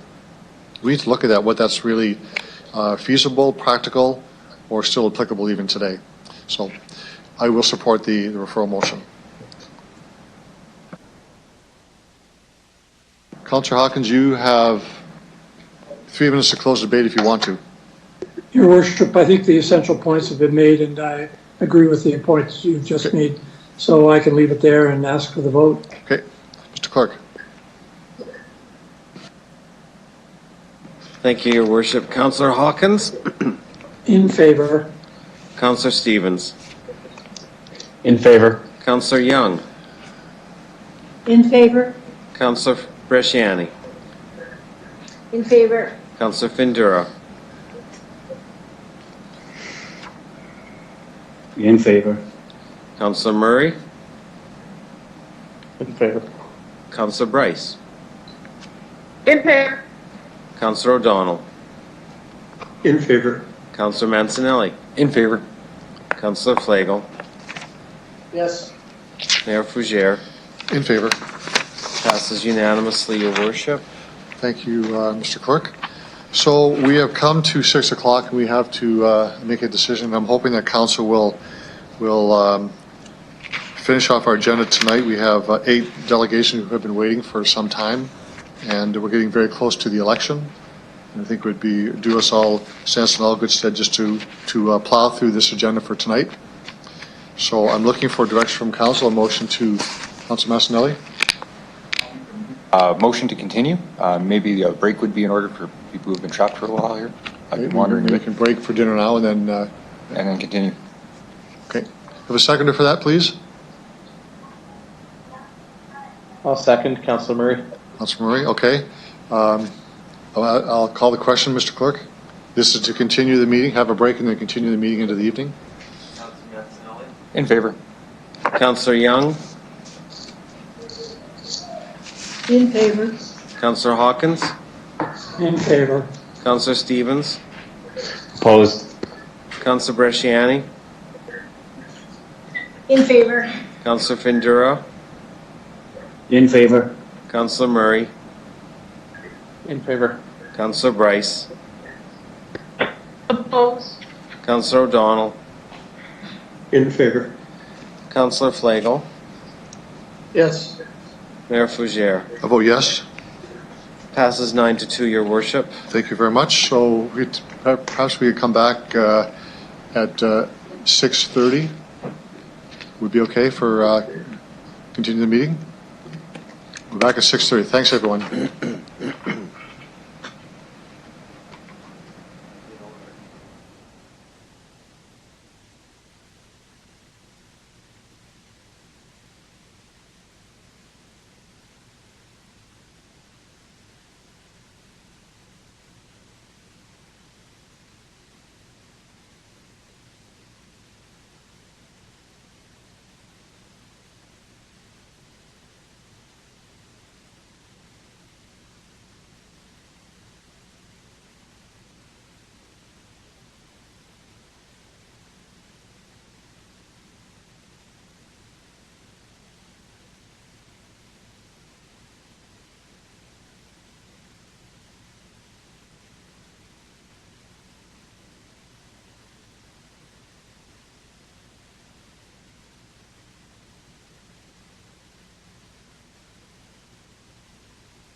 So I'd like to call the meeting back to order.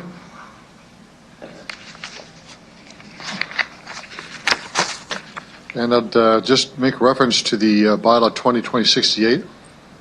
That bylaw is now set aside because of the referral we just did. So we'll move on to delegations. This is for the property at 1971 Albert Street. And Thomas Lee, I believe, is the next delegation, if he is there.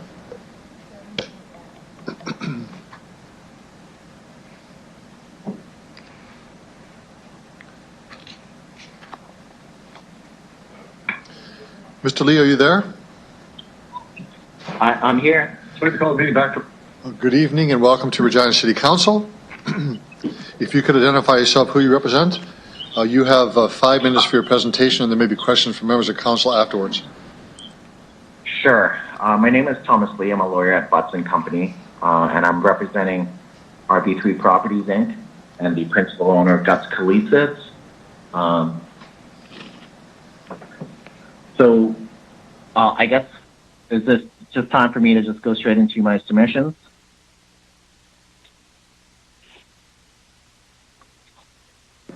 Yes, go ahead. Okay. So we understand that the development of 1971 Albert Street is something that would be great for our city. And it's a location that's faced significant challenges over the years. We want council to know that we're here speaking in opposition of the rezone, not because we're against the development of this property. In fact, we think it would be great for our city and for business. We're here in opposition because we don't think the rezoning is fair. And using previous words presented to council today, a level playing field. If my client was to apply to rezone any of his downtown properties, he would be categorically denied. The current parking policies with respect to temporary parking, any community plans, the downtown neighborhood plans would all state that there should be no new surface parking in downtown Regina. I attached that Exhibit D of my materials, a letter from the city dated recently on October 15, 2 weeks ago, regarding temporary parking review. It states explicitly that to us as an interested party that new standalone surface parkings are not permitted within the downtown neighborhood. Despite this review and the current policies, on September 30th, council voted to approve the rezoning of 1971 for temporary parking. Prior to this motion proceeding to City Council, the Planning Commission recognized the policies and decided to table the rezoning until MM 20-19 was completed, and at such time, with more information, they could properly approve or deny this application before you.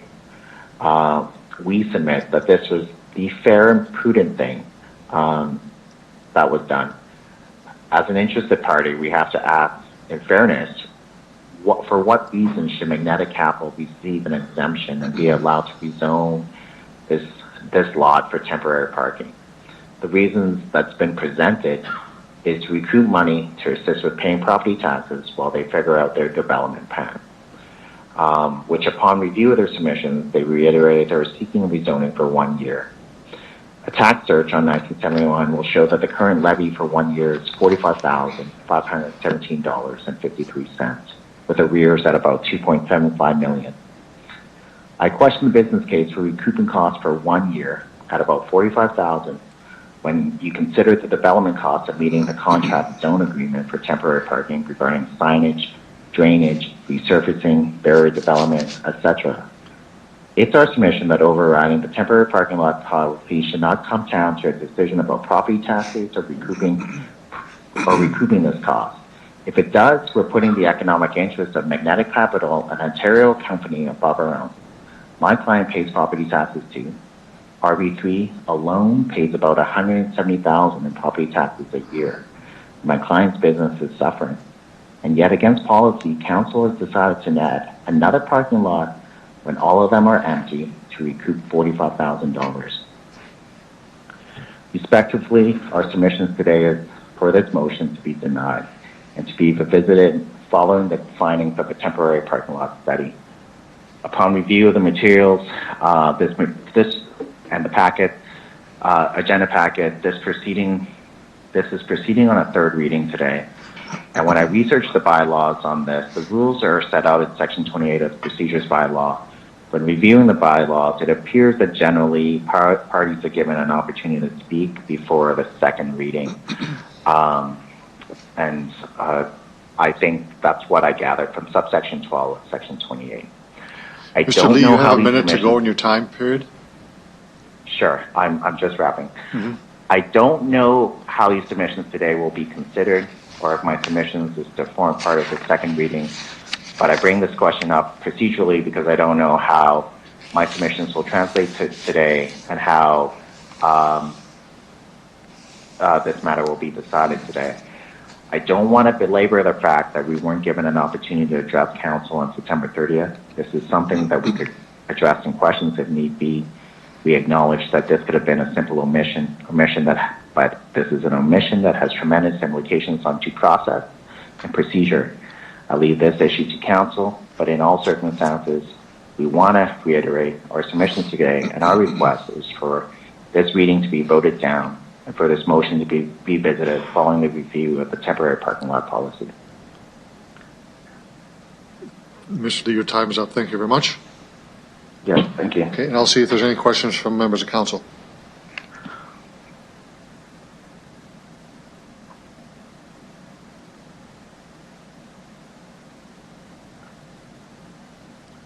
Apparently there are none. Thank you very much for your presentation, and we'll go on to our next delegation. Thank you very much, Mr. Lee. Okay, thank you. Next delegation is David Brundage.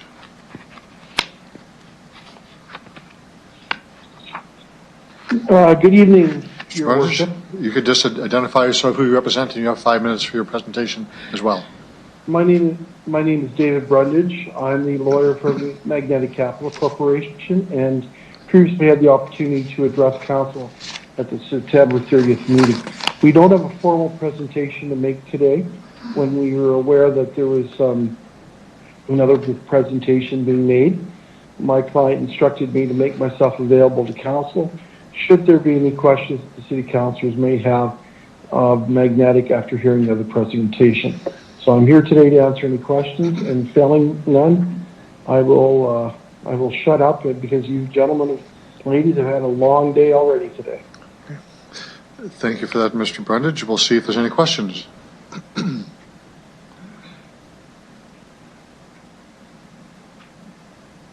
There are none. Thank you very much. You can step back, and we'll now look at the bylaw. Thank you, Your Worship. Thank you very much. Councilor Massanelli? This is 2020-67? Yes. Okay, bylaw 2020-67. I move, seconded by Councillor Findura, that bylaw 2020-67 be introduced and read a first time. Anyone opposed? Opposed. Okay. Opposed. Opposed. Okay. Mr. Clerk.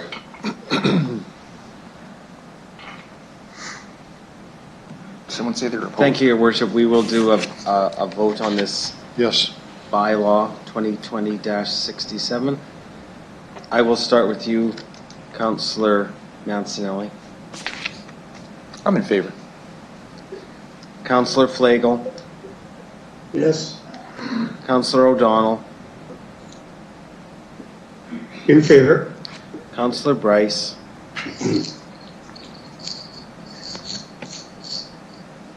Councillor Bryce. She said she's not here right now, so. Okay. Councillor Murray. In favor. Councillor Findura. Opposed.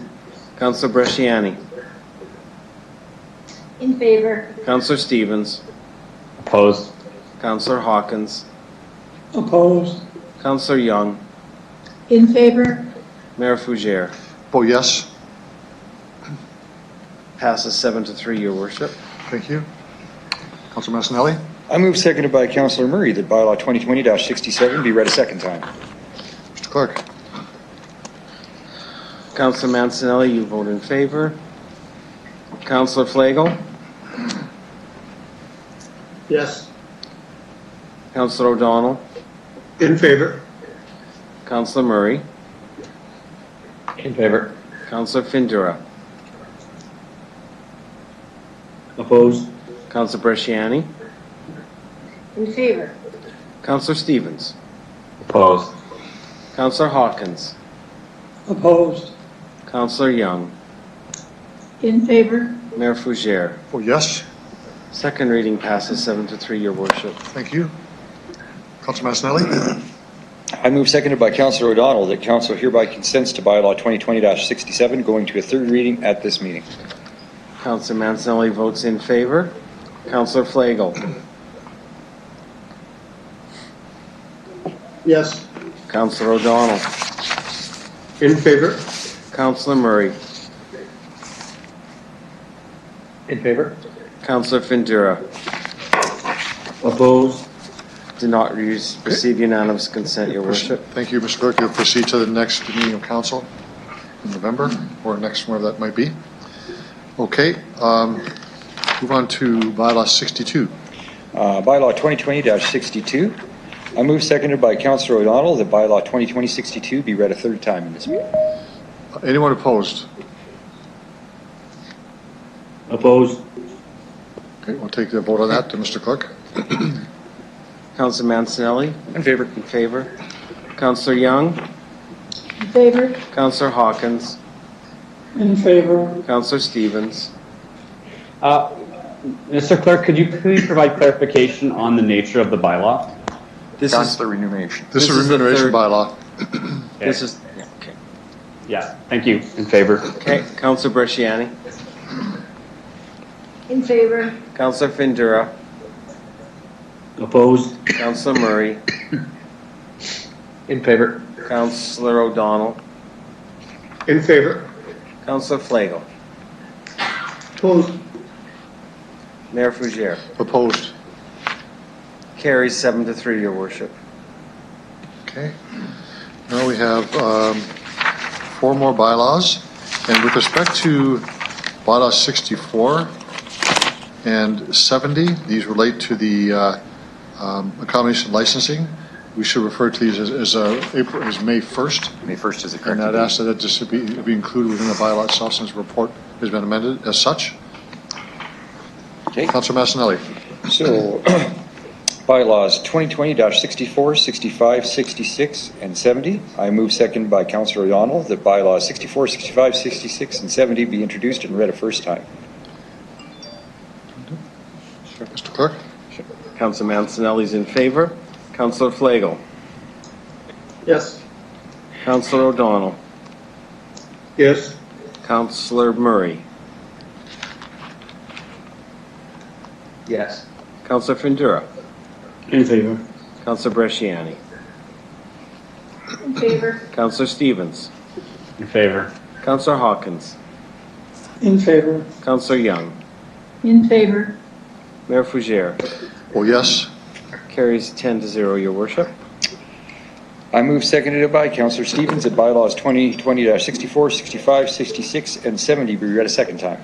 If we're all in agreement that it's unanimous, I'll just ask for someone to oppose so we can move forward. Anyway, anyone opposed to the bylaws? I'll consider it carried. Councilor Massanelli? Okay, I move seconded by Councillor Flagel. The council hereby consents to bylaws 2020-64, 65, 66, and 70 going to a third reading at this meeting. Anyone opposed? It's carried unanimously. Okay, and I move seconded by Councillor Young that bylaws 2020-64, 65, 66, and 70 be read a third time.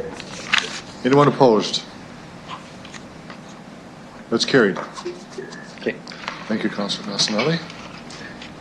We'll now move into delegation of reports, motions, and bylaws. Sam Zashidniak is here with the Enviro Collective. Are you here? Hello? Hello. Welcome to City Council.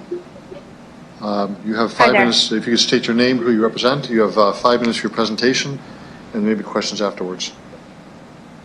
Great, thank you.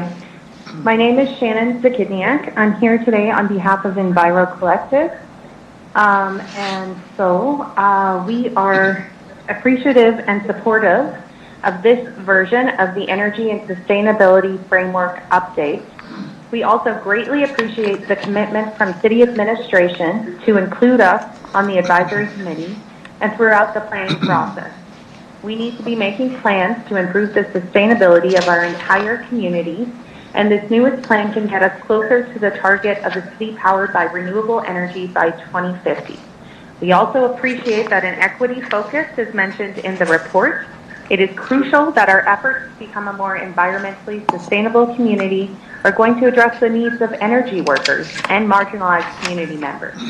We need to make environmental improvements that will also improve the quality of life for all residents and not simply make life more expensive for folks. Enviro Collective is a registered nonprofit, and while we have only existed for 2 years, we have become a hub for environmental groups and activity within our community. Since our inception, we've always collaborated with other environmental groups and also held space for community members to attend meetings and propose their own ideas for environmental initiatives they would like to see in our community. We strongly believe in the importance of working with existing environmental initiatives, and that by working together, we can amplify each other's messages and have a larger impact. On the advisory committee, we will look forward to helping identify community groups and organizations whose perspectives may be missing from the conversation. We are enthusiastic to begin the process of planning a robust energy and sustainability framework. To wrap up, again, I'd like to express appreciation and gratitude to administration and to council for all the effort that has led to this report. We'd like to encourage you all to support the direction of this report. Additionally, in order to be successful with the renewability targets that Council unanimously approved and has referred to as a hallmark accomplishment for this Council, we will need to get started as soon as possible. Enviro Collective is happy to help with that process however we can. Please do not hesitate to let us know how else we can best assist with the continued development of the Energy and Sustainability Framework. Thank you. Thank you very much for your presentation. I'll see if there's any questions.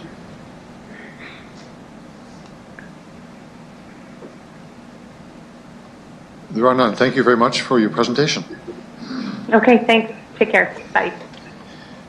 Next delegation is Sarah Abbott. Are you there, Ms. Abbott? Yes, I am. Good evening. Welcome to City Council. If you could identify yourself and who you represent. There may be questions from members of council afterwards. Sure. Thank you so much. My name is Sarah Abbott, and I am representing myself and other concerned citizens. Good evening, Mayor Fougere and councillors. Thank you for staying to finish the agenda and for this important item. I appreciate this opportunity to offer support and suggestions for the city's energy and sustainability strategy. 2 years ago, I was among many citizens who were very relieved and excited to see the city commit to action regarding the climate crisis by voting unanimously in favor of making Regina a renewable city. It was an historical moment. Although speaking with the convoys tonight, I, like others, many others, am anxiously aware of the tremendous urgency of the climate issues we are all living in. Although we in Regina may not be feeling climate change strongly at the moment, others living at the same longitude as us, approximately 50 degrees north and higher, are seeing significant reductions in thickness and duration of blue ice. This is the toughest frozen water that enables vital winter roadways for remote northern communities. Higher still, Alaska's average temperature increase between 1947 and 2012 was 1.7 degrees Celsius. The IPCC, the UN's Intergovernmental Panel on Climate Change, as you know, is urging major reductions in greenhouse gas emissions to keep the global average temperature increase ideally below 1.5 degrees. We have a lot of work to do. We have a lot of change to make, and fast. My presentation regarding the city's energy and sustainability strategy revolves around three main themes: education, inclusivity, and support. As an associate professor at the University of Regina, I developed and am now teaching for the second semester an interdisciplinary course in climate change. The class includes science, indigenous perspectives, community, resilience, artistic and applied engagements, and thinking outside the box in the face of climate change. I am seeing that even students with a keen interest in climate issues are not fully aware of the science and dire situations the world is facing. I am also seeing students whose studies are not science-based discover They have a role to play in raising awareness, taking action, and building resilience for climate emergency. Every person has a role to play. Every person can learn to take effective action, just like in the history of our species, we have all learned that brushing our teeth prevents tooth decay. Accessible, citywide education initiatives are needed. Climate awareness is not optional. Climate change is everything change. Climate awareness can help people support, mitigate, and manage the changes. Early in the pandemic lockdown, the Saskatchewan government mailed information cards to residents with clear guidelines on how the virus is transmitted and ways they can keep themselves and others safe. I suggest the city create a public education program that begins with mailing similar information cards to Regina citizens regarding the climate emergency, what and why it is, what the city is doing, and what people can do.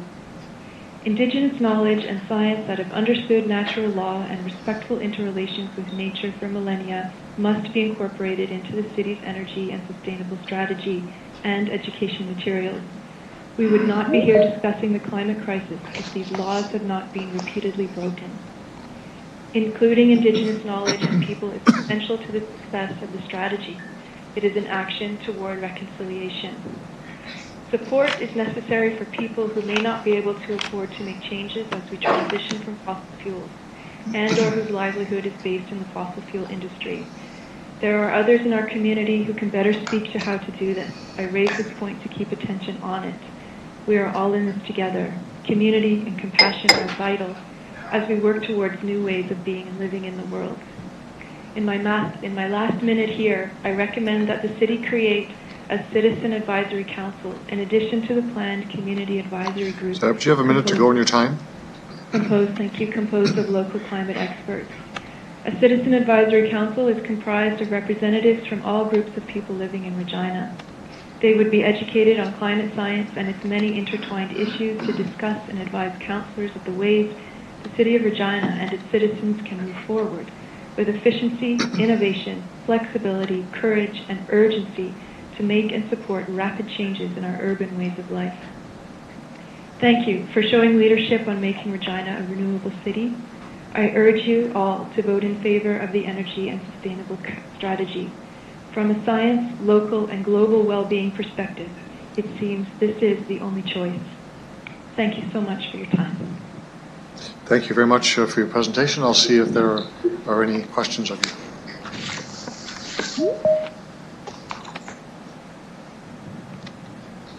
There are none. Thank you very much. Thank you. So we have 4 communications from Brian Brunskill, Ingrid Illish, and Andre Magnan, and Jill Force. If I have a motion to receive and file those communications, please. I'll move the motion, Councillor Murray here. Councillor Murray, a seconder. I'll second that, Hawkins. Councillor Hawkins. Anyone opposed? Motion is carried. Councillor Massanelli. Let's report 88, Energy and Sustainability Framework Update. So, as described, this has been a very defining aspect of our council as we've sat so far. What we have before us is the outcome of what we've found as a council.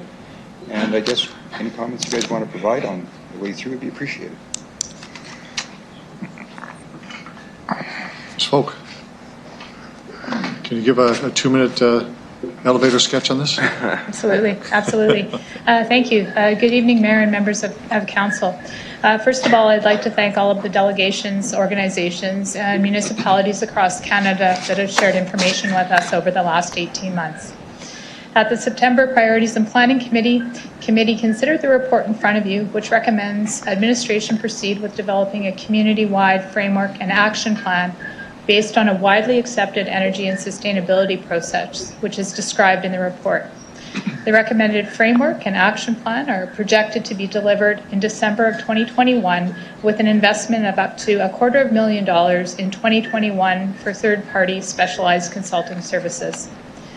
Community engagement is a vital component of the framework's development, Administration is committed to ensuring this work builds on the work being done in the community and continues to be informed by the community at large and impact stakeholders. With that, myself and Ms. Tink are available to answer any questions you may have. Thank you for that. Councilor Messina, do you want to continue on? I'm fine. You're fine? Okay. Other speakers to the report?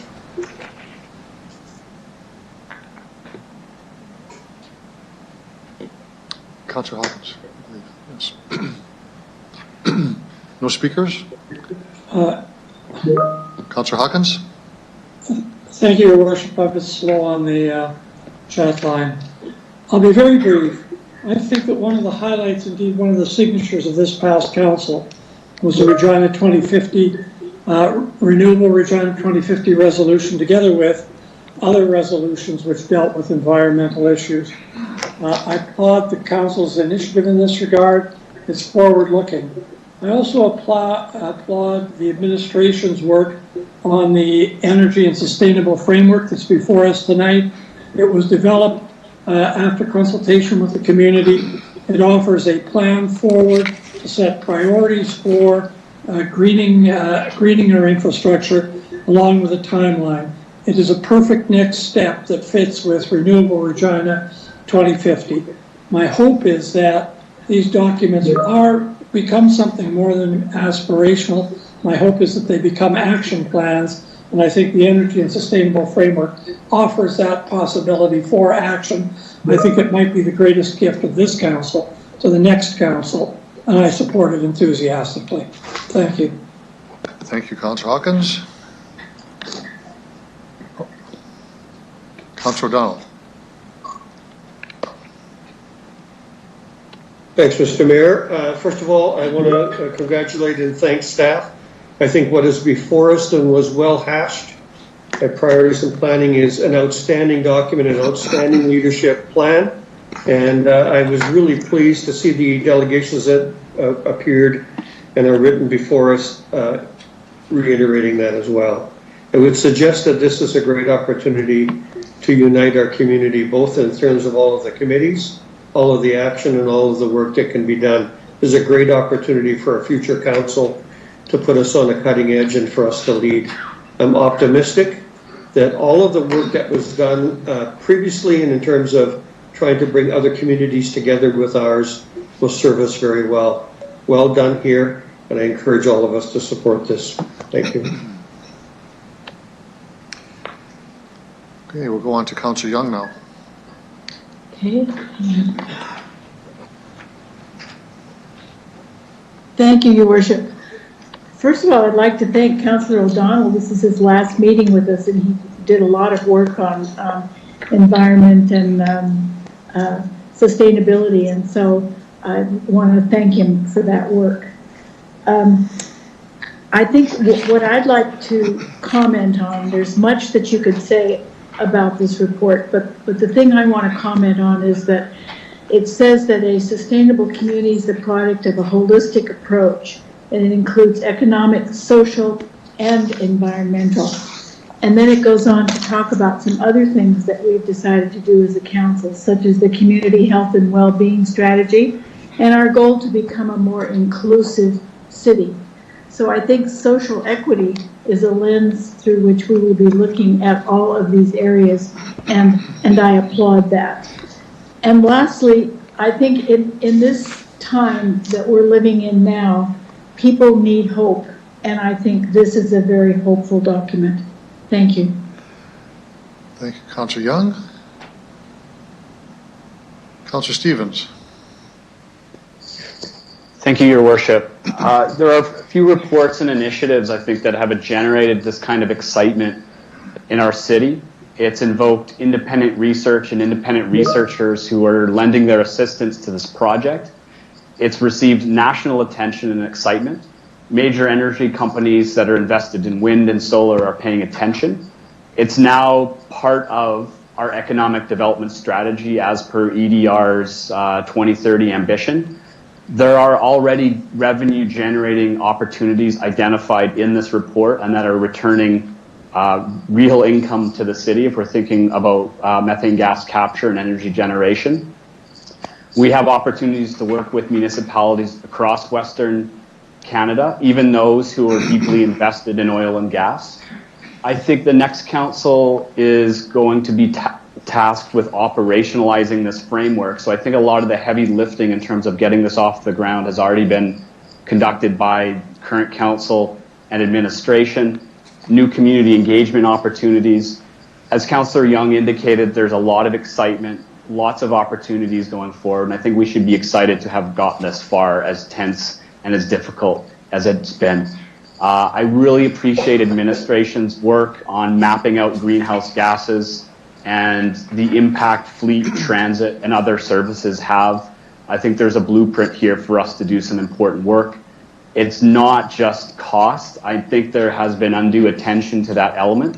This is really about mapping out the economic implications, positive and negative, into the future. I think if we didn't do this, we'd be left behind in Western Canada. So thank you very much to my council colleagues and to administration for keeping focused and for getting us this far. And I'm hopeful that the next council will be as determined to advancing this initiative. Thank you. Councillor Bresciani. Thank you, Your Worship. Well, I want to say thank you to staff as well, administration, but also to our community experts that are residents in our city that have a passion for this. And they have come forward and they've spoken loudly. And, you know, I think it's raised the awareness of where we want to be as a community, not just here in our province, but I agree, across Canada. One of the things, and I also want to thank Councillor Findura and also Councillor Stevens, of course, and Councillor Murray, when they came back with the motion to be a renewable city by 2050, that started the conversation to get us going in all this. And I know Councillor O'Donnell, you know, again, was a huge part prior to that. But we start with the conversation, but it has to come to a plan. This is the next step to get us there. I agree there's going to be some community consultation, which I think has to be. The community is excited, but I do think that moving forward, the advisory group is going to be a key, and also keeping the community engaged as to kind of how we move this plan forward is going to be another key piece. Decisions on how do we start to get this going, if it's our buildings, if we look at, you know, different ways that we can incorporate it. But I agree that we don't have to reinvent the wheel here. There are many cities that are ahead of us, and we can learn from that. And I hope that we take some of that resources.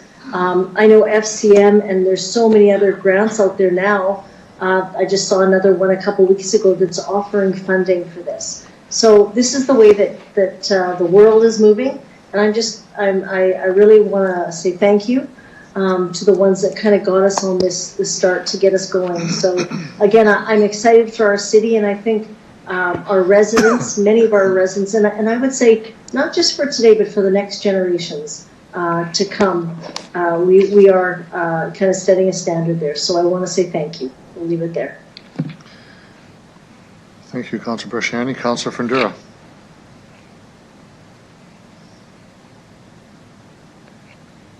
Working my way back in here, Your Worship. There we go.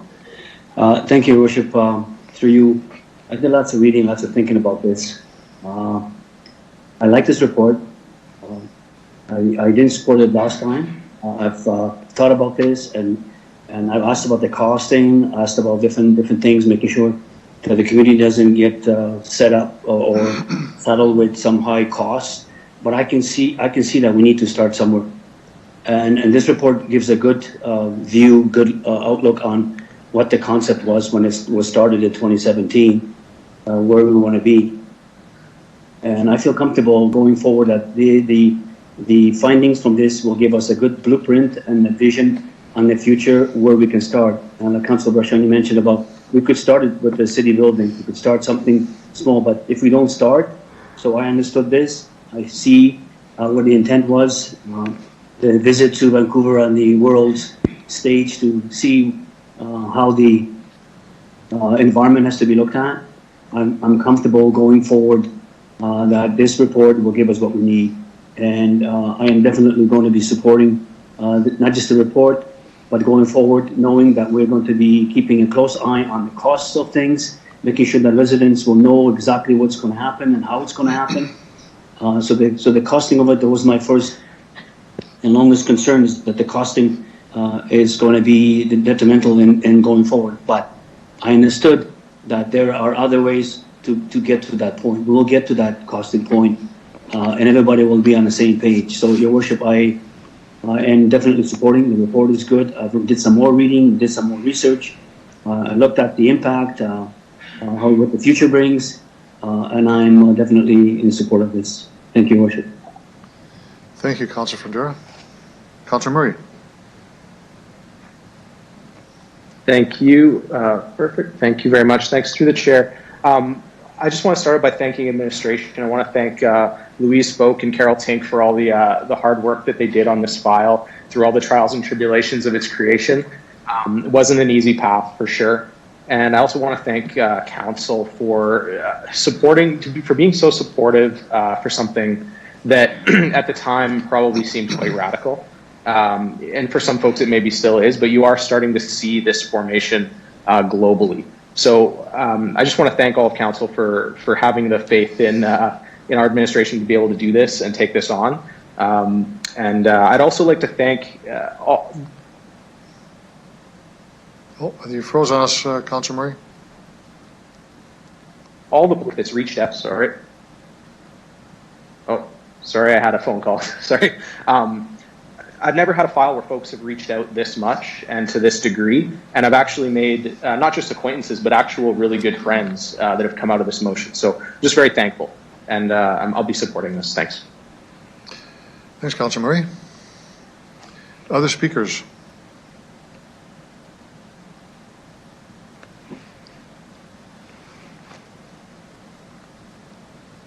Councillor Bryce, are you there? Missing anyone else? Okay. Well, I have a couple of comments, and I want to thank the administration and council colleagues for this work that has been done. I think it's an incredibly important document, and I'm going to take a different route in my conversation than what I've heard before tonight by other councillors. Is a couple of cautionary notes. I support the intent of the report, but I remain concerned about the costing that is not known. And other municipalities, and I can think of Saskatoon, has already done that costing to some degree, so people understand this.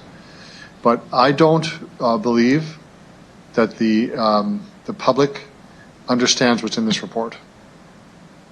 Now, the subject matter experts that have come to talk to us have done that. Absolutely.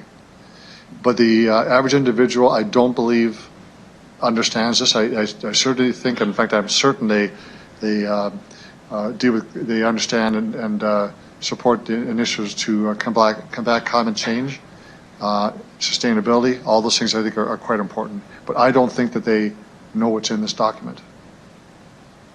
My preference would be, we are less than 2 weeks away from election, that we hand this off to the new council to let them have a free hand to ratify this.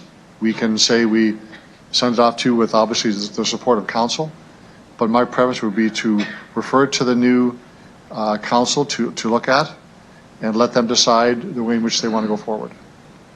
We did this in things that are much smaller, like the snow report last month. We said we'll deal with that next time. Let's the next council go forward with that one. It's a budget implication to it. No different than this. In fact, this is a signature report from this council. It is not an average report. I would prefer that we have this referred to the next council. So I don't think I'm going to get support for it, but I'm going to put it out there. I'm going to move a referral motion that this be referred to the new council so they can have a thorough discussion. We have nothing to lose to do this. And I think we have everything to gain with the council that would receive this, knowing that they have their hands on this and make a full decision on this. So I'm not sure if anybody would second that. I would actually leave the chair and give it to Councilor Massanelli. And I'm going to make a referral motion that this be referred to the next council. Okay.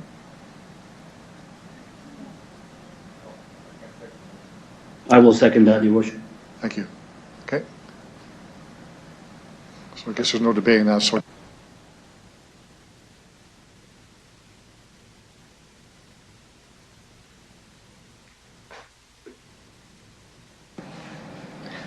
Thank you, Mayor.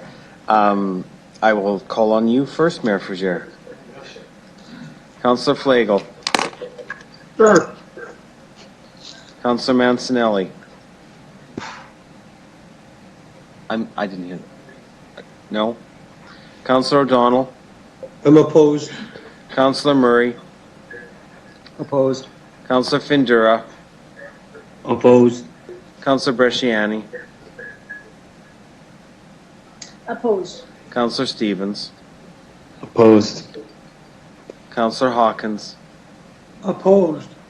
Councillor Young. Opposed. It loses. It's lost, Your Worship, in an 8-2 vote.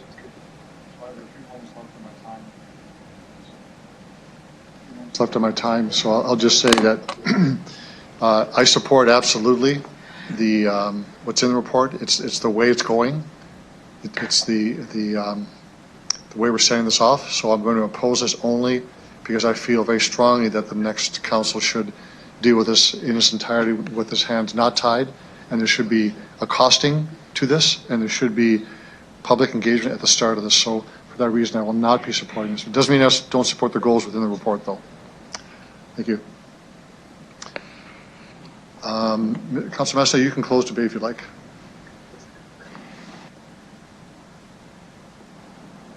I guess just in closing debate, thank you for all your work, administration. I know how much went into this and what a big part of our council this has become. What excites me the most about this policy or this outcome is going to be the fact that I think Mayor Fougere is quite right, and many people don't understand what this means and how this will affect their everyday life and what change will become upon us. By making this investment and trying to define what type of changes might come and what kind of avenues we might have to proceed down to get to the place we need to be for a secure future for our children and our children's children, we have to start this now. This investment is for knowledge. This knowledge is what's going to define economies and cultures in the days to come in our world. And by being on the start of this instead of the end of it, it allows us to be more in tune and maybe advantageous to our region of the world in competing in a world economy. So I don't think there's any time to drag our feet or to slow down. I think to answer some of these questions, to gain some knowledge to pass along to the public, and for everyone to share a vision on what we have to achieve and what we have to accomplish, the time for that is now, and we have to get going on that. So I'm proud to support this. Thank you. Thank you, Councilor Thank you, Councilor Massanelli. Mr. Clerk.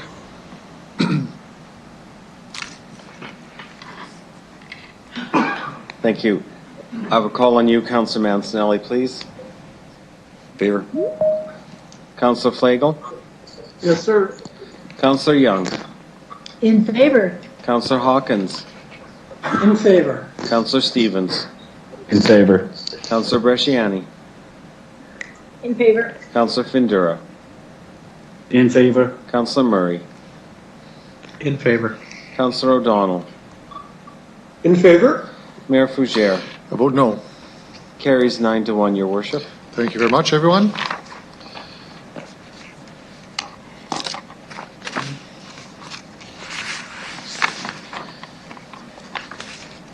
So we'll move on to our delegation on the traffic bylaw. Tanner Ryerson. Hello? Are you there, Tanner Ryerson? Yes, I'm here. Good evening and welcome to City Council. If you identify yourself and who you represent, you have 5 minutes for your presentation and there may be questions afterwards. Thank you very much. My name is Tanner Ryerson and I represent Bike Regina. So the Regina traffic bylaw has come to our attention today due to an amendment request from administration.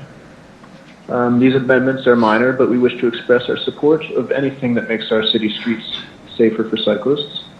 The amendments are the following. Number 1, add definitions for bicycle lane and bicycle lane buffer. We support this amendment because clear definitions allow stakeholders to share a frame of reference, which is essential to fruitful discussion on any topic. Amendments 2 and 3 allow for on-street parking adjacent to the new bike lane on Park Street. We support this amendment and realize it's necessary for this new infrastructure. Amendments 4 and 5 prohibit vehicles from parking or stopping in the bike lane. Again, this is appreciated and supported by Bike Regina. And finally, amendment number 6 expands the list of bicycle-only lanes in the city to include the new infrastructure in 2020, as well as planned infrastructure in coming years. Again, we support this amendment because it is important that legislation keep up with the changes in our city. And as an advocacy group, we at Bike Regina are grateful for the new and planned cycling infrastructure in the city. We would like to stress that the importance of setting funds aside each year for future projects, even if progress is slower than expected in a given year, such as through a global pandemic right now.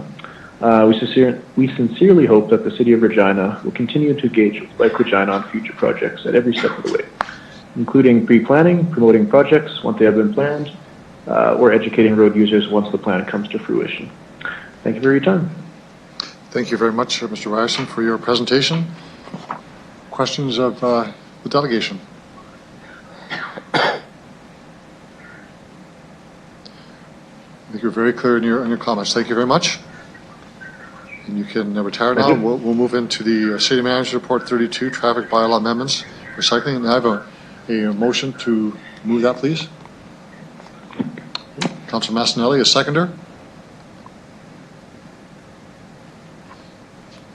Anyone want to second it?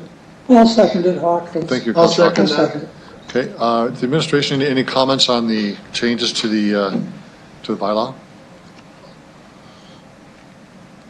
Mr. Enright? Through your worship, thank you. The amendments in the bylaw are pretty straightforward. As the delegation noted, there are 6.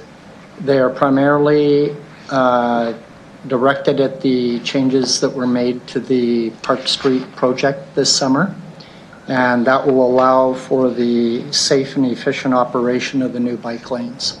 So I will note there is another report coming forward in 2021 regarding the safety and behavior around cycling. So this is coming ahead of that, and that's due to the Park Street project. Thank you, Mr. Enright. Any questions or comments on the report?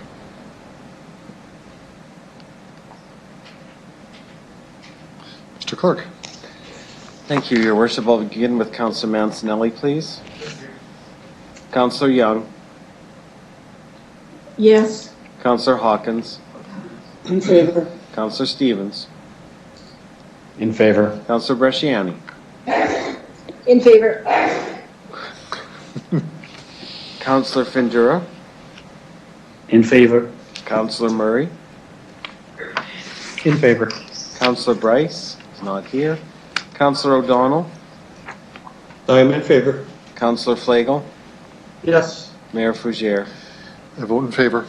Carries 10-0, Your Worship. Thank you for that. So we'll move on to the 9th Avenue North truck route. We have 3 delegations. Susan Ewart.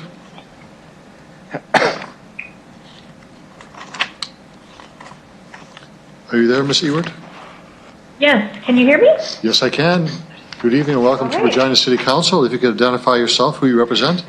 You will have 5 minutes for your presentation and then maybe questions afterwards. Great, thank you very much. My name is Susan Ewart and I am the Executive Director with the Saskatchewan Trucking Association. We represent the for-hire carrier sector within the province of Saskatchewan. And I'd like to thank the City of Regina Council for allowing us to speak this evening.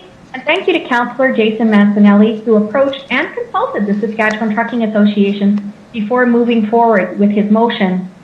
Our landlocked province has always been dependent on commercial trucks. We are a trucking province and we always will be. Consequently, decision makers in government and residents often forget the essential nature of large trucks. This instance is no different. Despite consultations and a resounding no from industry, the STA feels the councillor's messaging has been unclear. 9th Avenue North is designated by the City of Regina as a heavy vehicle route, not a shortcut.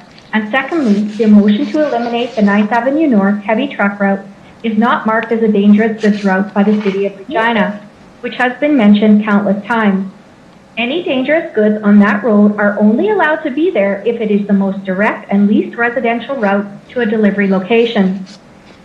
This, however, should be no surprise as this item is becoming increasingly politicized, recognizing Councillor Mazzinelli is seeking re-election for Ward 9 in Regina. Let us be clear, as the voice of trucking in Saskatchewan and as an association who represents the collective interests of our trucking community, we want to be part of the solution, not against. However, this is not the way. The STA would like to see informed research around some of the efficiencies Mr. Mazzinelli believes would result in banning heavy trucks from this route. On an afternoon weekend stroll, Mr. Mazzinelli self-admittedly followed trucks in his personal vehicle to determine the additional travel time needed of a semi-truck were to go to Highway 11 and enter the north part of Regina from there. This is not how decisions should be made. I hope the council recognizes this. The STA firmly believes eliminating the 9th Avenue North heavy truck route between the points of Pinkey Road and Pasqua Street, which I will say is news to us, will have costly impacts to trucking companies. What do those impacts look like? Increased travel time, increased carbon emissions, increased fuel consumption, and an increase in overall operational costs for many businesses reliant on the Loblaws Distribution Centre, the Canadian Pacific Intermodal Facility, and other businesses in Northwest Regina. Nevertheless, this motion extends the length of road trucks would be banned. This is unfair, and the trucking industry was not properly informed of the additional ask.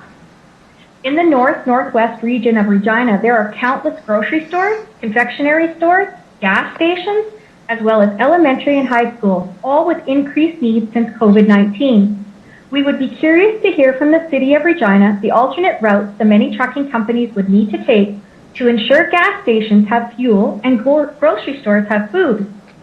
Moving forward and thinking of potential solutions, first the STA would ask that this motion be put on hold until after the Regina municipal election on November 9th, 2020.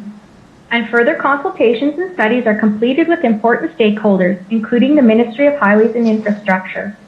Second, if commercial trucks are running their Jake brakes, causing excessive noise, the STA would like to see further enforcement efforts from RPS to mitigate this issue, instead of merely shutting the route down and hindering the abilities of the trucking community in Saskatchewan and Regina.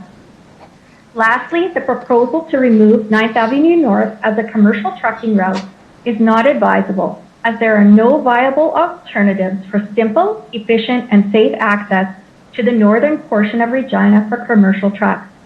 As part of the Regina bypass, the interchange at the junction of 9th Avenue North was designed with the understanding that 9th Avenue North... you have a minute to go in your time frame? 9th Avenue North would evolve into an expressway freeway connector to and off of the bypass. 9th Avenue North is the most efficient and logical route for freight flowing to and from the northwest, as cited by the Ministry of Highways. Trucks can simply not be kept out of our city. Thank you. Thank you very much for your presentation. I'll see if there's any questions from members of council.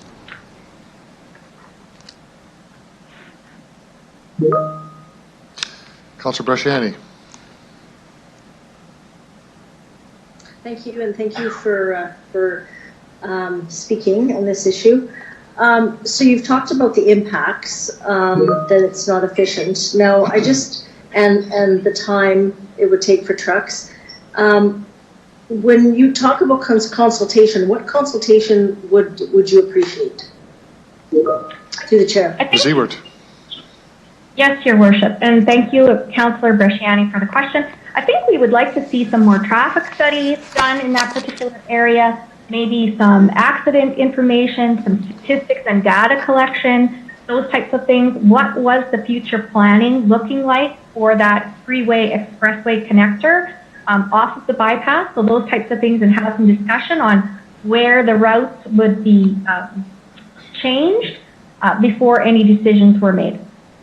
Okay. Through Your Worship, in regards to the bypass. When the bypass was being built, was the Saskatchewan Trucking Association part of the discussions that the bypass was going to go there and 9th Avenue was going to be a main roadway or an expressway for trucks? Was that part of the discussion, or was it just, how was that, I guess, decided through the chair? Ms. Ewart? Your Worship, Councillor Bresciani, I'm uncertain of that. I can't answer that question. Okay, so through the chair, Saskatchewan Trucking Association was not consulted from the Department of Highways regarding the bypass and the connection there at all. Ms. Ewart? Your Worship, I believe that they were involved, but it was not me that was involved in those direct conversations with the Highway Ministry.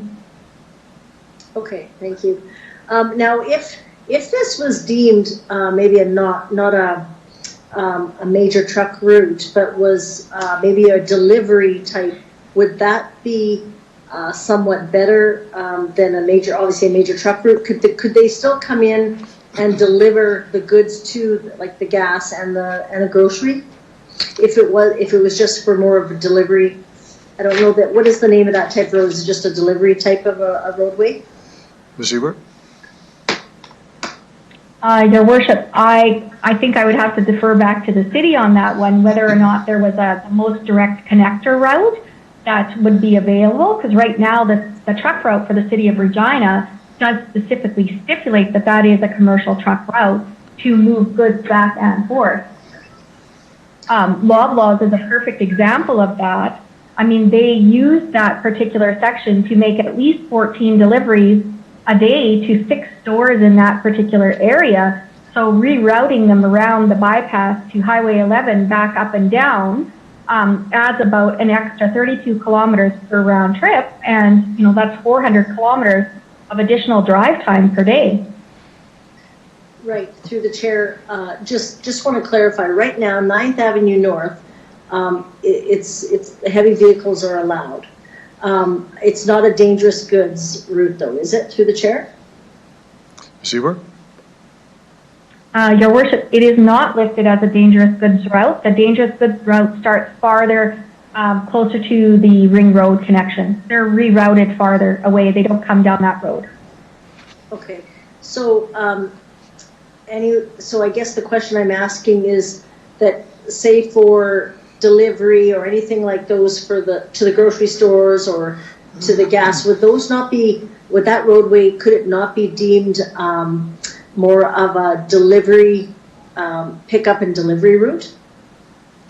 Ms. Ewart? Your Worship, I believe it already is. It's a heavy commercial vehicle route, so it's already being used as delivery and the most direct route for delivery of goods in that area to stores. That's right, through the chair. But if we took off the heavy duty and just left in the delivery and pick up and delivery, would that not suffice? Through the chair. Ms. Ewart? Your Worship, no. Most goods come on a semi with a 53-foot trailer, or Loblaws sometimes will deliver with 2 53-foot trailers. So I think you consider those at 63.5 kgs if it was fully loaded. That is the max capacity, the weight that they can carry. I don't think that would solve the issue. Okay. Thank you. That's all I have. Thank you, Councillor Bresciani. Councillor Flegel.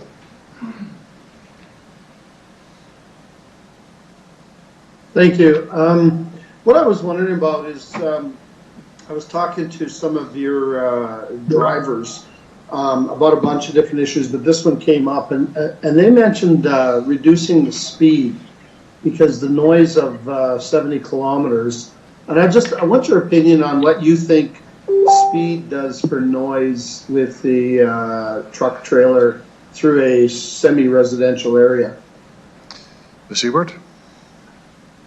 Your Worship, I think like today, vehicles definitely are manufactured a lot better than they were probably 20 years ago. Depending on what is being hauled in that truck and trailer, Usually trucks are fairly quiet unless they're using that Jake brake, which again, we agree they should not be doing, and we should have some more enforcement on that sort of thing. Right. Okay, I'm just wondering, like, but do you guys notice a difference at 70 kilometers to 50 kilometers? Do you ever track that? No. Okay, I wasn't sure because that was a suggestion by some of your drivers to do that. But yeah, the J brakes are a problem across the city. But the other thing is, you mentioned when you haul certain materials, is it just because of the weight that they're noisier or quiet, or is it is there something else that determines that? Ms. Ebert? Your worship, it really is going to depend on the truck and trailer configuration. As I mentioned, that's really going to be dependent on what it is. I would say, like, for your groceries, no, it's not creating a lot of noise. I mean, we too, like, one of the members of our board lives over there, and he identifies that most of the time he hears cars, like louder vehicles. Trucks are running very efficiently today. Yeah. Okay, good. I just wanted to clarify a couple of things. Thank you. You're welcome. Councilor Massanelli. Appearing today before council, I appreciate it, and for allowing your representatives to talk with me. A quick question for you. The 32-kilometer round trip. So when I did this, I looked at 9th Avenue North as a 70K stretch. My proposal was a 17K total. I can't figure out how a 32-kilometer round trip got added onto a destination. Can you explain that for me? Ms. Ebert? Your worship, those were statistics given to us from Loblaws. Okay. From what you've said, they have 14 destinations in a day that have to do with the stores in the northwest end. From Loblaws to those stores, I believe, is about a total trip of 16K by my destination, probably closer to about round trip 20K, your point of travel. Does that sound familiar, or am I missing other destinations you're speaking of? Ms. Ebert? Your worship, I don't work for Loblaws, okay? So I'm not sure exactly the exact points of drop-off that they make in that particular area. And, we have to take them at their word to say, this is the statistics they gave, this is how many times they're dropping loads off during the day, how many stores they support in that area, and how much it's adding to their round trip cost. Okay. So considering that this is a difference of 10 kilometers added on to the round trip, this road that you're currently traveling down is 70 kilometers an hour for 7 kilometers of endurance or stretch. The road I'm proposing is 17 or 16 kilometers roughly at 110 kilometers an hour. If there was no traffic lights, no stop signs, nothing else to drive around, just that distance in the two speeds would be a 3-minute difference. As soon as I introduce 4 traffic lights along the way and the congestion of Regina traffic, 3 minutes gets eaten up really quickly. On top of that, stop and go traffic uses more fuel, thereby causing more emissions. And being that time's been accounted for, you mentioned efficiency in your package. I'm wondering how you would dictate what efficient is. Ms. Seward. Your worship, it is the most direct and safest access point to or from a pickup or a drop-off. Oh, so it wouldn't necessarily be the quickest or the least amount of fuel used or the least on expenses. It's just the shortest point between 2 points, no matter what you might encounter on the way. Ms. Ewert? Your worship, I believe that's why we asked to have more efficient data and studies and have some subject matter experts work with this and the city to determine some of this data or the questions that you're asking me. I am not a traffic engineer, and I cannot tell you that specific data. I represent the collective voice of 4 hire carriers in the province that are using this particular route, and they would like to not see this happen. Okay, thanks for that. Besides my Sunday afternoon drive hours, also approached some researchers to find out if there's any context for the stop and start traffic, for congestion, for any of the actual factors of efficiency we've been discussing here. It doesn't look like it's been studied.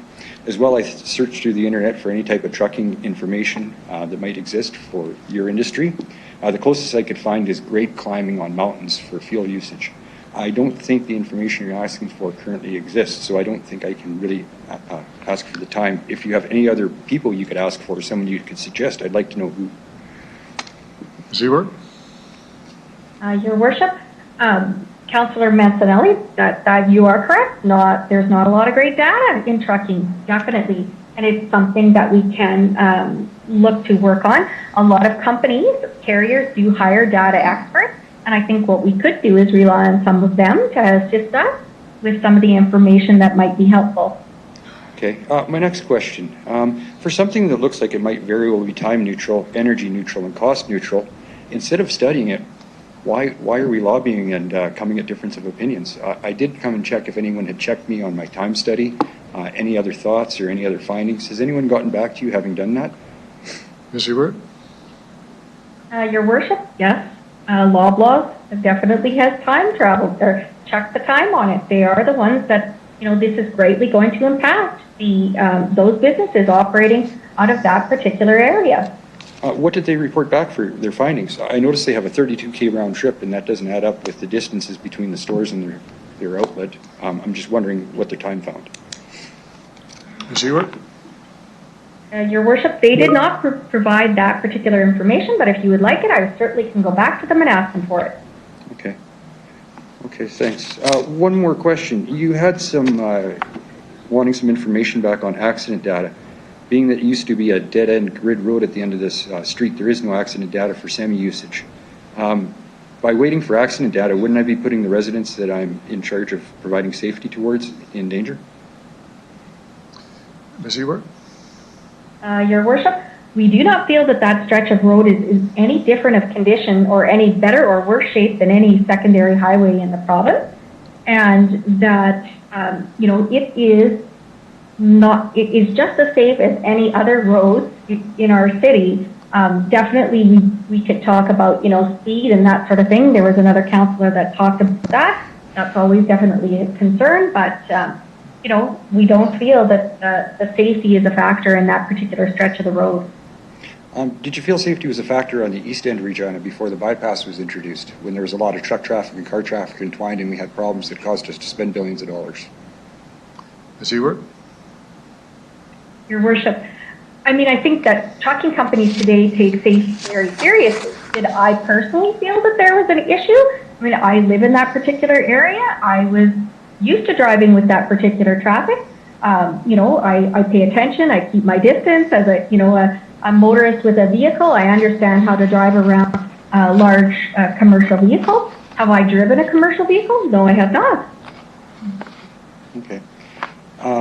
One more question. If there would have been a perfectly equivalent path on that side of the city, do you think they should have used that path, or should we have built a bypass? Ms. Ewart? Your Worship, I do believe that the bypass was, looked at as a long-term strategy and investment to move traffic around the city, but it wasn't meant to deter trucks from, coming into the city to use different truck routes to deliver and make deliveries and pick up from the businesses in the city. Okay. In the start of your talk, you mentioned about having access to deliver to stores and confectionaries and gas stations throughout our city, and that this was a necessity. That's the only way they could get their goods there. There's confectionery in Argyle Park, just across the bridge on Argyle Street. I can't see a truck route anywhere near there. How do they get their goods delivered if they don't have it delivered by a truck? Ms. Ewart? It could be Your Worship, my apologies. It could be a different configuration of a truck. It may not be a regular semi-truck and a 53-foot trailer. There are different trucking configurations that can go for different delivery routes within the city. So there are lots of ways for people to get the goods they need. I know everything I'm wearing today came from a trucker, so there will be ways to get the goods to stores, and they did that before the bypass opened 8 months ago, correct, or 10 months ago, correct? Ms. Ewart? Your Worship, that is correct, but 9th Avenue North was designated as a heavy truck route, so trucks were on there. Thank you very much for your time. Thank you, Councillor Massanelli. Councillor Fundura?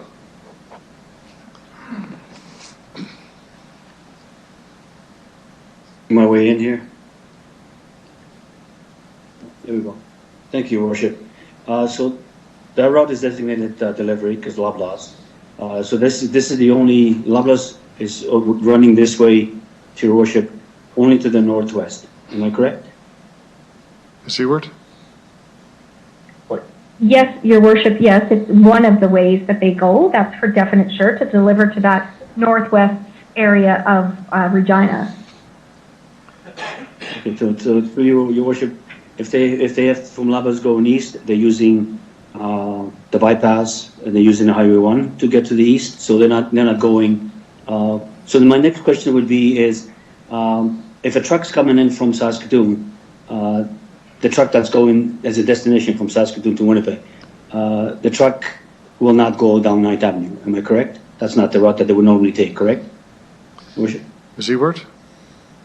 Your Worship, I can't answer that. I guess it depends on where they're headed. Most likely not if they were passing through, but they're going to their dispatch is going to set up the most efficient route for them, looking at the truck route map of the city of Regina and direct them in that particular direction. Okay, and to the trucking industry, there's a time limit on how long that the driver could be on the road. Am I correct? Ms. Ewert? Your Worship, you are correct. There is an hours of service regulation that all trucking companies must follow. So would this impact any of this rerouting or difference in timing, or that's just a very small amount of time? Your Worship. Ms. Ewert? Your Worship, yes, it can impact their hours of service and how much time in a day they have to make deliveries. Absolutely. Okay, thank you for that. Thank you, Councilor Madura. Councilor Stevens. Thank you. Yeah, through the chair, Ms. Ewert, you had mentioned the need for more information. If this turned into, a referral, it went back to administration, we collected data. If the data showed that there were problems with the 9th Avenue route, would your industry have a different take on removing truck traffic from that road? In other words, if the data supported what Councillor Mancinelli is saying, you would be okay with that? Ms. Ewert? Your Worship, I guess, that's one of the things I said, we want to work together to a possible solution. And if the data suggests that there is a challenge, then we would definitely have to look at that in consultation together. Right now, I think we represent industry. We do not, work for Loblaws and cannot speak directly for them. We've gotten a lot of information from our carrier members, and Mr. Mancinelli was on one of those calls with several companies, and it really is about efficient flow of goods. Okay, thank you. As councillors, we balance various interests. One is your industries, the other is the residents that we represent. Many of the interests are intertwined.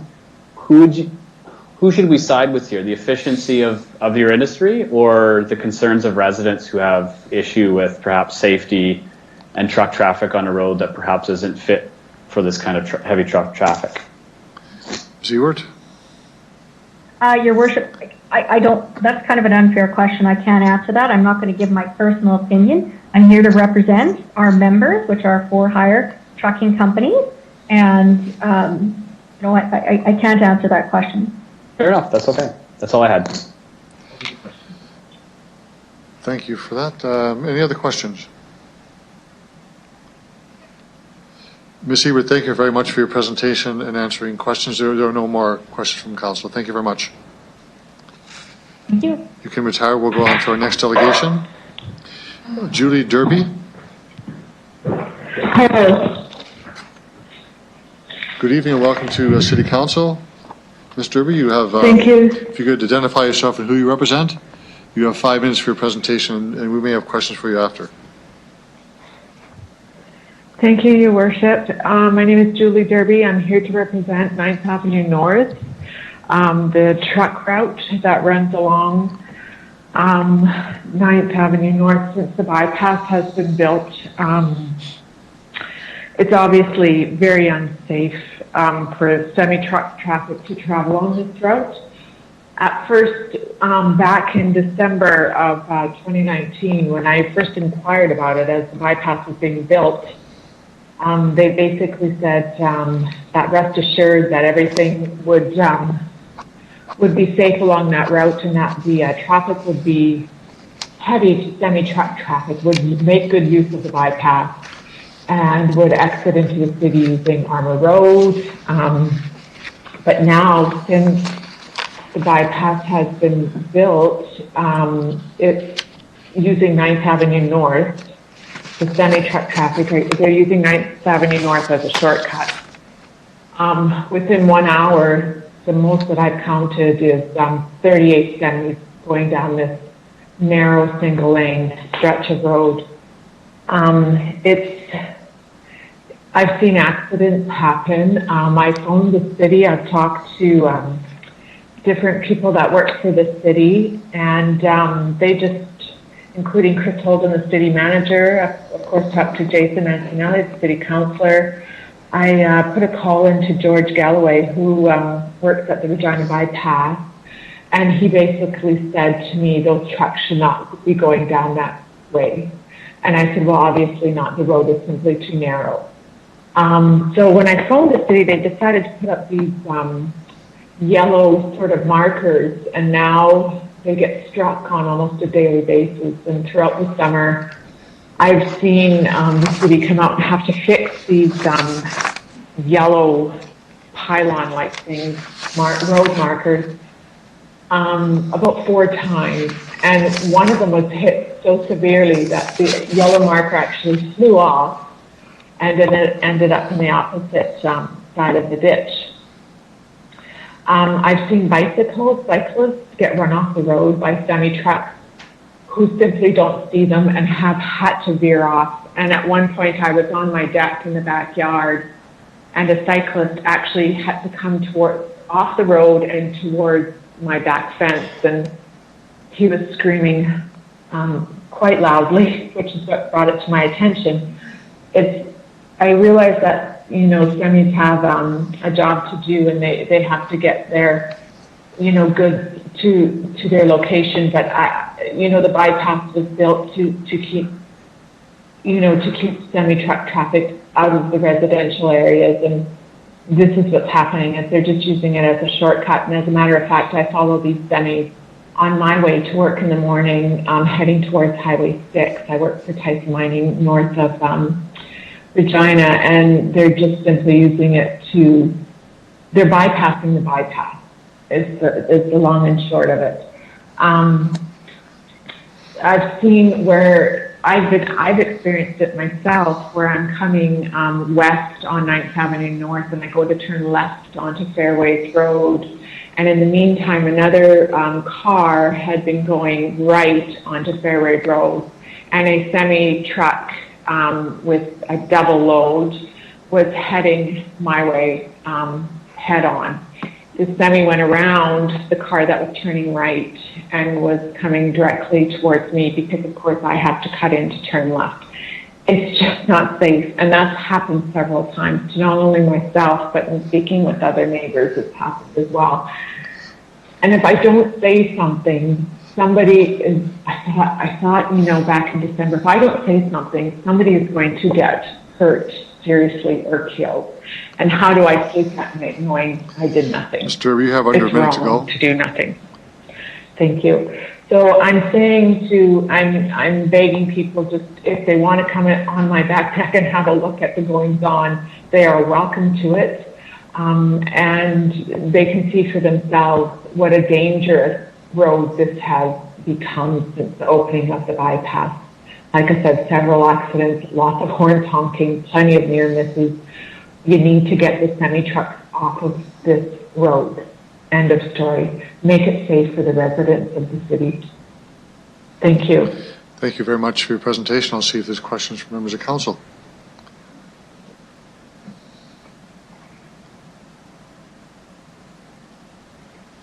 You made yourself very clear. Thank you for your patience and appearing as delegation. Thank you so much. Move on to our next delegation, Paul Viala. Mr. Viala, are you there? Yes, I'm here, yeah. Good evening and welcome to Regina City Council. If you can identify yourself, who you represent, you have 5 minutes for presentation, and members of council may have questions afterwards.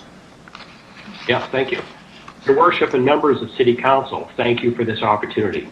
My name is Paul Viella, and I speak on behalf of many residents concerned with heavy truck traffic on 9th Avenue North. The Regina Bypass was built at a cost of $1.8 billion. A government news release for the opening of the eastern section of the bypass indicated, I quote, "Every truck that uses the bypass is a truck that used to go through the city of Regina. Therefore, roads in the city's east end are safer and less congested." I am here today to tell you that for the western section of the Regina Bypass, the results have been the exact opposite. Since the opening of the bypass in October 2019, thousands of heavy trucks per week are using 9th Avenue North as a shortcut through the city. Rather than using the bypass, long-haul heavy trucks, including dangerous goods vehicles and tanker trucks, are using this route to get in and from Ross Industrial Park, the Co-op Road, Highways 1, 6, and 11. This means thousands of heavy trucks per week are traveling through residential neighborhoods of Edgewater, West Hill, Norman View West, and Walsh Acres. The volume of truck traffic far exceeds just Loblaw trucks that serve Northwest Regina. In fact, just today, between 1:30 and 2:30, while I was watching City Council, there were 50 semi-trucks that traveled through the roadway. Heavy trucks on 9th Avenue North cause dangerous driving conditions. The roadway is narrow with no shoulders, and the heavy trucks are consistently ignoring the posted 70-kilometer speed limit. Just yesterday, we were driving down Courtney between Courtney and McCarthy Boulevard when we were nearly ran off the road by a double trailer heavy truck as it sped past us, and they were just within inches of our vehicle. We were almost rear-ended on 2 other occasions over the summer. On one occasion, the truck swerved onto oncoming truck traffic or into the other lane to avoid a collision. We still shudder to this day when we think about what could have happened if there was a vehicle in that lane. I know our neighbors have provided you with other similar stories in their submissions to City Council. There are all other safety issues that with the proximity of homes along 9th Avenue North. A semi-truck leaving the road would almost certainly plow into residents' backyards or homes. Even setting aside this risk, residents along 9th Avenue North can no longer sit in their backyards and have their windows open due to excessive noise and fumes. For residents in Edgewater and West Hill, the 50-foot-high Cooperstown berm amplifies traffic noise and diverts it directly into their homes. Simply put, 9th Avenue North is not an appropriate route for heavy truck. According to their own media reports, the Saskatchewan Trucking Association wants Council to make upgrades to continue using 9th Avenue North as a shortcut. At minimum, the association is asking Council to fund ongoing maintenance costs with no regard for the dangers and problems that imposes on Regina residents.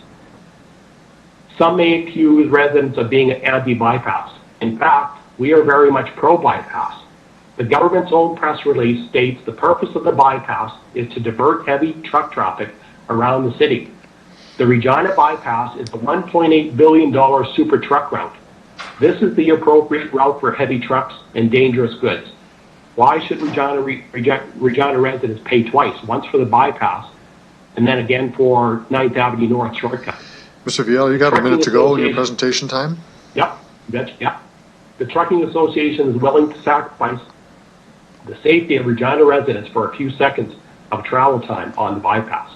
I ask you today to side with safety and support the motion put forward by Councillor Mancinelli to remove the truck route designation from 9th Avenue North. Please don't permit heavy trucks and dangerous goods vehicles to use city roads to bypass the bypass. Thanks very much for your time today, and I'd be happy to answer any questions you might have. Great. Thank you very much for your presentation. There are questions. I'll start with Councillor Murray.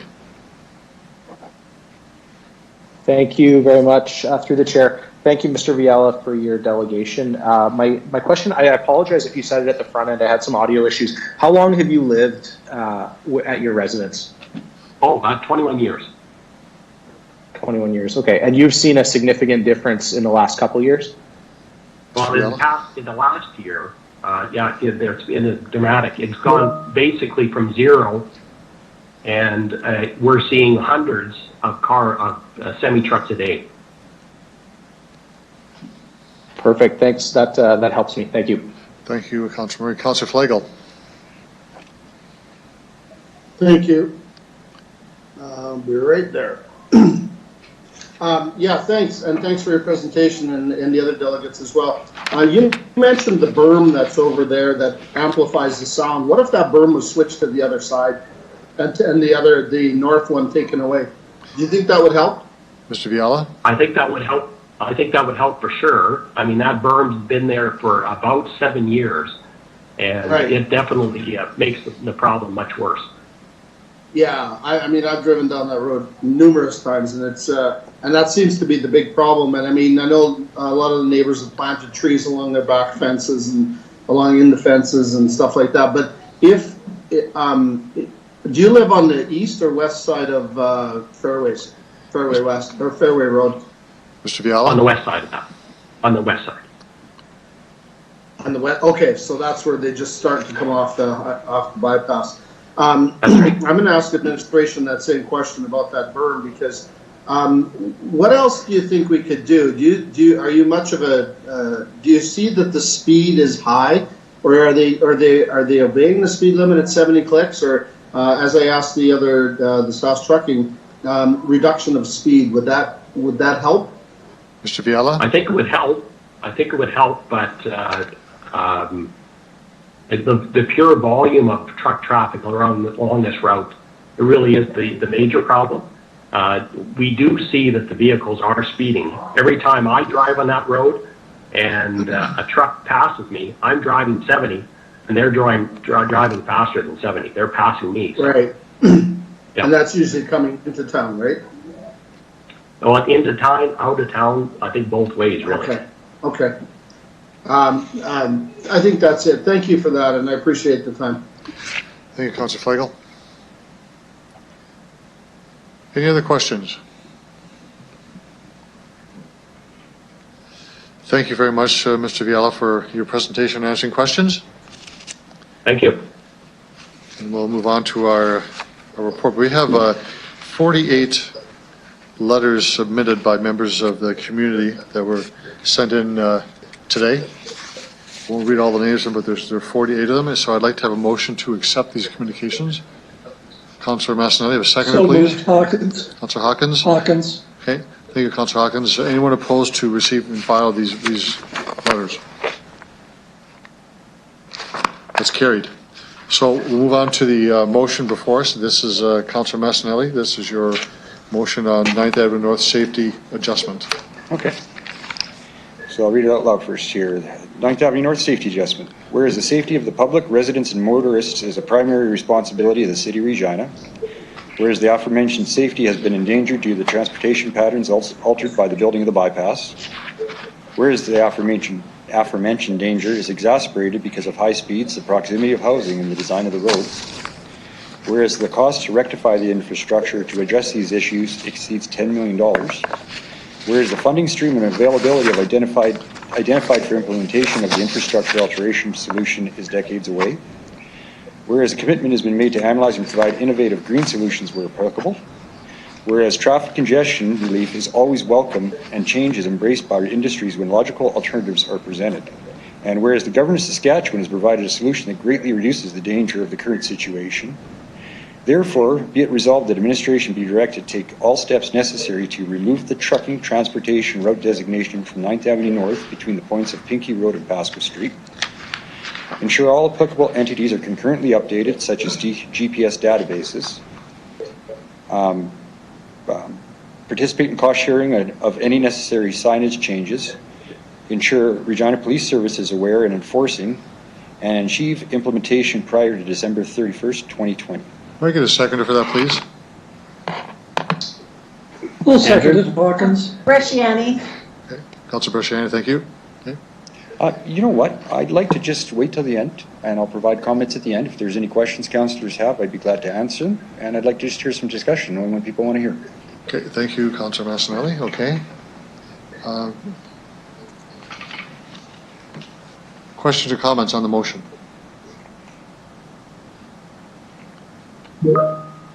Councillor Hawkins. Thank you, Your Worship. I'll be fairly brief. I think this is self-evident, actually. We did not build a $1.8 billion bypass that would take heavy trucks around the city in order to provide a shortcut for those trucks through our city neighborhoods. It's really not a question about the efficient flow of goods. It's really about the safety of our city neighborhoods. This road is simply not built to take the kind of traffic, hundreds of trucks daily. It's not built it has no shoulders. It threatens the safety of the neighborhoods. It's noisy. No one's mentioned pollution, but it's polluting within the neighborhood. I don't think any one of us would want to have that kind of truck traffic in our neighborhood beside our homes. I want to thank Councillor Mancinelli for bringing this to council. He's not only doing his residents a service, he's doing the whole city a service by reminding us that the city is not a place for heavy trucks. He's reminding us that our duty is to protect our neighborhoods and to keep them safe. So I very much support this motion and ask councillors to do so as well. Thank you, Your Worship. Thank you, Councillor Hawkins. Councillor O'Donnell. Thanks, Mr. Mayor. I want to step back first, and I want to remind council that before there was the bypass, there was a different truck route. It was called Dudney Avenue. And at the time, we could not force trucks off Dudney Avenue because we were required to have what was called a local delivery route. And so I object to one of the delegations saying that it has affected the East End. It was highly impactful on Dudney Avenue. The question first to the administration is, if this was to pass, do you see that Dudney Avenue would again be accepting trucks? Mr. Onrait.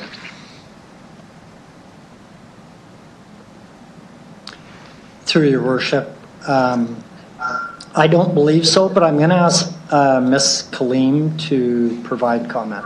Okay. Mr. Kaleem, go ahead. Miss.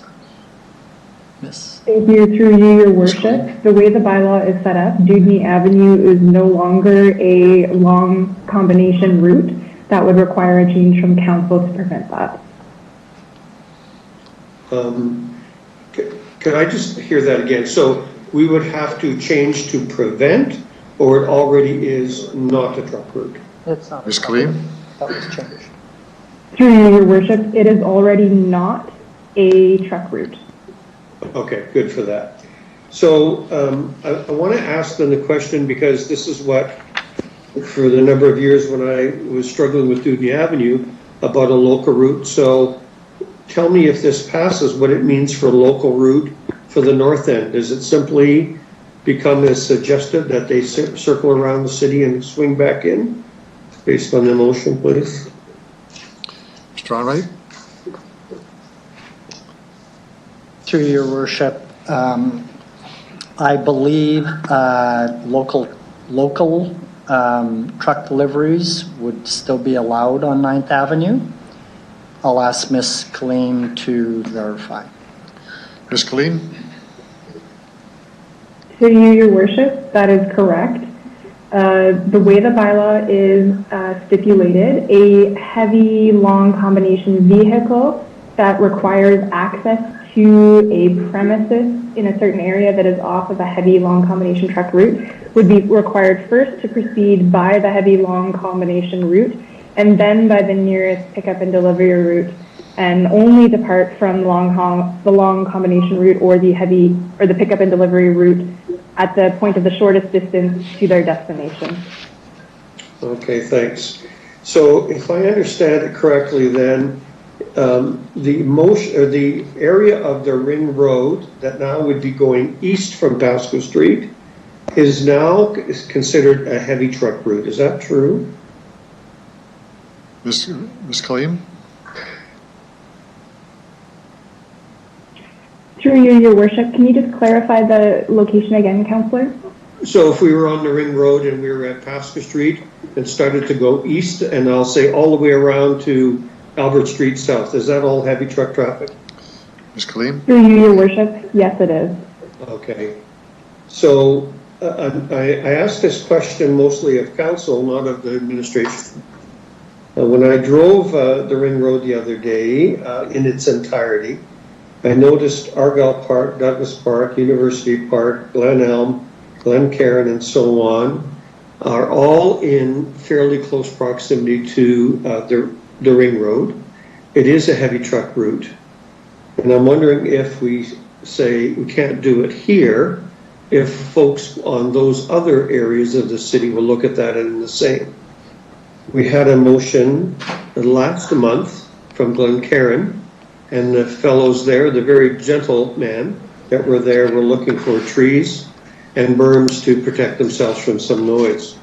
And so I'm just curious how council would feel about the other areas of the city if this was taken off. First of all, I understand Councillor Mancinelli asking. I understand the people asking. I'm looking at implication. Thank you. Do you want to respond to me? Okay. You finish, Councillor O'Donnell? Okay. Sure, I'd like to respond to that if I could. I just posed the question. Oh, okay. Fair enough. Okay. Councillor Stevens? Thank you, Your Worship. First off to administration, some claims were made about safety. What do we know about accidents and other incidents on this stretch of 9th Avenue?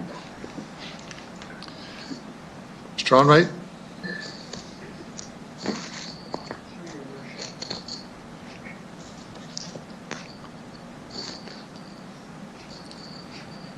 Through Your Worship, we don't have current safety data. SGI is usually about a year behind from when we receive it.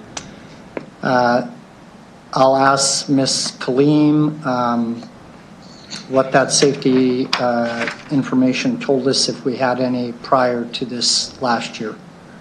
Ms. Kaleem? Thank you, Your Worship. Through you, I don't have that information handy. There were no large notable concerns that come to my mind. We would have to find that at another time. Okay, thank you. I noticed from the SAF list, there were various stretches of 9th Avenue that were on the to-do list in the long term. Is this particular stretch of 9th Avenue on the expansion list? Ms. Harlock? Or were you? Mr. Onright? Through Your Worship, I believe this section of road is on that 5-year capital list. I'll ask Ms. Lugner to comment. Ms. Lugner? Through Your Worship, the project is on the list, but not within the 5-year time horizon. So the model does include a project from Courtney Street to the bypass to be twinned. Councillor Stevens? Yeah, Councillor O'Donnell did mention a couple of issues in a question about what would the impact be on other roads. So this goes ahead, 9th is shut down. What are the alternative routes that we know of? We haven't really heard anything definitive other than from Loblaws, and that's kind of secondhand. How would the trucks get to their destinations in the north? Mr. Onright? Through Your Worship, we don't currently have that information, and what I'd like to suggest, listening to the discussion this evening, I'd like to propose that administration bring a report back that would outline the options and take into consideration, Councillor Stevens, your question. There are many unanswered questions around safety, and also I think taking into consideration what options could be proposed or put forward for council to consider. Making these changes in the short term may very well have implications to other areas and other street and infrastructure in the city. Okay, thank you. Through the chair to Councillor Mancinelli. I know you work with information and data, so I'm curious about your thoughts on that approach. I don't like referrals. I don't like needless waits. However, this would be best left to an informed decision. What are your thoughts about gathering more data and bringing a report back rather than a unilateral ending of 9th Avenue to start with? Councillor Mancinelli? Thank you for the question. I guess my thoughts is there's no funding stream to rectify the situation that is occurring in that corner of the city right now. This is a fresh stretch of road. The time for studying was when they were building the bypass, and this is what we were left with from the results. In addition, the thoughts of efficiency as described by the trucking agency, it seems to be the shortest place between 2 points. No thought is put forward to any kind of measures of emissions or the effects of different type of driving on those emissions. So I guess study would be fine, but I'm faced with a safety situation for the people who live in my ward and also for the people who generally drive the ring road in the northwest part of Regina. If there wasn't already an equal road available, I could understand the hesitation, but with such a direct repair for the problem we're facing, I don't know why we'd sit on our hands waiting to implement it. We can study things a lot, but with this one in circumstance, there's already a road to be used instead of that is safe, that's brand new, that's built for the trucks, that's equal in time, that probably has advantages on fuel and emissions. You know, some things you can study, but I don't know why this would be one of them. The stretch of road that caused this is single lane. It's not separated. It's about 1 kilometer long. It's $10 million more to fix. It's not in the 5-year capital plan. It's number 61 on the chart that we read today earlier in the meeting about SAF fees, so that means it's ranked really low. And it was only opened a year ago, so what could we study that wasn't studied a year ago? This was the decision when we used that frame of context to make the decision at that time. I think that what I'm saying is that wasn't the right decision to be made, and it's time to rectify it. So I guess that's my position. Thanks, Councillor Mancinelli. Thanks. Through the chair, if I could, a follow-up question. Would you be amenable to a 6th point, which would be administration returning to council in 2021 with the implications of shutting down 9th Avenue? So this would be the same motion. It would still go ahead, but there would be a report accompanying it a year from now that would chart the implications of it. So we would see how it might have impacted other areas. I would be totally agreeable to that. I think to chart any kind of a change, to see what other changes it causes is very, very smart planning. And here again, with 2 roads as an option, to choose the road that's safest for my residents while we do the study, I think would be a positive. I don't want to get into the business. If you accept that as a motion, I'll take it as a friendly amendment because it's a report back in 1 year. Okay. Friendly amendment so doesn't change outcomes, and it's just information. Councillor Hawkins, I think you seconded it. Yes, and I accepted it. You accept as if, okay, that'd be a friendly amendment. Additional number 6, a report be back in 1 year on the implication of this. Oh, yeah, I think that'd be perfect. Information is always welcome. Okay, that's all I had. Thank you. Councillor Bresciani.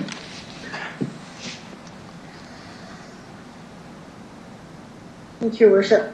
So I just want to be clear on what Councillor Stevens' point 6 was. Councillor Bresciani. I'm sorry. I've jumped the queue a bit. I'm sorry. I have Councillor Young. I apologize. Then Plagle, then you. So Councillor Young, I'm sorry. Councillor Young, go ahead. Thank you, Your Worship. I think this is bigger than 9th Avenue North. I totally agree with what's happening on 9th Avenue North and the fact that we need to look at that, because some of the videos I saw of trucks going by on that road, they were not blah delivery trucks. They were all different kinds of trucks that carry all kinds of stuff that's not just delivering to stores or to gas stations. But this is a problem in the city. We've heard from Councillor Fundura about the noise attenuation on Ring Road, and we've heard now about 9th Avenue North. And I can tell you that my residents in the Whitmore Park area that back onto Ring Road are having the same problems. There are trucks going through there 24 hours a day, noisy trucks, because it's 100 kilometers an hour on that road, and retarder brakes are being used, and the bylaw is not being enforced. So they were told 8 years ago that when the bypass comes, this will all get better. Well, it hasn't. And I think one of the problems is that I at least do not know how the bypass connects with our truck routes in the city. Where the entrances and exits are for the bypass and how they line up with our truck traffic roads. So that's a piece of information that I think would be helpful for all of us to know. What does it look like now? And that would help us make some of the decisions we need to make that will affect the entire city. That bypass is not being used. I drive on it quite frequently to go to the East End, and there are hardly any trucks on that road, but there are a lot of trucks coming in from Saskatoon on Ring Road and turning off onto Victoria to continue on Highway 1. So the bypass isn't working for us, and I think we should look to see if there's a way to help make that work. So I don't know if that's an undertaking or if it could just be information that Mr. Onright would take away to include in a report to us. But I think we should have a picture of what's happening now and what's possible. Mr. Onright.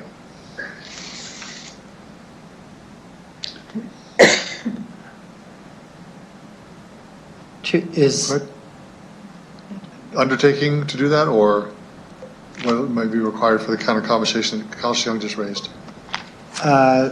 Through your worship, we would like firm direction to bring a report back of that magnitude. So, Councillor Young, you want to paraphrase what you mentioned? Yes. I would like to know what the truck routes are in the city now, and I would like to know where the entrances and exits to the bypass are, and whether they line up at all. Is there a way to divert trucks from the inside of our city that are not trucks that are going to be delivering in our city to make sure that they are on the bypass? Is that even possible? Mr. Onright. Through your worship, I'll ask Ms. Kaleem to provide comment. Ms. Kaleem? Through you, your worship, if you give me a moment here. Unfortunately, I don't have a map of the bypass that interlocks with our heavy long combination route.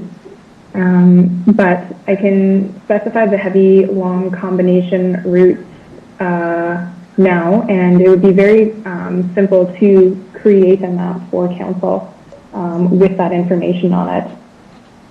But the heavy long combination routes would include all of the Ring Road, currently all of 9th Avenue North, Victoria Avenue East, Arcola Avenue East, Highway 46 coming into the city, all through the major road in the industrial area, Louvain Drive, Sask Drive, and some other smaller routes. So there's many points, and highways 6 and 11 as well, coming in, the connections there.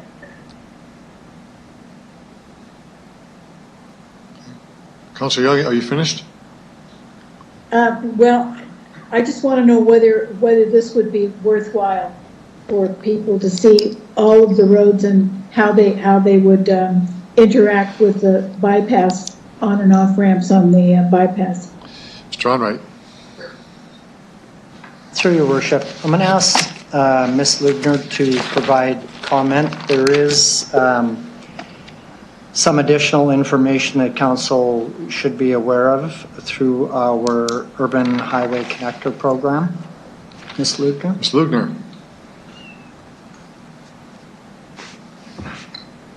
Through your worship, we could easily prepare a map that would show the city's truck routes and the connections to the bypass and how the road networks interact with one another, and also identify which of the routes are part of the Urban Highway Connector program. Those sections that are part of the Urban Highway Connector program do require us to keep them open for the heavier truck traffic. Okay. Well, I think it would be helpful to see that, but if I'm the only one, then I'll do without. Are you asking for an undertaking, Councillor Young? Yes, I am. Okay. To the administration, understood what the undertaking is? Mr. Onrait? Through your worship, yes, we can provide the information. Councillor Young, you satisfied with that? Yes. Okay. Any more comments? You have some time left on your 5. Not at all. Okay, you're finished? Okay. Councillor Flagel. Thank you.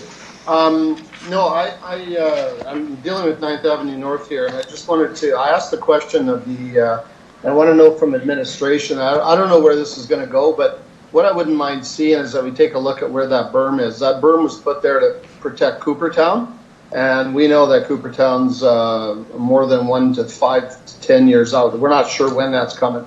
So my thought would be if the administration could take a look at even moving that berm, doing something proper with it, because it's just, I don't know if that's floodplain area on the south side of 9th Avenue North from Courtney to the bypass or not, but it seems pretty flat, and then some, wild grasses and stuff. So is that a possibility to look at maybe berming that, and maybe even get rid of the one that's on the north side, because it does create a sound, barrier to keep the sound in?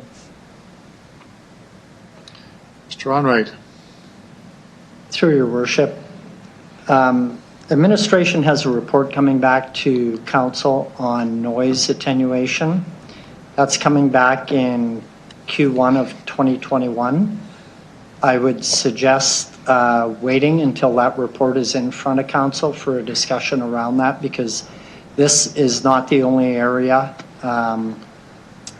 where either a berm or some form of noise protection would be considered. And I think it's important for council to have a holistic approach and discussion around a policy regarding that. Thank you. We'll take a look at that then. But the one other thing that happened is when the bypass was getting close to opening, and there was that discussion about the intersection of Pinkey Road and 9th Avenue, I went to the deputy minister and asked them about doing a right-in, right-out, full four-way, or even at least a 3 and stopping northbound traffic. And then I asked the question about truck traffic coming down this road, and what about paving Armour Road as an extension of the bypass? And it's gravel right now. But having said that, if all we're doing is kicking the can down the road kind of a thing, because then they're going to come in Armour Road and either take down McCarthy Boulevard or go down Pasco Street, and you're going to disrupt the Maple Ridge, Skyview, Lake Ridge Addition, Lake Ridge people, etc., all the way down the line, Lakewood. And so, I think anywhere these trucks go, they're going to cause an issue, and they're going to cause problems. But again, we've got to get along, because we need the trucking industry to keep our grocery stores full, and our stores and our gas stations, etc., etc. So what about temporarily, and I'm going to just ask this, reducing the speed from Courtney to the bypass from 70 kilometers, I think it is, to 60 or 50? Would that help? Mr. Onrait. Through your worship, that could be one of the possibilities or one of the options to be considered. I would ask Ms. Kaleem to provide comment also. Ms. Kaleem. Thank you. Through you, your worship. That is something that could be considered. One thing that I would note is that due to the proximity to the bypass, we would want to carefully consider where those speed reduction transitions happen to make sure that all the vehicles coming and transitioning from the bypass have adequate time to decelerate. Right.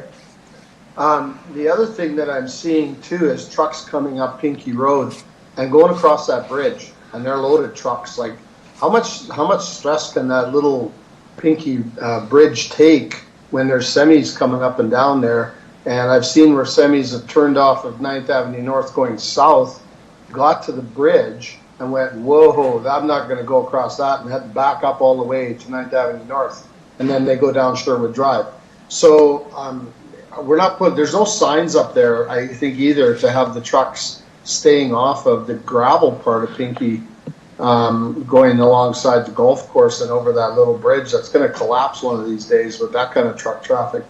But have we ever considered paving Armour Road? I know when I talked to the deputy minister in their office, they said it was around $3 million to do all the way from the bypass to Pasco Street by the hotel, the Comfort Inn there. Have we considered doing that to maybe for now offset some pressure? I don't know. Asking. Mr. Onrait? Through your worship. So just for clarification, Pinkey Road Bridge is not permitted for semis, so they should not be going down that road or in that section. I'll ask Ms. Lugner to provide comment regarding Armour Road. I'm not sure the base of that road is built to withstand heavy traffic, but I'll let Ms. Lugner provide comment. Ms. Lugner.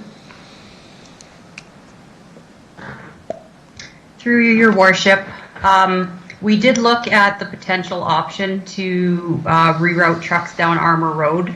The challenge that we encounter is that it's just an at-grade intersection of Armour Road with the bypass there. And the ministry has made it clear that if traffic volumes increase at that intersection, they will start restricting movements or would require the city to build an interchange at that location. So the cost actually would be tens of millions of dollars for us to seriously look at that route. Okay. So I guess it becomes a question of public safety or expenses. So we have to take a look at that as well. That's pretty much it. And I know that, like, I've driven the bypass many times, and there's access points all over the place. And the one thing I don't notice is the dangerous good routes. I don't see the signs, and that might be something that we can talk to them about by better indicators. Because and these guys going down Pinkey Road and crossing that bridge, Mr. Onrait, they still do it. And I've seen them do it many times, and they back up and because they don't want to go across once they realize. So the signage, whether that's our responsibility or Department of Highways or bypass people, I'm not sure who it is, but I think we better stop that, because it's going to crack, and then we're going to get a vehicle that drops right into the creek, and then we're really going to be up the creek, as they say. So I want to your time has just run up. Okay, yeah, I just want to make sure that we do the right thing here, because I'd be interested to hear what that berm is all about, and removing it, and the sound attenuation that Mr. Onrait was talking about. So I'll hopefully hear from that. Thanks. Councilor Grosciani. Thank you, Your Worship. So one of the things that I think is vitally important is that not one of us is a traffic engineer. And I'm interested in hearing what Mr. Onrait had indicated when he was asking about, or he was sharing that a report come back with impacts. I would like to hear from administration as to what his thought is on that. Through the chair. Mr. Onrait. Through your worship. So, as we had indicated earlier, we don't currently have data on accidents. The number of accidents, types of accidents that have occurred on that stretch of road. I think the other important piece, as Ms. Kaleem has noted, if we looked at a speed reduction on that section of road, there needs to be careful consideration as to the de-acceleration coming off the bypass and transitioning onto that road. So, you know, could you pick a number of, make it 40 kilometers an hour? There needs to be some thought and engineering information considered before that is done just at a whim. I think the other important piece is, you know, it's okay to say we're not going to make that a truck route, but we need, I think it's really important to understand the implications in the other areas of the city. We could assume that trucks will have no choice but to take the bypass around to the north end. But we don't know that. And to Councillor Resciani's point, we should be letting traffic engineers and the professionals in that trade that look at traffic patterns, take into consideration all of the things that have been discussed tonight prior to making a decision, and bring that information back so the council has all the information. And I think, you know, when we looked at, as an example, the noise attenuation conversation, we have one-offs in certain areas of the city, but until we bring a policy back and until we understand the holistic impact to the city, it would really be difficult for administration to recommend a speed reduction tonight to say we should go to 40 or 50 or 60 kilometers an hour without having that information in front of council, but more so for our professionals that deal with this each and every day of the week. So I agree. I'll ask Mr. Warren if he would like to add anything, or Ms. Kaleem, if I've missed anything in terms of what we would bring back for consideration or options for council to Start with consider. Ms. Kaleem, if you have anything you want to add. Thank you. Through you, Your Worship, the only thing I might add is that the scope of what's been discussed can certainly be done by the team of traffic engineers, but there will always be some unknowns that kind of do factor in. We use our best modeling possible, but there will always be some outlier behavior that may not be able to be accounted for in a model. Mr. Warren, do you have anything you want to add? Through you, Your Worship, no, I think everything's covered. Thank you. Councillor Bershani? Thank you. I guess the reason I asked that is I agree that we have to look at this holistically. I have spoken to Councillor Mancinelli, and I absolutely agree. I know where he's going. I have this exact example on Arcola Avenue. When the ring road when the bypass was built, the conversation there was, those trucks will be off and they'll be using the bypass, the new bypass. Well, that hasn't happened. We've seen accidents where these big trucks continue to take a shortcut and they actually get onto the lights of the bridge and they knock out the lights, which backs up the traffic. I have 2 elementary schools that my little kids in this area have to cross Arcola and Chuka to cross these big semis that are waiting in the wings to come through the lights, especially when it's blustery. So I think that when we look at all of these factors, it's happening on 9th Avenue North. We've heard from other councillors, it's in their areas. I think we do have to take a holistic approach at this. And instead of just looking at this as a piecemeal, I think we need to look at it collectively to ensure that we are doing the best. And that would be including the Trucking Association and being part of the decision making to say, okay, we maybe don't have to use 9th Avenue, we can adjust here and we can take it over in the south and all this. It's got to be a big picture discussion. And that's why I think it's vitally important when we talk about this stuff.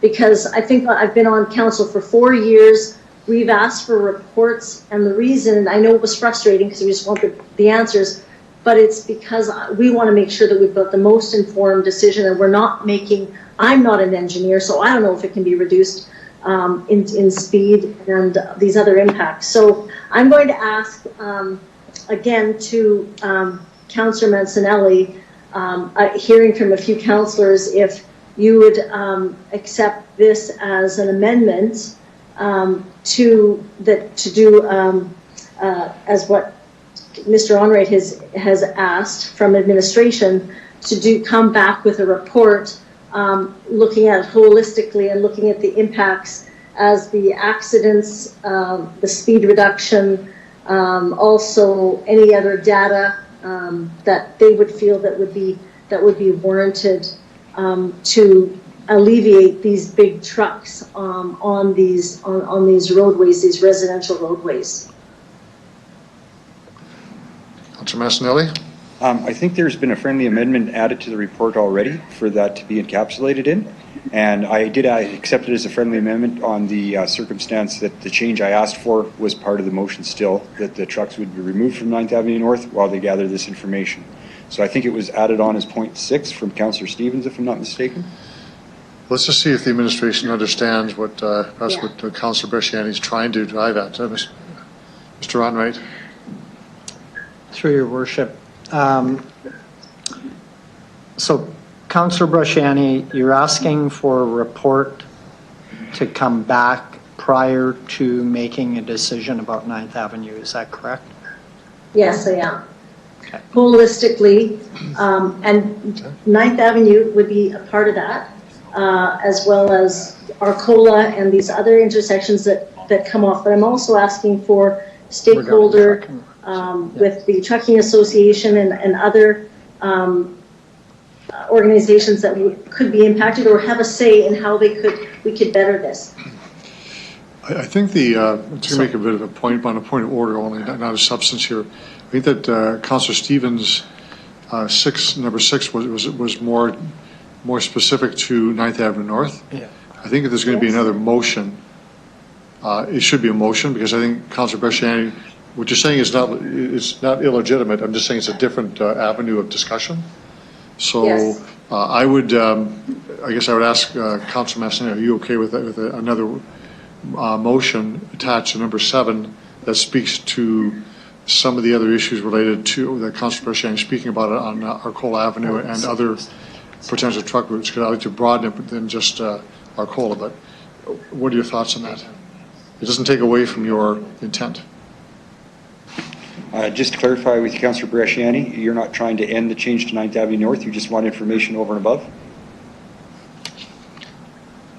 I am asking for information to come prior to us making the decision on 9th Avenue North that looks at the city as holistically.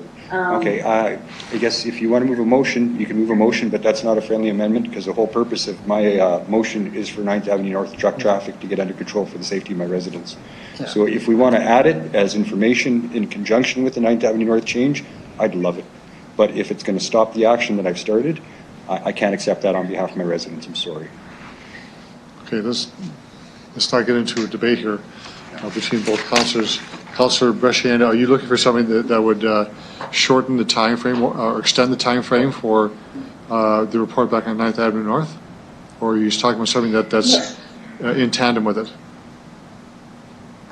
In tandem with it. So if it comes back together and collectively, that's fine.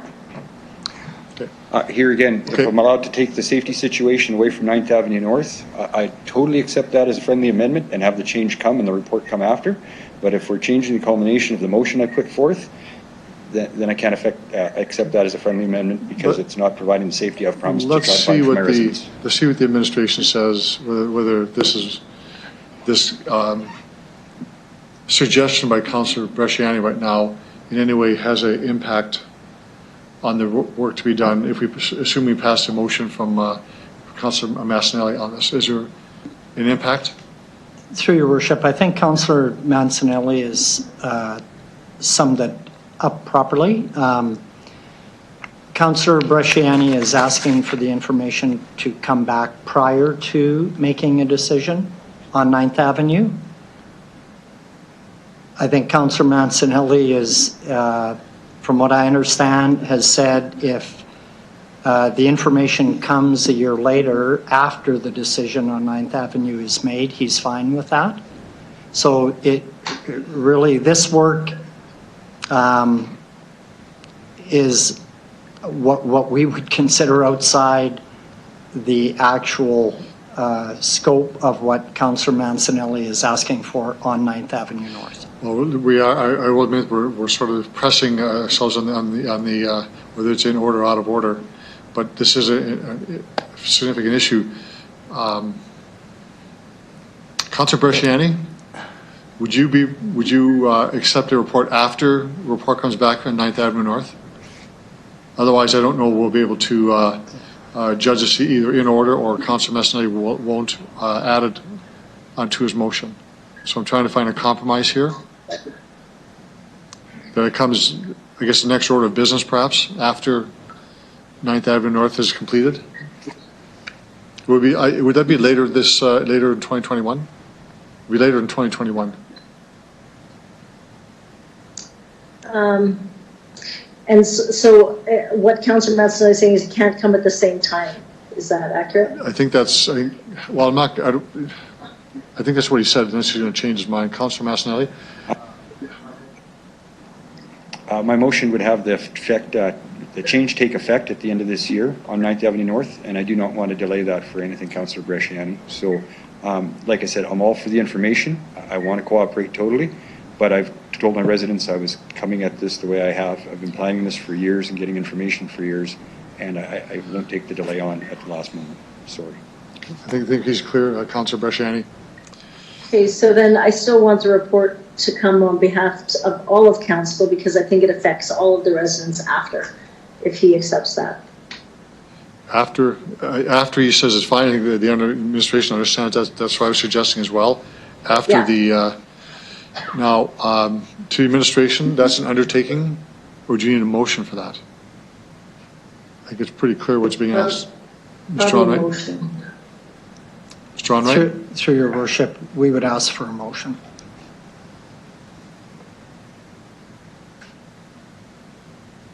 Councillor Bresciani, what's your motion? Okay, the administration. You're on a point of order, your worship? Yes. There's a motion on the floor. We can't have another motion on the floor till we've dealt with the one that's on the floor. It could be. I'm suggesting it would be number 7. I don't understand that's what Councillor Mancinelli is suggesting. I think Councillor Mancinelli is saying that he doesn't want a report on the subject matter of Councillor Bresciani to interfere with what he wants on 9th Avenue North. He'd be prepared to accept a motion on his, as long as it doesn't detract from or delay his. If the actions I've written about in my notice of motion and my motion were all to follow through upon approval, to have one extra outcome being that we'd get the information Councillor Bresciani is describing as a result, I'd have no problems with that at all, and I guess that would be a friendly amendment because it would not alter my motion or what I've said about to do. If it's to alter what I've tried to start to do here and hold off on any changes to 9th Avenue North and entangle things, then that would change everything, and that changes the friendly aspect of what I've been explaining. So if it's in concurrent and it doesn't affect anything, I'm all for it. So we are making this very, very complicated. It's the first. And I don't want to keep going around in circles because it's been a long day. It's 9 o'clock. We're not finished our agenda yet. I'm going to... Councillor Bresciani, can... Yeah, through your chair, through you, no, Mr. Mayor. I'm not finished. Just a moment. Just order, please. Just a moment, okay? I want to get clarity here. As I'm getting a sense from Councillor Hawkins, this is outside of the scope of the motion before us. And I want to make sure that we have support of council. This is a different subject matter away from Councillor Mancinelli's report on 9th Avenue North. We have a report or an undertaking that will come back from Councillor Young on the impact of truck routes relative to the bypass. And I'm wondering if through that undertaking, Mr. Onright, Mr. Hunt, just listening, whether this actually would suffice to start that discussion, Councilor Bresciani, because we're in a procedural sort of issue here on what is or isn't relevant to this one. I want to get you where you want to go, but I also don't want to go in circles on this motion that Councilor Massanelli has. So if the administration understands that what you're asking for in an undertaking that has already been provided, will be provided by way of Councilor Young, will that suffice for you? Yes, to the chair, but what I understood from Councillor Young's, and I guess administration, if they can just tell me what they were going to do with Councillor Young's, because I understood she was just asking for a map of where these, there's already a map online. I've seen that map, the transportation and all the routes, the truck routes that come in and out. But if it's more than that, then I will accept that. I don't think that's what it was at all. I think that's part of it. For Mr. Onrait, can you meet some of the requirements or most of them what Councilor Bresciani is asking for in the undertaking from Councilor Young? Mr. Onrait. Through your worship, we could at a reasonably high level. Okay.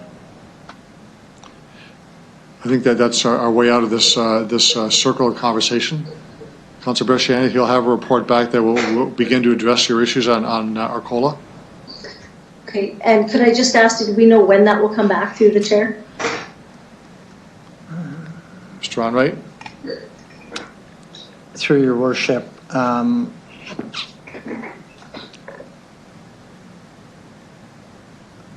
I'm going to suggest Q1 2021. I'm going to confirm with Ms. Kleen and Ms. Lugner just to...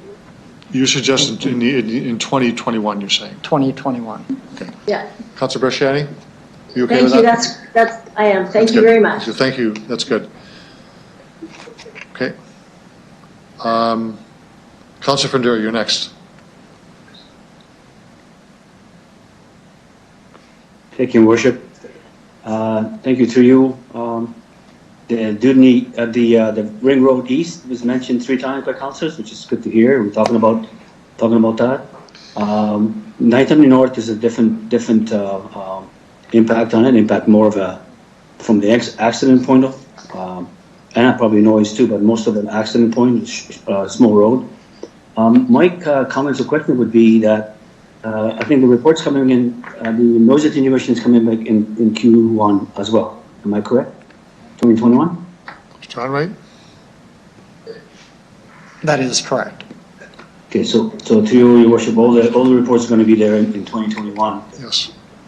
So the comments or the questions, trucking industry and the bypass, and of course this was told that once the bypass or the gets built, a lot of the trucks will be coming off the road, and again it's not happening. So it looks like some education needs to be worked on with lobbying the province to do a little more work on and with the trucking industry. If the truck's coming into Saskatoon, and again it's talking about the timing, talking about the distance, that was what was presented, that the trucks will go, instead of entering into Victoria Avenue East, going on Ring Road, and then exiting onto Highway 11 to go to Saskatoon, they will go around. That would solve, but it hasn't solved that. And then I think in the motion that I brought in about the noise attenuation was about protecting. Either it could be something like a wall or fence. 9th Avenue was talking about burn and slowing down the speed. So I do understand that, but I think what's happening here on the side of I'm not sure if this would be something to discussion about like a truck stop. For instance, you look at the Husky on the east side. That's still bringing the trucks to the city. I'm not sure if the administration has any information or would discuss the information or bring that up or if anything on. Is there any discussion on the relocation of truck stops other than what it is now, Your Worship? Are you talking about on the east side of the city? Yes. Yeah, that's sort of off the topic there, Councillor Findura. I know it's important, but this is 9th Avenue North. I know, but I mean, if you look, okay, so the reason for that is that the impact, the study is going to be on the whole Ring Road. South End, from Arcola to Victoria Avenue, from Victoria Avenue to the CP railroad tracks, all of that. So is that study going to show with where the truck stops are? I mean, you're looking at taking trucks out of the city or heavy route out of the city. Doesn't matter where it is. It's not going to solve the problem if you still have a destination where the trucks are going to and coming from. Is that going to be part of the study that's going to? I'll let this question go, but this is outside of the subject matter of this report. I have one question to Mr. Onright. Through your worship, the report coming back on the Ring Road study, we will not be analyzing truck stops. In that study, it's about flow of traffic, type of traffic, and where that traffic is coming from and going to off of Ring Road. Councilor Dura? Okay, so then that would help the whole system, the 9th Avenue North as well. So okay, yeah, no, I just want to mention that because there was 3 councillors mentioned about the noise attenuation east side, the whole Ring Road needs to be looked at. Okay, thank you, Worship. Thank you, Councilor Dura. Other speakers to the report? Councilor Mastinelli, not yet. So I have a few words to say about this one. It's been a long night and we still haven't finished our agenda. It's 9 o'clock, so we've gone around this one for quite some time.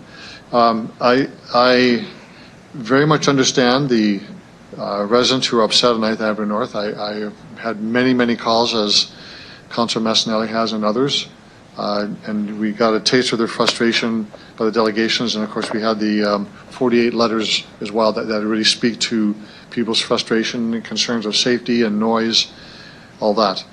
I'm really pleased that Councillor Young began the discussion on a broader discussion about an undertaking to talk about the whole city and its impact of truck routes relative to the bypass, relative to existing entry points to and from the Ring Road. To me, that's really important. We're a growing city. We're seeing lots of growth in southeast, northwest, and south, and I don't know if our review of truck routes has really kept pace with that. And that I think is a really important issue for us, for all of us. I live out in the east end of the city, and I go down Arcola every day, and that should be looked at, and it will be looked at. That's a good thing, because we have, again, a growing city, but we have not kept pace in terms of review of our truck routes.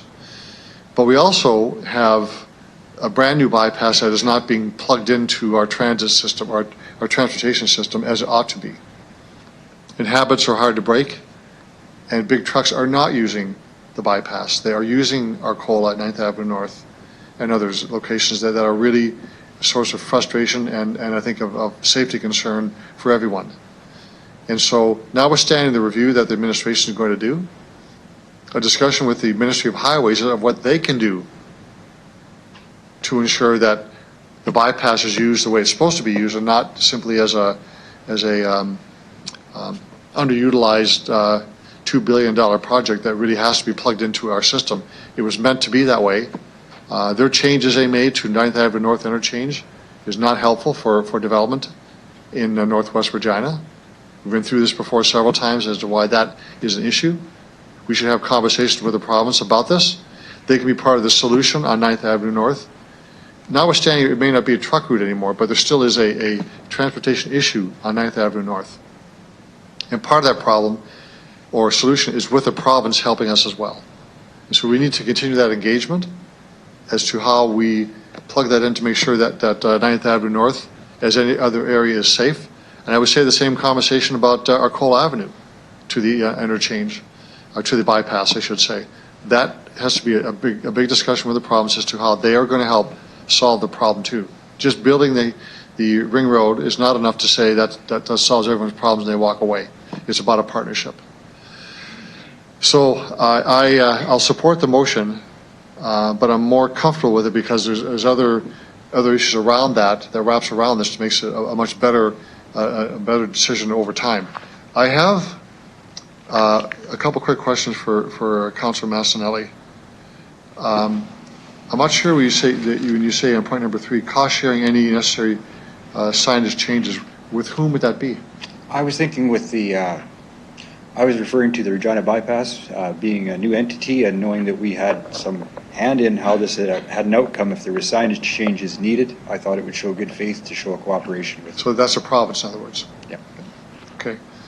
And actually, it would be the Regina bypass because I think that's a separate entity. No, it's not owned by the province. Okay. But in any case, point number 2, ensuring all applicable entities are currently updated, such as GPS. I'm not sure what that means.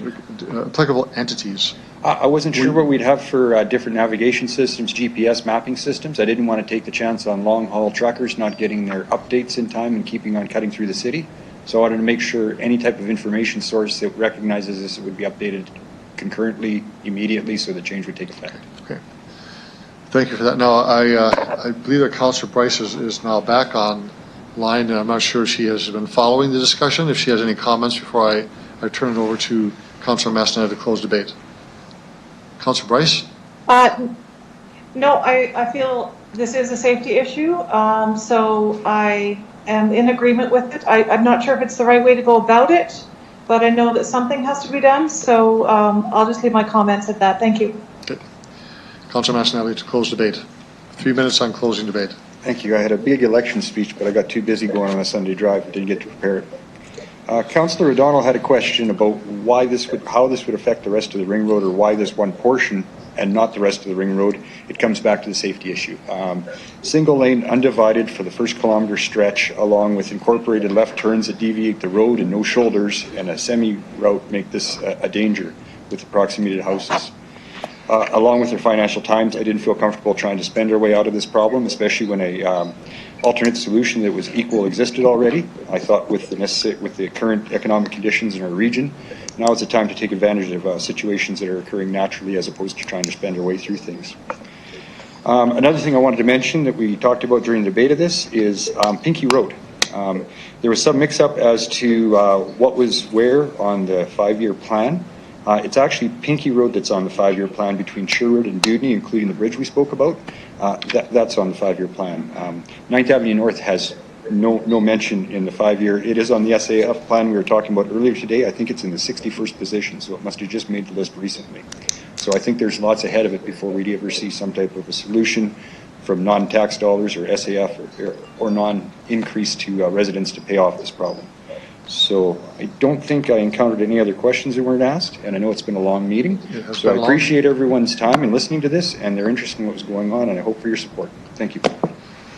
Councillor Massanet, you've closed debate, so Mr. Clerk, on the motion as amended.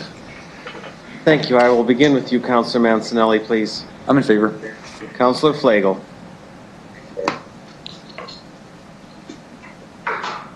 Councillor Flagel. Hang on, am I in? Yes, you are. Okay, yes. Sorry, my mic went out on me here. Sorry. Councillor O'Donnell. In favor. Councillor Bryce. In favor. Councillor Murray. In favor. Councillor Findura. In favor. Councillor Bresciani. In favor. Councillor Stevens. In favor. Councillor Hawkins. In favor. Councillor Young. In favor. Mayor Fougere. Vote yes. Carries unanimously, Your Worship. Okay, let's see how fast we can burn through the rest of this. 2 delegations related to the motion from Councillor Stevens, Hawkins, Bresciani, and Massinelli. Ronnie Nordal, are you there? I am. Thank you for your patience and waiting. Good evening. Welcome to City Council. If you can identify yourself and who you represent, you have 5 minutes for your presentation, and there may be questions afterwards. Thank you. I do note the agenda has me listed as speaking to motion 20-21, but it is, of course, 20-24. That's right. We're aware of that. Yes. Okay. Thank you. I am a resident of Ward 9. As you indicated, my name is Ronnie Nordal. I also practice law in the city of Regina, but I am speaking tonight on my own behalf in regard to the motion. Addiction, as we all know, is an illness, a health issue, and health is a provincial jurisdiction, not civic. But There is presently an inadequate health response to the addiction crisis, and the crisis is growing. The necessary supports, resources, and treatment opportunities to help someone get on or stay on a recovery path are far too often not available and have resulted in matters that are within the City of Regina's jurisdiction. Recovery means the process of receiving support and treatment that an individual needs in order to learn how to deal with those issues that are causing them to use substances without using those substances. Recovery is a continuum and it is individualized. While recovery for some may mean abstinence, for another it may mean reduced substance use and a reduction in the negative consequences of substance use. For example, Sheldon is a client of Carmichael, and I was over at Carmichael having coffee one day, and Sheldon walked in. Cora, then executive director, jumped up and hugged Sheldon, and Sheldon grinned from ear to ear and said, "Cora, I have my own place." Sheldon is a long-time IV heroin user, but with many supports provided to him, he has reduced his heroin use and is living on his own. That is success, and that is someone on a recovery continuum. The motion speaks to harm reduction, and harm reduction is defined by All Nations Hope Network as referring to policies, programs, and projects that aim to reduce the health, social, and economic harms associated with the use of drugs. It does not exclude abstinence as a goal, but it provides more pragmatic choices, such as limiting substance intake. Harm reduction keeps people safe and alive until the needed supports, resources, and treatments are available to assist them to find their own path to recovery, whatever that may mean. Harm reduction is part of the recovery continuum, and dead people cannot recover. The addictions crisis in Regina is growing exponentially.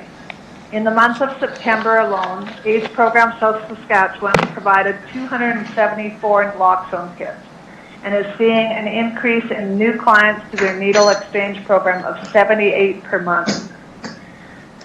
This motion was dated September 30th and cites a statistic of 63 overdoses so far in 2020 compared to 21 in all of 2019.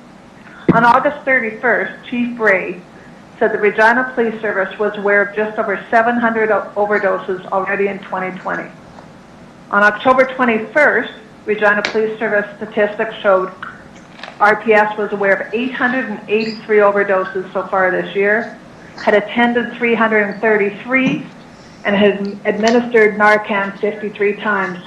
Excuse me. Just 5 days later, on October 26th, RPS provided me an updated statistic.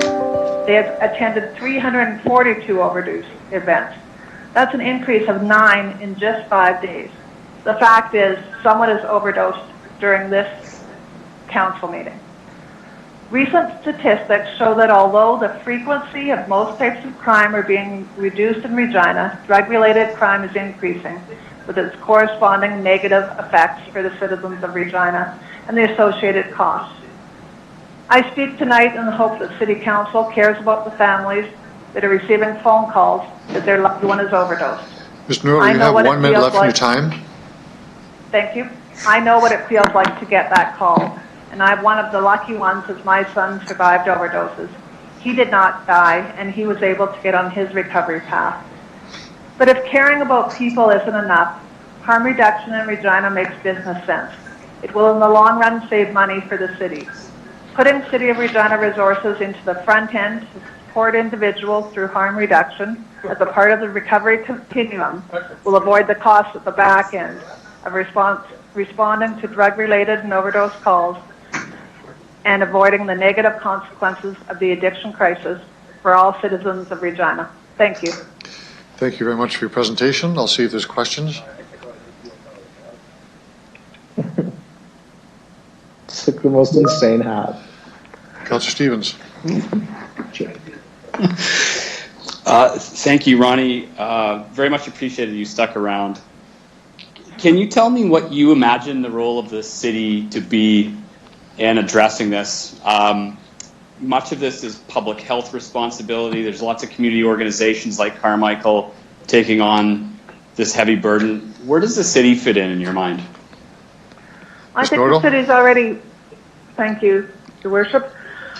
The city's already shown that its willingness to explore and to undertake a report regarding the community wellness committee, but right now there needs to be support for a collaborative approach.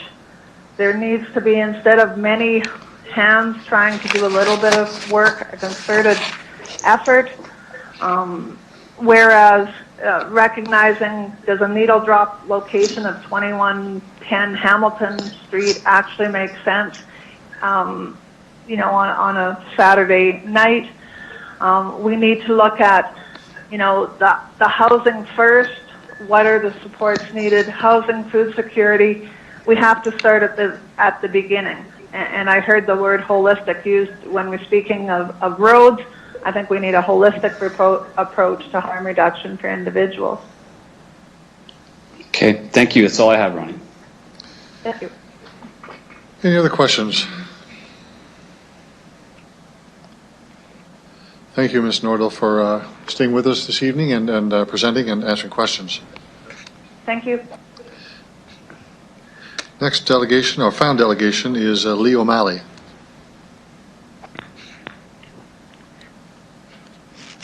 Lee O'Malley, are you there?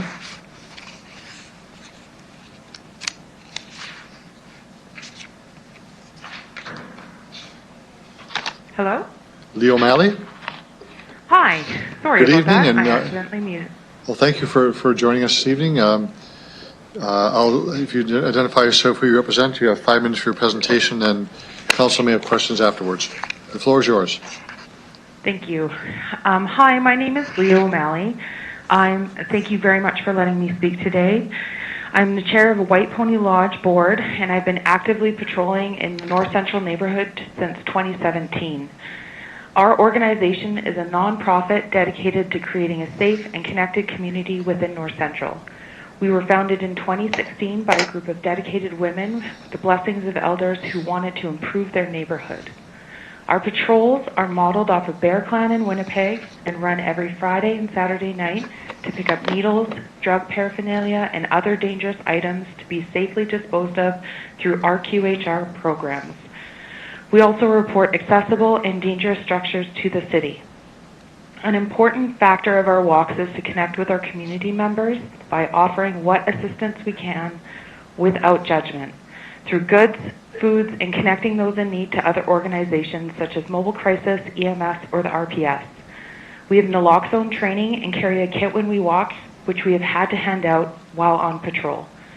We pick up anywhere from 1 to hundreds of needles in a 3-hour walk, depending on the location and the season. We are, at the moment, entirely publicly funded and volunteer run. If you would like to see more of what we do, you can check out our Facebook page or send us an email. During our patrols, we notice certain patterns to where we find needles. People in our community help us find these locations, including the neighborhood children, who are well aware of what to look for. It's common, especially during fall and winter, to find more homes, garages, yards, or sheds open and accessed and full of paraphernalia and needles as people seek shelter from eyes and weather. Sometimes there are people living in these locations or sites will be in use by multiple people, and we will have to wait for it to be empty to clear away the needles. Used needles are often stored or hidden away for later use in sheltered areas. When these locations are active, we will usually find 20 to 60 needles a week. These sites can remain active for weeks, months, and sometimes even years. We believe a safe consumption site would reduce these effects in our community. We also host soup and sandwich nights when it's cold so that people can have a place to warm up, talk, and go through our cold weather gear for what they need. We host or feed anyone who comes in. We require all our guests to be inclusive as well. Because of this, we have people come in who may not have eaten in days, may need someone to speak to, or they may just be seeking help. People share their trouble at our table, and housing, employment, and access to addictions and mental health services are common problems for our community. There is a gap in transitional services in this city. If we need to find a place for someone to stay, the stigma of drug use and the ability to drive to your destination must be overcome and often restricts people from access to these services. We often end up driving people to these locations on our own. The only other option is the RPS, which obviously people are not a fan of. We believe that a coordinated and community-based effort to highlight areas in need and the services they need to access can increase everybody's safety. Our neighborhood is disproportionately affected by poverty, crime, and poor housing conditions. However, the effects of an addiction crisis are not only felt in our neighborhood. The city is negatively affected by the lack of centralized, transitional, and accessible services. The city and the RPS are in a position to help identify need and coordinate and advocate for responses. Through city planning, we have the ability to get people in homes and put services where they are needed the most. Ms. O'Malley, you have 1 minute to go in your time. Thank you very much. I just have one more thing to add, which is just when you make your decision, I really hope that you think about the people on the other end of the addiction numbers. That's something that I think a lot of people do not think about. We often think about the effect of addictions on everybody around the person who is suffering. And I'd really like us to think about those people as people who are just trying to find a way in life. Thank you very much. Thank you very much for your presentation. Questions from council?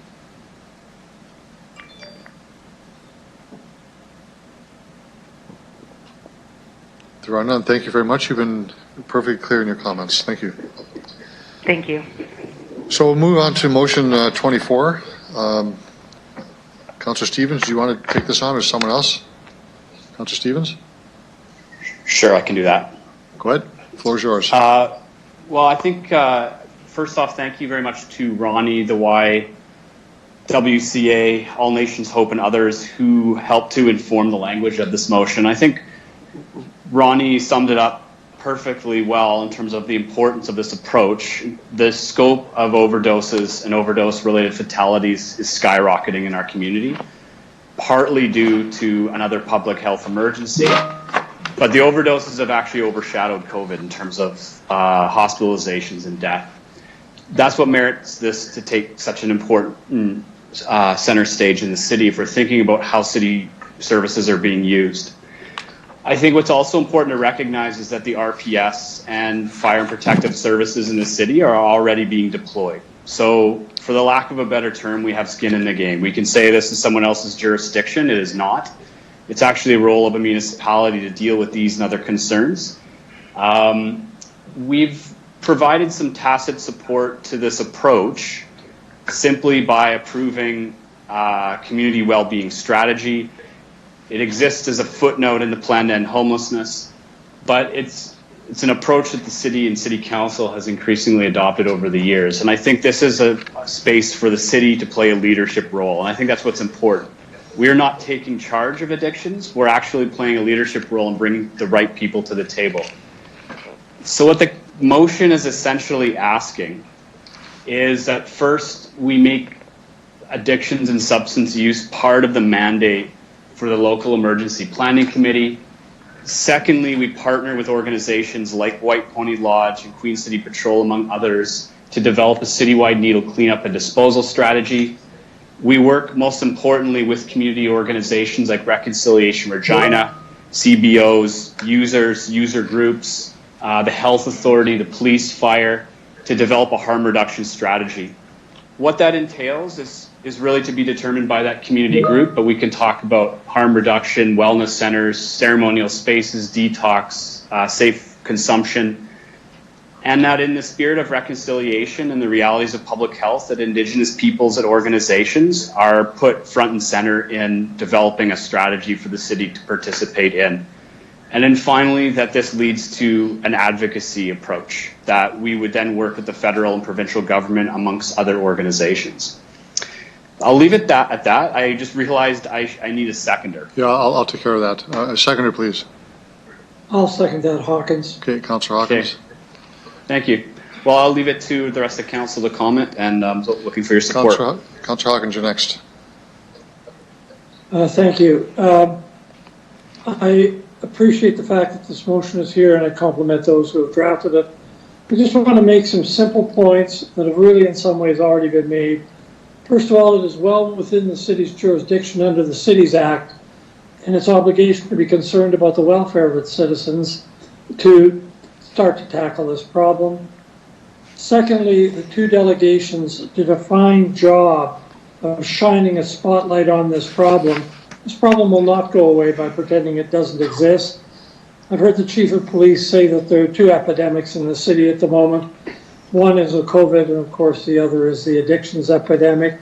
The figure of 63 people dying of opioid overdoses by mid-September, and the other figures we've heard, makes that point.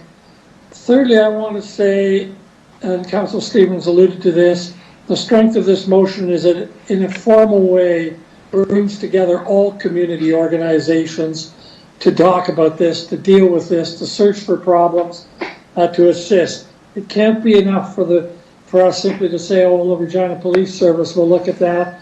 That is an unfair and impossible burden to pose on them.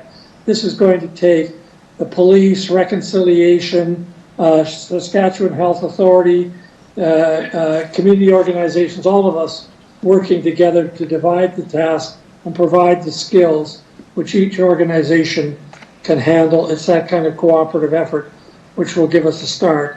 So I appreciate this motion. I ask for councillors' support for it, and I think it's necessary if we're to be a safe city, if we're to be a compassionate city, for us to get on with this. Thank you, Your Worship. Thank you, Councillor Hawkins. Councillor Young. Thank you, Your Worship. I am most pleased to see this here, and it's almost late in coming, and so I am very, very supportive of us playing a leadership role. There's one thing that's not on there because I don't think supportive housing means this, but we have slum housing in some areas, boarded up houses where kids and other people can do drugs. And I think that that's something that the city can do something about. So I would like to see that as part of this as well. And I want to know from the people who are bringing this forward, would that fit with this, or should that be a separate thing? Stevens? Through the chair, I would actually just consider it to be something that the groups could put on the table for consideration. If you want it recognized, I'm certainly willing to see supportive housing plugged into this. Okay, well, that's already on there, but I don't know whether that means getting rid of the slum housing where a lot of these problems happen. So maybe we can just ask that question when it gets to the table. I'd be happy with that. Okay, thank you. Okay. Councillor Murray. Thank you. Through the chair, I'll keep my comments brief given the hour. I am in support of this motion, wholeheartedly. Going out with Queen City Patrol or with White Pony Lodge a couple of years ago, you see the sheer amount of intravenous drug use that exists in our city. We've got to act. My only question for the mover or any of the movers is the point one says consider making the emergency preparedness committee in charge of this, and I just wonder why it's consider. The reality is we've lost more people in Regina than we have to overdoses than all of Saskatchewan due to COVID. So I see this as a definite role of the emergency planning committee, and I just want to know why it's consider as opposed to directing them. Through the chair, I kind of wanted to give administration some latitude to figure out how this would fit within their mandate. Yes, I would certainly appreciate straightforward language which would say include addictions and substance use. Perhaps it's a question you could pose to administration and to see what kind of implication that would mean. This simply gave them some space to consider it. Perfect. I will do that now. Then I will ask administration. The wording consider. What do you view that as? Wants to take that? Mr. Onwright? Through your worship, we appreciate Councillor Stevens' wording on this one. It will allow us to have some discussion internally to see how to best handle this. We already have community partnerships on some of these topics through both Ms. Howrluck's area, Lori Shaley, in our community partnerships and discussions that we have through that, and we also do that through Fire and Protective Services. So I would ask that we leave the wording the way it is, and that will allow us to have those internal conversations to see how to best handle it. Councillor Murray? Okay, that's very helpful. Thank you very much. That's all for now. Thanks. Councillor Bryce? Thank you. So I'm glad to hear it's for us to bring people to the table. I've heard Councillor Stevens say that that's the intent, to bring the right people to the table, but I've also heard other councillors say, I'm glad we're taking a leadership role in this. So maybe I'll ask Councillor Stevens, are you meaning for the city to take a leadership role in this, or are you meaning for the city to bring the right people to the table so we can get an action plan together? Councillor Stevens? Through the chair, I actually consider that both to be the same thing. There's a lot of organizations in Regina doing this work, a lot of them alone, fragments here and there. The leadership role is actually bringing them and working on developing a collaboration model and plugging it into our community well-being and public safety strategy process. That is something that administration has already been tasked with. I consider that to be a leadership role. In other words, we're not waiting for someone else to take charge of it. The city will engage in conversation. We might have formal advisory committees down the road. This gives administration some latitude, but we will start the discussion with these organizations and work with them to build a municipal strategy. Councillor Bryce? I just wanted to clarify that. Sorry. I'm in agreement of us getting everybody together and taking that part of a leadership role. My issue a little bit is, and getting people together, many people, as I said, have been doing this type of job. It is bringing them together so we can have something focused specifically for Regina. But we also have lots of other health crises going on in our community. So I just want us to be aware of it, and it may be a line that we are riding alongside. I just don't want to cross into the provincial purview of health, which this is a health issue. But bringing the people together to getting it in a focused plan for our community, I am in agreement with. I'm just going to leave it at that. Thank you. Thank you, Councillor Bryce. Councillor O'Donnell. Thanks, Mr. Mayor. To Andrew and friends, thanks for bringing this forward. I think we earlier spoke about sustainability, and I was hoping that when that evolves over the course of years that we would be a leader in that area. I think what you've done here by bringing this forward is that perhaps we can also include the word hope to our community, that we can in fact look after people that are in great need and do so hopefully even better than others do. So I applaud you all for this. I will be supporting it, and thank you for bringing it forward. Thank you, Councillor O'Donnell. Councillor Flagel. Oh, sorry, Councillor Findura.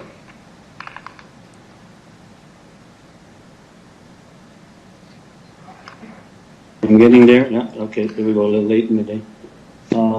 Thank you. I will be supporting this motion, and thank you to the four councillors that brought this forward. As Ms. Nordal mentioned, is that the individual came into a shelter and recognition was that he found a home. This is where we've been struggling at. And so that's where city and we, in the social aspect of our community or society, we all have to get together to help one another. And we're talking about everyone joining, right, from all level government, our community, from smaller to large, to get involved and solving this. we remember talking about one individual was finding a home called Home First, I believe. First having 700 rides in a police car, ambulance, and visits to the hospital to maybe 2 or 3.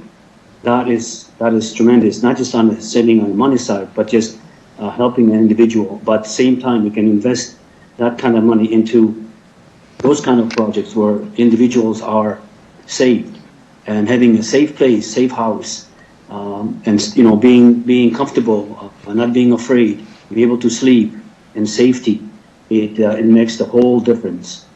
So this is something that we need to get involved.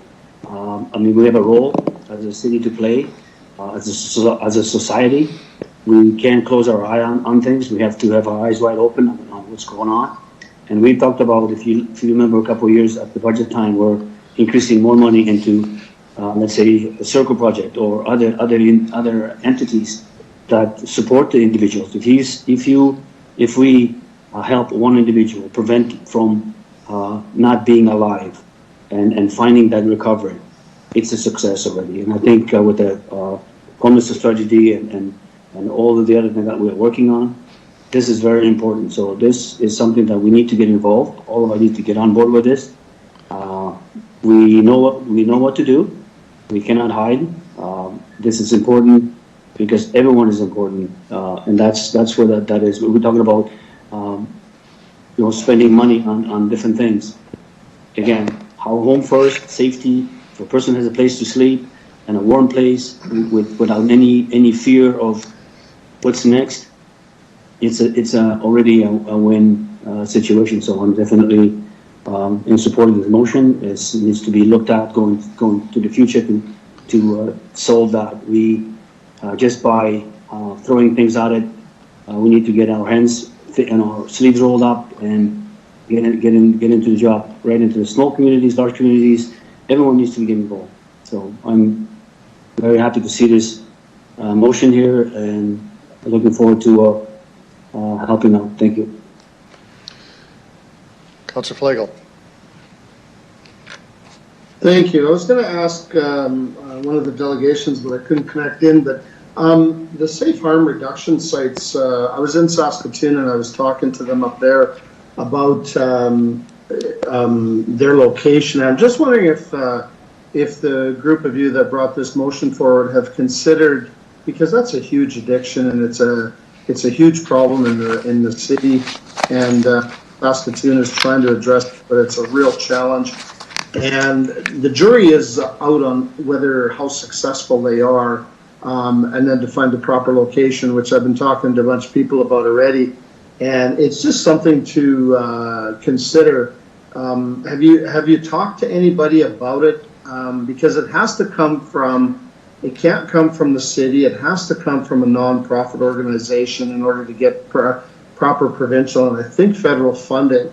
But I wasn't sure if in your conversations you had any discussions about this, because it seems to be the next move for a lot of people that have addictions, and the Narcan, and I was heavily involved with the Mums Stop the Harm, and the Narcan was huge in recovery, and I just wondered where the discussion was about that kind of a thing. Who wants to take that one on? I could do that. Through the chair. To date, no one's come forward with a specific proposal. I think Saskatoon as a community is further ahead in that they're opening one. And it is open. Right. And they were ultimately let down by the provincial government, which did not fund it, but they are going ahead. Now, there's some risks associated with it. I would say as a whole, that was a result of an incredible amount of community engagement and leadership, and they really gathered around one organization to help take off. There are some organizations like All Nations Hope that are kind of ahead of this, but I'm not looking to prescribe what that looks like. I want to put the community in the same room to figure out what's required and then figure out how the city plays a role in that. But this is something to be determined by this strategy. Yeah, the reason I bring that up is because, I mean, the thing is with these organizations, once you stick your foot in there, they want to take you all in because they know you can help them. And that's what happened with some of the other things that I've done too, in terms of drug addiction, speaking to people, talking to different resource officers, the different 811 people that I've had discussions with. And it all comes back to, we need to help the people in addictions, but we also need to get them proper counseling and a proper place to house a lot of these issues and have the discussion. So in your plan, is there any action coming soon, or are we still all just discussion at this particular point? Councillor Stevens. Well, I through the chair, my sense is this has to pass. The city has to play a role in it, and the idea would be that you work together with these organizations, including the health authority, to figure out what would it look like. So an action plan would likely be the next step, but first you have to figure out what does the community want, what they need. So I think it's safe to say that the city itself does not have the expertise to figure out how to develop such a harm reduction strategy. Yeah. So you have to work together to do that. And in Saskatoon and elsewhere, it's a collaborative effort. So an action plan is the result. Okay, great. I think if one of you wants to connect with me after, we can talk about some of the connections that I've made, because I've got some pretty educated people in my pocket that I've been dealing with that know a lot about the procedures and the action plans that maybe need to be talked about, so we don't have to be spinning our wheels for 6-8 months when the wheel's already made, and we can just implement some stuff that might come into effect and get some success ratios going in the city earlier than later. And I mean, addictions have been around and they're not going away, and so the sooner we can get at it, because I mean, I've talked to some people, and like I said, they've already got some solutions in place, and they've got some ideas and some things that we can start with as opposed to starting from scratch, provincial government or not. And I think, you know, if we can get the provincial government on board, then it's something that's even better, because it just makes it better for the whole community. So I'll if Andrew, if you want to catch up with me later, or somebody else on the motion, I'll help you out. Thanks. Councillor Brashani. Thank you. I'll keep it short. Thank you to Councillor Stevens. You were the main writer here, and I just want to say thank you for that. This is so important, and it comes at a very, very important time. The organizations that I have spoken to, they feel like they're working in a silo and alone. And I think this is what this motion does. This motion brings it collectively, has the city kind of be the lead in bringing the organizations together to have a conversation about, and probably no different than we did reconciliation, where you need someone that can knows what all the organizations do. You bring them together and you have a conversation as to how can we do better and what do we need more. And I think that's where those next steps come. They develop a plan, and then, you know, the stronger the voice, then that's the time when we will need to go to the provincial government and the federal government. This is an issue across all of Canada, and it's unfortunate that we haven't had any extra real funding here. So I think those next steps will come, and I hope they come quickly. One of the things that I never realized, and you think of the cost of this, is our firefighters, and obviously our police, but our firefighters go 2 or 3 times a day to the same address to administer the Narcan. And you think of the cost in those examples there. So I think, and no different for police. So I think when we come together and we talk about kind of what can be done, it's not all about cost. It's truly about finding some solutions. And there's deep-rooted things here that need to be addressed and dealt with. But when we talk about, the points that were in the whereas, we can see that, I mean, when we drafted the well-being and public safety strategy, that this also fits a piece of that as well. So I think we'll be further ahead when this gets going. And to Councillor Flagle's question, when I hope this gets going quickly. I hope we don't wait. I think these organizations that I've heard from want to get going. Margaret and All Nations Hope, they have been doing great work, but they've been doing it alone on a very, very little budget, and they do amazing work. But working alone, same with White Pony, amazing volunteers. So I just again hope that this becomes almost like a caring for all, right? We look at this, and I think that we're going to look at what's in our community, what's needed, what's more needed, and then we can advocate to the next levels of government to assist with us with more dollars as well. Anyways, I'll leave it there. Thank you. Thank you, Councillor Bresciani. Other speakers? Councillor Massanelli, go ahead. I just wanted to say thank you for allowing me to participate in bringing this forward and being part of it. It's very much needed. For me, this isn't a part of cost or expense, because the cost and expense has already been here as well, pointed out by Councillor Bresciani. This, like many other things in our city, is a point of finding efficiency and dealing with problems that have been long-standing and actually getting worse. So this is very pertinent. It is an efficiency plan, and I look forward to getting it going. Thanks for making me a part of it. Okay, I have a couple of comments I want to make, and I certainly will support the motion, but I want to talk about how the city is positioned in this one, and Councillor Bryce's comments, I think, are instructive here. It is about jurisdiction to some degree, and some of the issues that our police face and fire face is a lack of support by the province with respect to health services to our community. We can talk about many things that the police do that are not criminal code related. 80% of their calls are not criminal code related. And that's because, in my view, I think in many people's views, there's been a lack of funding and support for community organizations, and so it just falls to the police. So I'm glad the motion in the preamble speaks of a matter being a provincial jurisdiction, because I think it's important that we don't confuse jurisdictions as we move forward, and that we don't face a financial or jurisdictional download by the province and place a burden on any organization that's is not able to fund addiction services that I think are so critically important. No one disputes the fact we have a huge problem here.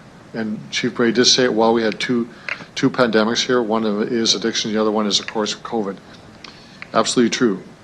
I went out with Queen City Patrol with Councillor Murray on Monday evening and saw what that was like. Not a particularly pleasant activity, picking up needles in back lanes and other paraphernalia. It's just one example, one small example of the impact in the community. So we all, as members of council, feel this every day. We all speak with frontline organizations that are dealing with a crisis of significant proportions that does not get enough coverage in the media, does not get enough traction to provide a meaningful support for a strategy. So if we're talking about the City of Regina coordinating its coordinating role and not a funding role or a taking over jurisdiction role, I'm okay with that as a lead role to coordinate and bring people together. Many mayors around the country that I speak to face exactly the same issue, and they speak in terms of what's in the motion here, but they all speak of the need for the province to step up and take ownership of this issue as a health issue. The City of Regina doesn't have the jurisdiction, the expertise to do this. What we are really good at is coordinating different organizations together to come together on a common cause. And we look at in that vein, I'm fully supportive of that. I want to make sure that the health district, the Ministry of Health, is front and center in this. I know that they're sprinkled in here. The health authority is here, but we speak about a lot of other organizations that are not private sector or community based that are mentioned to be doing this. So I want to be very clear that the province must step up in this. When we look at the last point, point 5, an advocacy strategy. I think that we should be having federal and provincial organizations involved in developing the strategy now, not to lobby them, but to bring them in as part of the fundamental basic building blocks of a strategy. Not to be affected by lobbying or advocacy, but have them at the table. So I'm going to make an assumption here that this strategy developed, if we're coordinating it, would have those entities at the table at the very beginning, so we don't have to lobby them. They're there and understand their role to play. So I'll support the motion with those comments of downloading is a trend that's been happening for years for the city, and I think it's unfortunate that happens, but we do make sure we respect jurisdiction, but also take care of the people who live in our city. Councillor Stevens, do you want to close debate? Nope, got nothing else. Okay. Mr. Clerk.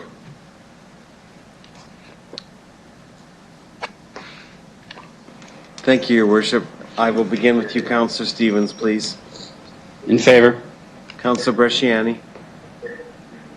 In favor. Councillor Findura. In favor. Councillor Murray. In favor. Councillor Bryce.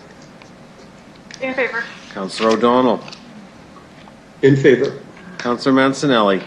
Favor? Councillor Flagel. Yes. Councillor Young. In favor. Councillor Hawkins. In favor. Mayor Fougere. Oh, yes.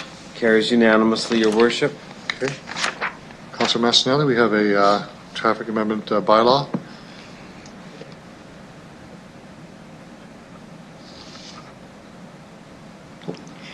Uh, 2020-69, the Regina Traffic Amendment Bylaw. I move seconded by Councillor Findura that bylaw 2020-69 be introduced and read a first time. Anyone opposed? Motion's carried. I move seconded by Councillor Murray that bylaw 2020-69 be read a second time. Any discussion? Anyone opposed? Motion's carried. I move seconded by Councillor O'Donnell that Council hereby consents to bylaw 2020-69 going to a third reading at this meeting. Anyone opposed? Motion's carried unanimously. I move seconded by Councillor Flagel that bylaw 2020-69 be read a third time. Anyone opposed? That's carried. Thank you, Councillor Massinelli. We have a Planning Commission report on 805 Toronto Street, discretionary use application. Councillor Young. Thank you, Your Worship. CR 2089 is a discretionary use to allow a proposed storage hazardous material within a building on at 805 Toronto. Before the permit could be issued, the Ministry of the Environment has to issue has to approve it, and also prior to occupancy, the Fire and Protective Services has to okay the emergency response plan for handling hazardous materials. This would be storage of batteries, Your Worship, and Planning Commission asks for concurrence. Seconder, please. I'll second it. Okay, thank you. Any discussion on the report?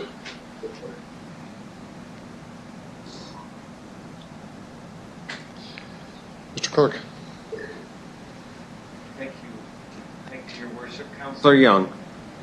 In favor. Councillor Hawkins. In favor. Councillor Stevens. In favor. Councillor Bresciani. In favor. Councillor Findura. In favor. Councillor Murray. In favor. Councillor Bryce. In favor. Councillor O'Donnell. In favor. Councillor Mancinelli. In favor. Councillor Flagel. Yes. Mayor Fougere. Yes. Carries unanimously, Your Worship. The last item of business is bylaw number 2020-61, third reading only. 2020-61, the Body Rub Establishment Licensing Bylaw, third reading. I move seconded by Councillor Bresciani that bylaw 2020-61 be read a third time. Mr. Clerk, you want to do the roll on this one, please? Sure. Councillor Mancinelli. In favor. Councillor O'Donnell. In favor. Councillor Bryce. Opposed? Councillor Murray. In favor. Councillor Findura. Opposed? Councillor Bresciani. Opposed? Councillor Stevens. In favor. Councillor Hawkins. In favor. Councillor Young. In favor? Councillor Flagel. No. Mayor Fougere. Vote no. Passes 6-5, Your Worship. Okay. Well, before we adjourn, this is the last council meeting for our term, and I want to thank the administration for the many curves and issues and perspectives that we've faced over the last 4 years. It's been quite the ride.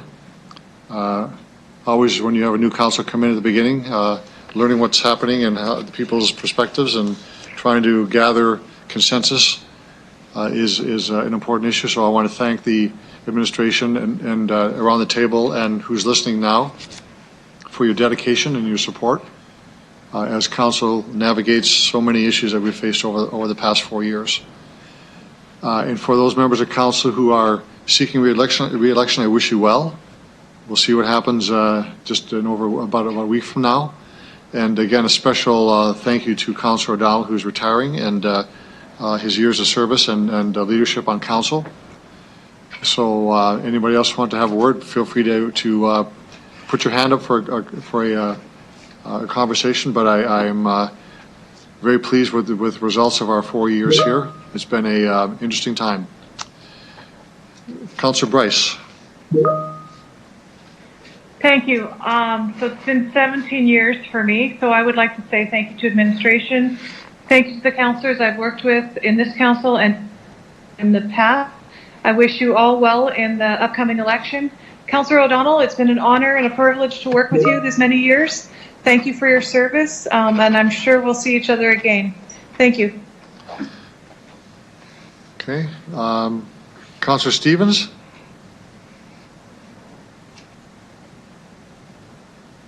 Sorry, I'm not really clear what I'm being asked to say. Okay, just we're all saying our final thoughts at the end of a term. You don't have to do this. I'm not pressuring you to do it. You don't have to. I know you said we'll miss you, Mike. I got that. Yeah. This has been great. I wish our last meeting wasn't like a 12-hour session, but that's self-inflicted. I got to tell you. And you this know is that. a wonderful experience. It is, yeah. But thank you, everybody, administration and my colleagues. This has been a very transformative 4 years of my life. So thank you very much. Councillor Hawkins. Thank you, Your Worship. I'd like to thank my council colleagues for their wisdom, for their dedication to their jobs, and for their friendship. I'd like to thank the administration for its help and its continuing support. And I'd like to say my last words for Councillor O'Donnell. Mike, you set the gold standard for integrity and civility in doing council and city business, a city that you love. And we've learned from you. We'll miss you, and we very much appreciate what you've done. Thank you. Councillor Findura.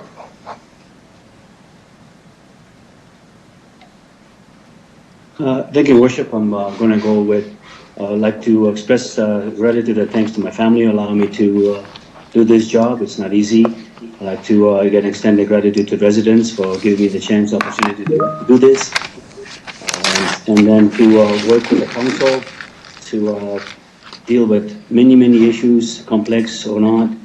Administration, it's great. The knowledge is incredible. Learning curve was something else, but I tell you, it's a rewarding thing to do. Just want to say best wishes to everyone. And Mike, you were always an inspiration, and I am jealous of your new job, retirement. So enjoy it. Thank you. Thank you, Councillor Findura. Councillor Murray. Oh, as you can see, I've already switched into more comfortable clothes. I just wanted to say thanks to everyone for all your dedication and hard work. I haven't met a more hardworking group of people that are dedicated to serving the community. And I'd also like to thank administration for all the patience that you have for us. And, the start of this, the tail end of this term, having the pandemic, I think you guys really stepped up and did an incredible job for our community. And Mike, I just want to say thanks again for everything over the last 4 years. You've taught me a lot. And I don't think there's a better counselor that's served. You've done an incredible job for the community. Thanks, everyone. Thanks, Councillor Murray. Councillor Brashani. Thank you, Worship. I too want to say thank you to all of my council colleagues.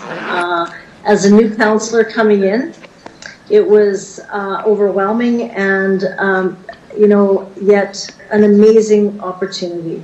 And to get to know each one of you as well as a councillor, but also professional, but at a personal level was great. And, again, it's just been, I remember Mayor Fougere when we had the swearing in, and I remember you saying something that night, this is going to be, it was either, the time of your life, or it was going to be something that, you kind of take and it's going to be a whirlwind. And really this 4 years, when I talked to people, it was a real get ready for the ride, because it was really busy, but I have nothing to compare it to. But I want to say thank you for all the support to help me learn and grow as a councillor. And to Mike, Councillor O'Donnell, who you've really, I always have said, you've been such a wonderful mentor, and you helped, you are a wonderful example of what a councillor should be. And I appreciate always your honesty towards whatever it is that, if I had to call you on, any questions that I had, you always gave me whatever you thought was the honest answer, and I just truly appreciated that. So again, I look forward to, I want to say thank you to administration, and I look forward to, again, I'm honored to be here again for another 4 years, and I look forward to working with you guys again in the next 4. Thank you, Councillor Brashani. Councillor Flagel. Thank you, and to everyone. 14 years, Mike. 14 years, Sharon 17. Lots a long time. Michael, you had 25 years, 24 years, something like that. The one thing I want to make sure that everybody's realizing is Lori scared the heck out of everybody in Ward 4, and so she got acclaimed, and she was the only one this year, so she's got a free ride into the next 4, but she well deserved, so good job on that as well. Mike, I think it's time you got back into sports, because I think they miss you, and you've done a great job on council, but you kind of let go of the sporting world a little bit, and I know that's always been a passion of yours like it is of mine, so keep up the good work with whatever you do, or just look after the wife and do some traveling with the 8 kids and all that kind of stuff. To the rest of the councillors, great job, lots of ups and downs. Boy, I got to give big handshake and clap to the administration for putting up with us for 4 years, because you guys did a phenomenal job with us, and we're not all on the same page, and that's not how we're not supposed to be. So it makes it more challenging for administration and the staff and everybody and all the workers. And I just want to thank them all, because it's important that we all work together to create a better city. So anyway, all that in check. To those that are coming in, whoever's going to replace Mike, we'll see where he goes, or who that person is, and we'll have some fun and keep it going. So anyway, thanks to everybody and to the citizens too. Thank you, Councillor Flagel. Councillor Massinelli. I guess my turn. I'd like to thank you, Mike. You taught me that a teacher isn't a profession, it's a person, and you really hit that one home. You taught me a lot, and I appreciate it. And to everyone I've worked with over the past 4 years, I guess thanks for putting up with me. I know it's a tall order, so much appreciated. I've learned a lot. I've enjoyed it. I hope we've helped the city, and I know we've all tried our hardest. So thank you very much. Thank you, Councillor Massinelli. Mr. City Manager. Is Barbara not spoken yet? No, I haven't. Oh, that's you have. Okay, well, before you let I have my hand up. Go ahead. Okay, thanks. Well, I'm on council because I talked to Mike. I wasn't sure I wanted to do this, and he met me for coffee at the donut shop, and so I asked him a lot of questions, and so it was because of his answers that I finally put my name forward about 8 years ago. So thank you, Mike, and I'm sure you will remember all the hours we spent on the PCC board together. I would like to say thank you to the supreme professionals we have as an administration. You deal with a council that can be all over the place on some issues, and who are always giving you something else to add to the list of things to do, and you handle that all extremely well. So thank you for that. And everybody, even though we have some difficult times together, I really enjoy coming to these meetings. I actually look forward to now. Maybe it's because of COVID and I'm stuck in my house and I need to talk to people, but I don't think so. I think I've really enjoyed working with all of you, and I wish you all well, and hope that whatever you want to have happen will happen. Thanks. Thank you, Councillor Young. Councillor Dahl. Thanks, Mr. Mayor. If I could say a few things. First one is to the kind people of Ward 8 who accepted me, stood by me, and allowed me to represent them for this last 4 elections. I'm very grateful, and I'm especially grateful for the very kind comments that many of them have sent my way in this last while. So to Ward 8, thank you very much. To the administration and staff of the City of Regina, from a very personal level, you accepted me, took me under your wing, showed me, taught me, respected me, and welcomed me. And I won't forget you. I think that it is a very difficult task to work in municipal life. And to all of you, you have been professional. To even the people out on the workforce on the street, they've been very kind to me. And again, I will not forget you.